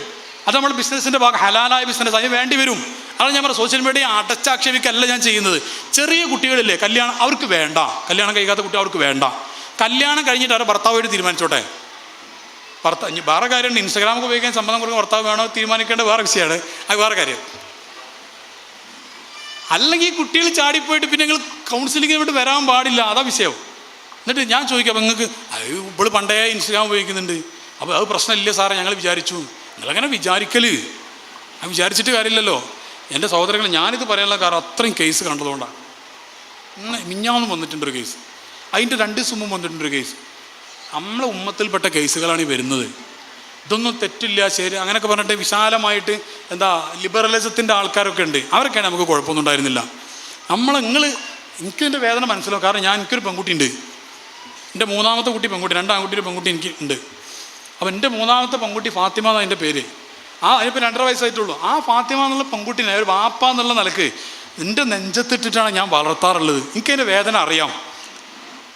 ഈ പെൺകുട്ടി ഞാൻ എൻ്റെ നെഞ്ചത്തിട്ട് ഇപ്പാന്ന് പറയും, നമ്മൾ ക്ലാസ് കഴിഞ്ഞ് വരാൻ കാത്തിരിക്കുക, ഇപ്പോൾ ചെയ്യാൻ ഓടി വരുന്നത് കേട്ട് ഇപ്പം അതിൻ്റെ കൈമലി എന്തോ ഇത് കഴിച്ചതിൻ്റെ കണക്കവിടെ കാക്കും, അത് ഭയങ്കര രസമാണ്. അതൊക്കെ ആ കുട്ടി നമ്മൾ ചേർത്ത് പിടിച്ച് നമ്മളെ നെഞ്ചത്തിട്ട് പലപ്പോഴും ഉറക്കി അങ്ങനെ പൊന്നുപോലെ നോക്കിയ മോള് ഒരു സുപ്രഭാതത്തിൽ ഇപ്പം നിങ്ങൾ പറയുന്ന നിങ്ങൾ പോയാലും കുഴപ്പമില്ല, നിങ്ങൾ എന്തായാലും കുഴപ്പമില്ല, എനിക്ക് ഓനെ മതി എന്ന് പറഞ്ഞാൽ ഏത് ബാപ്പാക്കാണ് സഹിക്കുക, ഏത് ഉമ്മാക്കാണ് സഹിക്കുക? സഹിക്കുമോ? ഇല്ല. പക്ഷെ എന്ത് വേണം, സഹിക്കൂല എന്ന് പറഞ്ഞിട്ട് മാത്രമേ കാര്യമില്ല, അതിനുള്ള നിലപാട് ആദ്യം എടുക്കണം, തുടക്കം മുതലേ വേണം. ഇപ്പോൾ ഒറ്റ കാര്യം കൂടി വേണം അവസാനിപ്പിക്കാം, ഇതിൻ്റെ ഭാഗം തന്നെ ഉണ്ട്, വേറെ വിഷയമല്ല. ഇപ്പോൾ ഈ സ്ത്രീ പുരുഷ സൗഹൃദങ്ങളുണ്ട്, മെയിൽ ആൻഡ് ഫീമെയിൽ ഫ്രണ്ട്ഷിപ്പ്, അത് പരിധി വിട്ടു പോകുന്നുണ്ട്. ഞാൻ ആവർത്തിച്ച് പറയുന്നു, ഒരാൾ പറയും സാറേ ഇന്നത്തെ കാലത്ത് അതൊക്കെ ഉണ്ടാവും, കുഴപ്പമില്ല, അവരോട് നമുക്ക് എതിർപ്പില്ല. പക്ഷേ പ്രശ്നമായി കഴിഞ്ഞാൽ കൗൺസിലിംഗ് വരാൻ പാടില്ല, അത് മാത്രമേ ഉള്ളൂ. ഒരു ഭാഗത്ത് ആധുനികതയുടെ എല്ലാ വിശാലതയും വേണമെന്ന് പറയാം, മറ്റൊരു ഭാഗത്ത് കുട്ടി ചാടി പോകാൻ പാടില്ല എന്ന് പറയാം. രണ്ടും കൂടെ നടക്കൂല, രണ്ടും കൂടെ ഒരിക്കലും നടക്കൂല. ഒരിക്കൽ എൻ്റെ അടുത്തൊരു വാപ്പ വന്നു, എന്നിട്ട് പറയും സാറേ എൻ്റെ മോള് ചാടിപ്പോയി എന്ന് പറഞ്ഞു. അപ്പോൾ എന്താ സംഭവം? ആകെ ഒരു മോളാണ് സാറേ, ഓൾ ചാടിപ്പോയി. അപ്പോൾ ഓൾക്ക് കോളേജിൽ പഠിക്കുന്ന കുട്ടി, കോളേജിൽ പോകാൻ സ്കൂട്ടർ വേണമെന്ന് പറഞ്ഞപ്പോൾ ഞാൻ നല്ല സ്കൂട്ടി വാങ്ങിച്ചു കൊടുത്തു, മൊബൈൽ വേണമെന്ന് പറഞ്ഞാൽ നല്ല മൊബൈൽ വാങ്ങിച്ചു കൊടുത്തു, ഇൻ്റർനെറ്റ് കണക്ഷൻ ബ്രോഡ്ബാൻഡ് കണക്ഷൻ എടുത്തു കൊടുത്തു, എല്ലാം. അവൾ എത്ര നേരം ഫോൺ ഉപയോഗിച്ചാൽ പോലും ഞങ്ങൾ എതിർത്തൊന്നും പറഞ്ഞില്ല, അത്ര സ്നേഹത്തോടെ നോക്കിയെന്നാൽ അയാൾ പറയാം. എത്ര നേരം പാതിരാത്രിക്ക് ഫോൺ ഉപയോഗിച്ചാലും ആരോട് വിളിച്ച് സംസാരിച്ചാലും ഞങ്ങൾ എതിർത്തില്ല, സ്നേഹമായിട്ട് ഇയാൾ പറയുന്നത്. ഞാൻ പറഞ്ഞു ഇങ്ങനെയൊക്കെയുള്ള മോള് ചാടിപ്പോയിട്ടില്ലെങ്കിലല്ലേ നിങ്ങൾ ഇങ്ങോട്ട് വരണ്ടേ, ആ മോൾ ചാടിപ്പോയിട്ടില്ലെങ്കിലല്ലേ വരണ്ടേ? എന്താ ആൾ വന്നിട്ട് പറയണ്ടേ, സാറേ ഞങ്ങളുടെ മോൾക്ക് എല്ലാ സൗകര്യം, ഫോണും പാതിരാത്രി സംസാരിക്കാനുള്ള അവസരങ്ങളൊക്കെ ഉണ്ട്, എന്നിട്ടും മോൾക്ക് ലൈനൊന്നും ഇല്ല സാറേ എന്ന് പറഞ്ഞിട്ട് വരണം. ഇപ്പം ലൈനൊന്നുമല്ല, പുതിയ കാലം വേറെ. ആ പേര് പറഞ്ഞ് ഫേമസ് ആക്കണമെന്ന് തോന്നി. ബെസ്റ്റി എന്നാണ് ഒരു പേര്. ഞങ്ങൾ വിചാരിക്കത് സുഹൃത്ത് എന്നുള്ളതിൻ്റെ പുതിയൊരു പേരൊക്കെ, അതൊന്നുമല്ല. അതിനപ്പുറത്ത് വേറെ സാധനമുണ്ട്, FWB എന്നതിൻ്റെ പേര്, ഫ്രണ്ട്ഷിപ്പ് വിത്ത് ബെനിഫിറ്റ്. മനസ്സിലായില്ലേ? ബെനിഫിറ്റ് എന്താ മനസ്സിലായില്ലേ? Physical intercourse. ഫ്രണ്ട്ഷിപ്പ് വിത്ത് ബെനിഫിറ്റ് ആണ് ആണും പെണ്ണും തമ്മിലുള്ള സൗഹൃദം. എന്ത്? അവർ തമ്മിൽ എല്ലാം ഷെയർ ചെയ്യുന്നു എന്ന് അതിൻ്റെ അർത്ഥം. കോളേജിൻ്റെ പേര് ഞാൻ പറയുന്നില്ല, ഞാൻ കോളേജിനെതിരെയുള്ള ആരോപണമായി മാറി. തൊട്ടടുത്തൊരു കോളേജ്, ഇവിടുന്ന് ഇത് പെടണ്ണപ്പാറല്ലേ, ഈ എടവണ്ണപ്പാറ നാട്ടിൽ നിന്ന് വലിയ ദൂരം ഇല്ലാത്ത സ്ഥലത്തുള്ളൊരു കോളേജ്, 90% മുസ്ലിംസ് പഠിക്കുന്നൊരു കോളേജ്. എടവണ്ണപ്പാറന്ന് വലിയ ദൂരമില്ലാത്തൊരു കോളേജ്. നിങ്ങൾ ഒരു കോളേജ് കൂട്ടിക്കോ, മലപ്പുറം ജില്ലയിലാണ് വളരെ പ്രധാനപ്പെട്ട ഒരു കോളേജ്. അവിടെ നിന്നാണ് ഇപ്പം അടുത്തൊരു കേസിൻ്റെ അടുത്ത് വന്നത്, FWB ആണെന്ന് പറഞ്ഞിട്ട്. FWB എന്ന് പറഞ്ഞാൽ എല്ലാം ഷെയർ ചെയ്യുന്ന ബന്ധം. ഒരാണും പെണ്ണും തമ്മിൽ എന്തൊക്കെ ചെയ്യുക അതൊക്കെ ഷെയർ ചെയ്യുന്നു അതിൻ്റെ അർത്ഥം. ബെസ്റ്റി എന്ന് പറഞ്ഞാലും ആ അർത്ഥമുണ്ട്. പണ്ടത്തെ പോലെ ഫ്രണ്ട്ഷിപ്പൊന്നുമല്ല. പണ്ടത്തെ കാലത്തേക്ക് ഒരു ലൈൻ ഉണ്ട് എന്ന് പറഞ്ഞാൽ ലൈൻ്റെ അടുത്ത് പോകാൻ തന്നെ പേടിക്കാരോ അല്ലേ? പണ്ട് ലൈൻ അടിച്ച ഒരു കൈപ്പൊക്കണ്ട, എല്ലാവരും പൊക്കേണ്ടി വരും, ഇടക്കാറാവത്. അതല്ല വീഡിയോ എന്തെങ്കിലും കണ്ടാലോ ലൈൻ അടിച്ചവരൊക്കെ കൈപ്പൊക്കാറ. എല്ലാവരും അടിച്ചിട്ടുള്ള ഒരു കാലത്ത് ഒരു ക്രഷ് എന്നൊക്കെ പറയും. ചിലപ്പോൾ ലൈൻ അടിച്ചിങ്ങനെ നടന്നിട്ടുണ്ടാവില്ല. എന്നാളൊരു ഒരു മൂലാരിട്ടിൻ്റെ ഒരു അനുഭവം പറയണേ. മൂലാരിറ്റി പറഞ്ഞാൽ മനസ്സിലായില്ലേ? ഈ ദർസിൽ പഠിക്കുന്ന മുത്താലിമ്, 9ാം ക്ലാസ്സിൽ പഠിക്കുന്ന മൂലാരിറ്റിയാണ്. ഈ മൂലാരിറ്റിന് 3 പെൺകുട്ടികൾ വന്നിട്ട് കെട്ടിപ്പിടിച്ചുകൊണ്ട് കിസ് ചെയ്തു. ഇത് ഹക്ക് പറയാം, അള്ളാഹുവിൻ്റെ സാക്ഷി എടുത്ത് തമാശ പറയല്ല, ഹക്ക് ഉണ്ടായ സംഭവം പറയാം. ഇത് ഞാനല്ല, എൻ്റെ ഒരു സുഹൃത്താണ് കൈകാര്യം ചെയ്ത് ആ കേസ്. എടാ പെൺകുട്ടികളെ 3 സ്കൂളിൽ നിന്ന് പുറത്താക്കി. അപ്പോൾ ഇവർ ഈ മുത്താലിമീങ്ങൾ എന്ന് പറഞ്ഞാൽ ഒരു വെള്ള ഡ്രസ്സൊക്കെ ഇട്ട് ഒരു പാവങ്ങളായി ഒരു നല്ല സ്വഭാവമൊക്കെ ആയിട്ട് ഒരു അച്ചടക്കത്തോടു കൂടെ ഈ കുട്ടീനെ കാണാനൊരു വെളുത്തിട്ടാണ്. അപ്പോൾ ഈ പെൺകുട്ടി ചോദിക്കണം, ഈ പെൺകുട്ടികളൊക്കെ ഏറെ സാധനങ്ങൾ, അതായത് പറയുന്നത്, എടി ആ മൂലരിട്ടിനെ കാണാൻ നല്ല രസമുണ്ടല്ലേ, നമുക്ക് ഉമ്മ കൊടുക്കുക. ഈ 9ാം ക്ലാസ്സിലുള്ള പെൺകുട്ടിക്ക് 14 വയസ്സ് 15 ആയിട്ടുണ്ടാവുള്ളൂ. ഈ പെൺകുട്ടി പറയാം, എടി അതിലൊന്ന് കിസ് ചെയ്താലോ. അപ്പോൾ ഇവിടെ ഇച്ച് കിസ് ചെയ്ത് ഞാനും കിസ് ചെയ്യുന്നു. അങ്ങനെ ഇവർ 3 ആളും കൂടെ ചാടി വീണ് ആക്രമിച്ചു. പാവപ്പെട്ട ബുദ്ധി ഹക്കാണ് ഞാൻ പറഞ്ഞിട്ട് തമാശ പറയില്ല. എനിക്ക് എൻ്റെ ഗുരുസ്ഥാനത്ത് ഞാൻ കാണുന്ന ഒരാളുണ്ട്, അദ്ദേഹം കൈകാര്യം ചെയ്ത കേസ് അദ്ദേഹത്തിൽ നേരിട്ട് ഞാൻ കേട്ടതാണ്. ഇതാണ് അവസ്ഥ. ഭയങ്കര സാധനങ്ങളാണ് ഈ പെണ്ണുങ്ങളിപ്പോൾ പുതിയ തലമുറയിൽ. എല്ലാവരും അങ്ങനെ തന്നെ. അപ്പോൾ ഞാൻ അവസാനിപ്പിക്കുകയാണ്. അപ്പോൾ ഇൻഷാ അല്ലാഹ് അതുകൊണ്ട് ഈ വിഷയത്തിലും കൂടെ ഒരു തീരുമാനം എടുക്കുക. അപ്പോൾ ഡിവൈസിൻ്റെ കാര്യം പറഞ്ഞു അല്ലേ? ഡിവൈസിൻ്റെ കാര്യം പറഞ്ഞില്ലേ? മൊബൈലിൻ്റെ കാര്യം നിങ്ങൾ മക്കൾ വീട്ടിൽ പോയിട്ട് തീരുമാനം എടുക്കും. മക്കളെ നമ്മളിത് ഡിവൈസിൻ്റെ കാര്യം എന്നിട്ട് നിങ്ങൾ അപ്പോൾ കുട്ടികൾ 2 വയസ്സ് 2.5 വയസ്സുള്ള കുട്ടികൾ ഇതിൽ അടിമപ്പെട്ട കുട്ടികളുണ്ടെങ്കിൽ പെട്ടെന്ന് മാറ്റാൻ കഴിയില്ല. അപ്പോൾ എന്തെങ്കിലും ഐഡിയ എടുക്കുക. അതിൻ്റെ ഐഡിയ എന്താ വെച്ചാൽ പുതിയ എന്തെങ്കിലും ടോയൊക്കെ വാങ്ങിക്കൊടുക്കുക. എന്നിട്ട് അവരുടെ ശ്രദ്ധ അതിലേക്ക് കൊണ്ടുവരിക. ഒരു പുതിയൊരു സാധനം കിട്ടുമ്പോൾ ഒരു 100% അറ്റൻഷൻ അതിലേക്ക് വരും കുട്ടികൾക്ക്. എന്നിട്ടിത് മാറ്റാം. ഒന്ന് പുതിയത് കൊടുക്കാതെ മാറ്റിയാൽ അവർ ഭയങ്കര കരച്ചിലും പ്രശ്നങ്ങളൊക്കെ ആയിരിക്കും. ഇനി ഒരു കുട്ടികൾ പിന്നെ ഘട്ടമായിട്ട് മാറ്റി കൊണ്ടുവന്നിട്ട് പിന്നെ 5 വയസ്സിന് മേലെയുള്ള 10, 12, 15 വയസ്സുള്ള കുട്ടികൾക്കൊക്കെ വല്ലപ്പോഴും നേരത്തെ ഞാൻ പറഞ്ഞ വെടിവെക്കുന്ന റേസിംഗ് ഗെയിമുകൾ അല്ലാത്ത ഇൻ്റലക്ച്വൽ ഗെയിമുകൾ ഉണ്ടാവും. ബുദ്ധി വർദ്ധിപ്പിക്കുന്ന പസിൽസോ അതുപോലെ തന്നെ ബ്രിക്സിൻ്റെ ഗെയിമോ അങ്ങനെയുള്ള വലിയ പ്രശ്നങ്ങളില്ലാത്ത രസകരമായ ഗെയിം കുറഞ്ഞ സമയമൊക്കെ വല്ലപ്പോഴും ഞാൻ പറഞ്ഞു ഒന്നും അല്ല കേട്ടോ, കളിച്ചോട്ടെ, അതിനൊന്നും കുഴപ്പമില്ല. ബാക്കിയുള്ള കാര്യങ്ങളൊക്കെ ശ്രദ്ധിക്കുക. ആ കുട്ടികളും അസാംസ്കാരിക പ്രവർത്തനങ്ങൾ വൃത്തികെട്ട പലതും ഇതിനകത്ത് കാണുന്നത് ഒരുപാട് കേസുകൾ വന്നിട്ടുണ്ട്. ഒരു കുട്ടി പറഞ്ഞു, 12 വയസ്സുള്ള കുട്ടി ആവശ്യമില്ലാത്തതിൽ കണ്ടിട്ട് എന്നോട് പറഞ്ഞെന്താണെന്നറിയോ, ഓൻ്റെ ഒരു കൂട്ടുകാരൻ പറഞ്ഞു കൊടുത്തു. വാക്ക് ഞാൻ പറയുന്നില്ല, എങ്ങനെ സെർച്ച് ചെയ്താലും രസകരമായ സംഭവങ്ങൾ കാണാം. അപ്പോൾ എന്താ വൃത്തികേട് അവൻ കാണുന്നത്. എന്നിട്ട് ആ വൃത്തികേട് സ്വന്തം പെങ്ങളിൽ സ്വന്തം സിസ്റ്ററിൽ അവൻ ചെയ്തു, നടന്നില്ല, ശ്രമിച്ചു, അങ്ങനെയാണത് പിടിച്ചത്. ഒക്കെ നമ്മളിപ്പോൾ പുതിയ തലമുറയിൽ കാണുകയാണ് ഇൻഷാ അല്ലാഹ്. അപ്പോൾ നമ്മുടെ സമൂഹം എന്ന് പറയുന്നത് ശരിക്ക് നമ്മൾ നമ്മൾ ആകെ ലക്ഷ്യം എന്ന് പറയുന്നത് മരിക്കുന്ന സമയത്തൊന്ന് ചിരിച്ചിട്ട് മരിക്കണം. അതിന് അല്ലാഹു നമുക്ക് തൗഫീക്ക് നൽകട്ടെ. അതിനൊരു മൂല്യത്തോടു കൂടെ ജീവിക്കണം. ഞാൻ അവസാനമായിട്ടൊരു വാക്ക് പറയുന്നു. നിങ്ങൾ അള്ളാഹിൻ്റെ ഹബീബായ സല്ലല്ലാഹു അലൈഹി വസല്ലമ തങ്ങളെ അവരെ വല്ലാതെ മുറുകെ പിടിച്ച് അവരെ ഇഷ്ടപ്പെട്ട് ഇങ്ങനെ ജീവിക്കുക. മുത്തറസൂൽ പറഞ്ഞിട്ടുണ്ട്, ഖുർആനിൽ പറഞ്ഞിട്ടുണ്ട്, ഖുൽ ഇൻ കുൻതും തുഹിബ്ബൂനല്ലാഹ ഫത്തബിഊനി യഹ്ബബുക്കും. വല്ലാത്തൊരു വാക്കാണത്. അത് എനിക്ക് വിവരമില്ലാത്ത ആളാണ് ഞാൻ. എനിക്ക് കിട്ടുന്നത് പറയുകയാണെങ്കിൽ തന്നെ മണിക്കൂറുകൾ ഞാൻ പറയാം. അത്ര വിശാലമായ മാറ്ററാണത്. റസൂലുള്ളാഹി പറയാം, അള്ളാഹ് പറയാണ്, നബിയെ നിങ്ങൾ പറഞ്ഞു കൊടുക്കുക. ആരോട്? നമ്മളോട് പറഞ്ഞു കൊടുക്കാനാണ് പറയുന്നത്. ഇൻ കുൻതും തുഹിബ്ബൂനല്ലാഹ, നിങ്ങൾ അള്ളാഹ് ഇഷ്ടപ്പെടുന്നുണ്ടെങ്കിൽ ഫത്തബിഊനി, എന്നെ പിൻപറ്റുക, ഇത്തിബാ ചെയ്യുക, എന്നെ ഫോളോ ചെയ്യുക. ആ അവിടെ ശരിക്കും അവിടെ എന്നെ മഹബത്ത് വെക്കുക എന്നായിരുന്നു പറയേണ്ടിരുന്നത്. എന്തുകൊണ്ട് അവിടെ ഇത്തിബാവ് എന്നുള്ള ഭാഗം വന്നുകൊണ്ട് ചർച്ച ഉണ്ട്. അതിൻ്റെ ചർച്ചൻ്റെ മറുപടി എന്താ വെച്ചാൽ മഹബത്ത് പൂർണ്ണമാകുന്നത് അതിൻ്റെ എക്സ്പ്രഷൻ വരുമ്പോഴാണ്. അപ്പോൾ ആ മഹബത്ത് പ്ലസ് അതിൻ്റെ എക്സ്പ്രഷൻ രണ്ടും കൂടെ കൂട്ടിയിട്ടാണ് ഇത്തിബാവ് എന്നുള്ള പദം അവിടെ വന്നത് എന്ന് ഇമാമിങ്ങൾ അതിൻ്റെ തഫ്സീറിൽ പറയുന്നുണ്ട്. ഞാൻ പറഞ്ഞു മനസ്സിലായല്ലേ? ഇത്തിബാ എന്നുള്ള പ്രയോഗം വരാനുള്ള കാരണം അതാണ്. അപ്പോൾ ആ മഹബത്ത് വേണം, ആ മഹബത്തിനനുസരിച്ചിട്ടുള്ള ജീവിതം കൂടെ വേണം.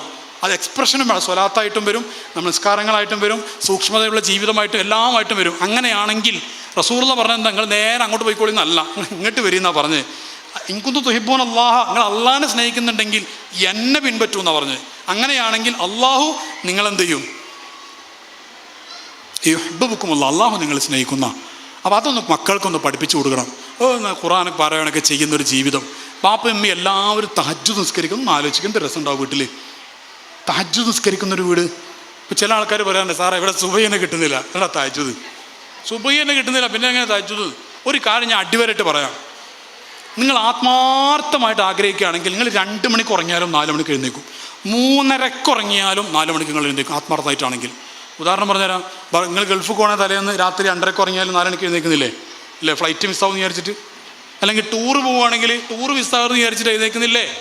അപ്പം അത്ര പോലും അള്ളാഹുമായിട്ടുള്ള ഒരു സമ്പർക്കം, ഒരു മീറ്റിംഗ് നിങ്ങൾക്ക് പ്രധാനപ്പെട്ടതല്ല എന്നതുകൊണ്ടല്ലേ ഇങ്ങനെ വരുന്നത്. ഇനി ഒന്നുകൂടെ പറഞ്ഞുതരാം. ഒരാൾക്ക് ഇന്നത്തെ കാലത്ത് ഒരാൾക്ക് അള്ളാഹിനെ ആലോചിക്കണമെങ്കിൽ എന്ത് വരണം എന്നറിയോ? അസുഖം വരണം. അസുഖം വരണം, വേണ്ടേ?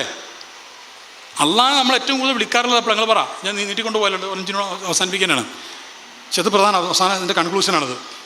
ഇന്നത്തെ കാലത്ത് നമ്മൾ അള്ളാഹിനെ ഏറ്റവും കൂടുതൽ വിളിക്കുക എപ്പോഴാണ്? നമുക്ക് അസുഖം ഉണ്ടാകുമ്പോഴാണോ ഇല്ലാതിരിക്കുമ്പോഴാണോ? എപ്പോഴാ? ഉണ്ടാകുമ്പോഴല്ലേ? അല്ലേ?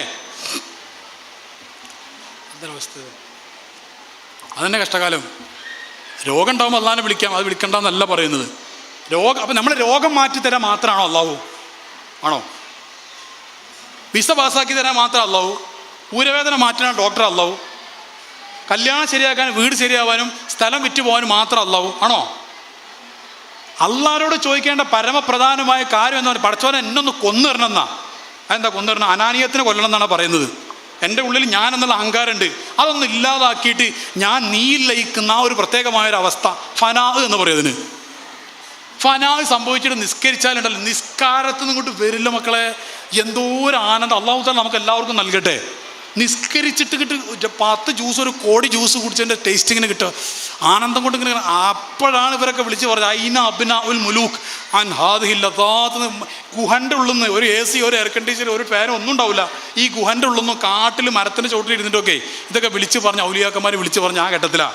അതിങ്ങനെ ലദ്ദത്തുൽ ഇബാദത്ത്, ലദ്ദത്തുൽ ദിക്ർ, ലദ്ദത്തുൽ ശുക്ർ, ലദ്ദത്തുൽ മഹബ, ഇങ്ങനെ കുറേ സാധനങ്ങൾ. ലദ്ദത്തുൽ ഇൽമുണ്ട് പണ്ഡിതന്മാർക്ക്. അതൊക്കെ ഇങ്ങനെ കിട്ടുമ്പോഴാണ് അവരത് വിളിച്ച് പറയുന്നത്. അങ്ങനെ ഒരു ലോകമുണ്ട് നമുക്ക്. അപ്പോൾ ഒന്ന് അള്ളാഹുവിനോടൊന്ന് അടുക്കണം. രോഗം വരുമ്പോൾ ചികിത്സിക്കാൻ വേണ്ടി ഡോക്ടർമാരോട് പറയും പോലെ ഉൾപ്പില്ലാതെ പറയുന്നൊരവസ്ഥ അല്ല. അല്ലാത്തപ്പോൾ അള്ളാഹിനെ വിളിക്കണം, ശരിക്കും വിളിക്കണം. അങ്ങനെ വിളിക്കുന്ന ആളുകളുടെ കൂട്ടത്തിൽ അള്ളാഹു നമ്മളെ ഉൾപ്പെടുത്തി അനുഗ്രഹിക്കട്ടെ. അപ്പോൾ ഒരു തഹജ്ജുദൊക്കെ നിസ്കരിക്കുന്ന, സുബഹിയൊക്കെ നിസ്കരിക്കുന്ന ഓട്ടുപാറക്കാർ എൻ്റെ നാട്ടിൽ, ഞാനിപ്പോൾ താമസിക്കുന്ന അവിടെ മൂപ്പരോടെ പോയോ? അവിടെ ഇരുന്ന ആളാണ്. ഞാനിപ്പോൾ താമസിക്കുന്ന സ്ഥലത്താണ് അവിടെ മൂപ്പര വീട്. അപ്പോൾ നമ്മളെ പലരും ഉണ്ടാകും. നമ്മളെ സുഹൃത്താണ് റഹീം, അല്ലേ? റഹീം നമ്മൾ വളരെ വേണ്ടപ്പെട്ട സുഹൃത്താണ്. അപ്പം അങ്ങനെ തുടങ്ങിയിട്ട് പലരും ഈ ഓട്ടുപാറയിൽ നമുക്ക് അറിയുന്നവരുണ്ട്. ഞാൻ മനസ്സിലാക്കിയെടുത്തോളം നല്ല കുടുംബമാണ് ഇതൊക്കെ. മാന്യമായി നല്ല ദീനനുസരിച്ച് ജീവിക്കുന്ന ഒരു നല്ല ചിട്ടയുള്ളൊരു ജീവിതമായിട്ടാണ് ഞാൻ മനസ്സിലാക്കിയത്. ഇനി അല്ലാഹു ആലം. അല്ല അങ്ങനല്ലേ? അല്ലാഹു തആല അങ്ങനെ തന്നെ ആക്കട്ടെ. നമ്മളൊക്കെ അല്ലാഹു തആല നന്നാക്കട്ടെ. ഞാനൊരു തികഞ്ഞ ആളായിട്ട് പറഞ്ഞതല്ല ഇതൊന്നും. അപ്പോൾ ഒരാൾ ഒരു ദിവസം സുബഹി നിസ്കരിച്ചിട്ട്, ഇതും കൂടെ ലാസ്റ്റ് വാക്കാട്ടോ, സുബഹി നിസ്കരിച്ചിട്ടില്ലെങ്കിൽ മനസ്സിലാക്കണം, ഈ സുബഹി നിസ്കരിക്കാൻ വേണ്ടി അള്ളാഹു, അതായത് അള്ളാഹിൻ്റെ അടുത്ത് ചില ഗ്രൂപ്പുകളുണ്ട്. ആ ഗ്രൂപ്പ് എന്ന് പറഞ്ഞാൽ അള്ളാഹ്ക്ക് ഇഷ്ടമല്ലാത്ത പണി ചെയ്യുന്നവരെ സുബഹി നിസ്കരിക്കുന്നവരുടെ ലിസ്റ്റിൽ നിന്ന് അള്ളാഹു കട്ട് ചെയ്യും. അപ്പോൾ ഒരാൾ സുബഹി ഖദാവുന്നുണ്ടെങ്കിൽ അയാൾ മനസ്സിലാക്കണം, അള്ളാഹിൻ്റെ ഇഷ്ടക്കാരുടെ ലിസ്റ്റിൽ നിന്ന് ഞാൻ ഔട്ടാണ് എന്ന് മനസ്സിലാക്കണം. ബാക്കി നിസ്കാരത്തിൻ്റെ കാര്യം പറയണ്ട കേട്ടോ, ബാക്കിയിലൊക്കെ ഉണ്ട്. സുബഹിയാണ് കൂടുതൽ വിസ്താരം, അതുകൊണ്ടാണ് ഞാൻ അത് പറയുന്നത്. പിന്നെ അസർ, ഇത് സുബഹി ബാക്കിയൊക്കെ എന്താണ് നിസ്കരിക്കണം? സുബഹി നിസ്കരിക്കണം, തഹജ്ജുദ് നിസ്കരിക്കണം. ഞാൻ പറഞ്ഞത് ഒരാൾക്ക് സുബഹി വിസ്താകുന്നുണ്ടെങ്കിൽ അയാൾ പേടിക്കണം, പടച്ചോനെ നിൻ്റെ ഇഷ്ടക്കാരുടെ ലിസ്റ്റിൽ നിന്ന് ഞാൻ പുറത്തായോ പടച്ചോനെ എന്നൊരു പേടി ഹൃദയത്തിൽ വരണം. അങ്ങനെ ആകുമ്പോഴേ മക്കളെ നമുക്ക് ആ വഴിയിൽ വളർത്താൻ പറ്റുള്ളൂ. നിങ്ങൾ വിചാരിച്ചൊരു സുപ്രഭാതത്തിൽ എല്ലാം കഴിഞ്ഞിട്ട് നമുക്ക് മക്കളൊന്നും കഴിയില്ല, സഹോദരന്മാരെ കഴിയില്ല. അപ്പോൾ ഇപ്പോൾ തന്നെ ഒന്നിച്ച് മക്കളെ വിളിക്കുക, ഭാര്യ ഒന്നിച്ചിരിക്കുക, എല്ലാവരും ഒന്നിച്ച് സുബഹിയൊക്കെ നിസ്കരിച്ച് ആ ഒരു അവസ്ഥയിൽ വരണം. അല്ലാഹു തആല നമ്മുടെ കുടുംബം ഹൈറായ രീതിയിലാക്കി തരുമാറാവട്ടെ.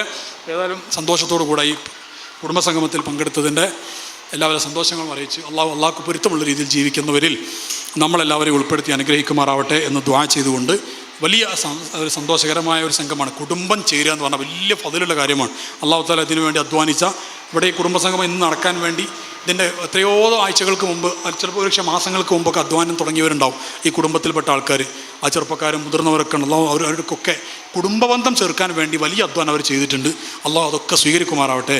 അള്ളാഹു നമ്മുടെ പ്രിയപ്പെട്ട നമ്മുടെ ഈ കുടുംബത്തിൽ മരണപ്പെട്ടു പോയവരുടെ ഖബർ അള്ളാഹു തആല സ്വർഗ്ഗമാക്കി കൊടുക്കട്ടെ. ഇതിൻ്റെയൊക്കെ ഒരു മിസ്ല തവാബ്, ഒരു സന്തോഷമായിട്ട് അള്ളാഹു തആല പിന്നെ സിലത്തുർ റഹ്മാണല്ലോ, അത് അള്ളാഹു തആല അവരുടെ ഖബറിൽ എത്തിച്ചു കൊടുക്കട്ടെ. നമ്മുടെ ഇരിക്കുന്ന വല്യപ്പന്മാർ, ഉപ്പമാർ, അതുപോലെ തന്നെ ഉമ്മമാർ, വല്യമ്മമാർ, അതുപോലെ നമുക്ക് എല്ലാവർക്കും അള്ളാഹു ആഫിയത്തും ഇസ്സത്തുമുള്ള അള്ളാഹിൻ്റെ പൊരുത്തത്തിൽ, അള്ളാഹിൻ്റെ ദിക്റിലും ശുക്റിലുമായിട്ടുള്ള നല്ല ദീർഘായുസ് അള്ളാഹു നൽകട്ടെ എന്നൊക്കെ ദുആ ചെയ്ത് എല്ലാവരും ദുആ റക്കണം എന്നുള്ള വസിയത്തോടെ വാഖിറു ദഅ്വാനാ അൽഹംദുലില്ലാഹി റബ്ബിൽ ആലമീൻ. അസ്സലാമു അലൈക്കും.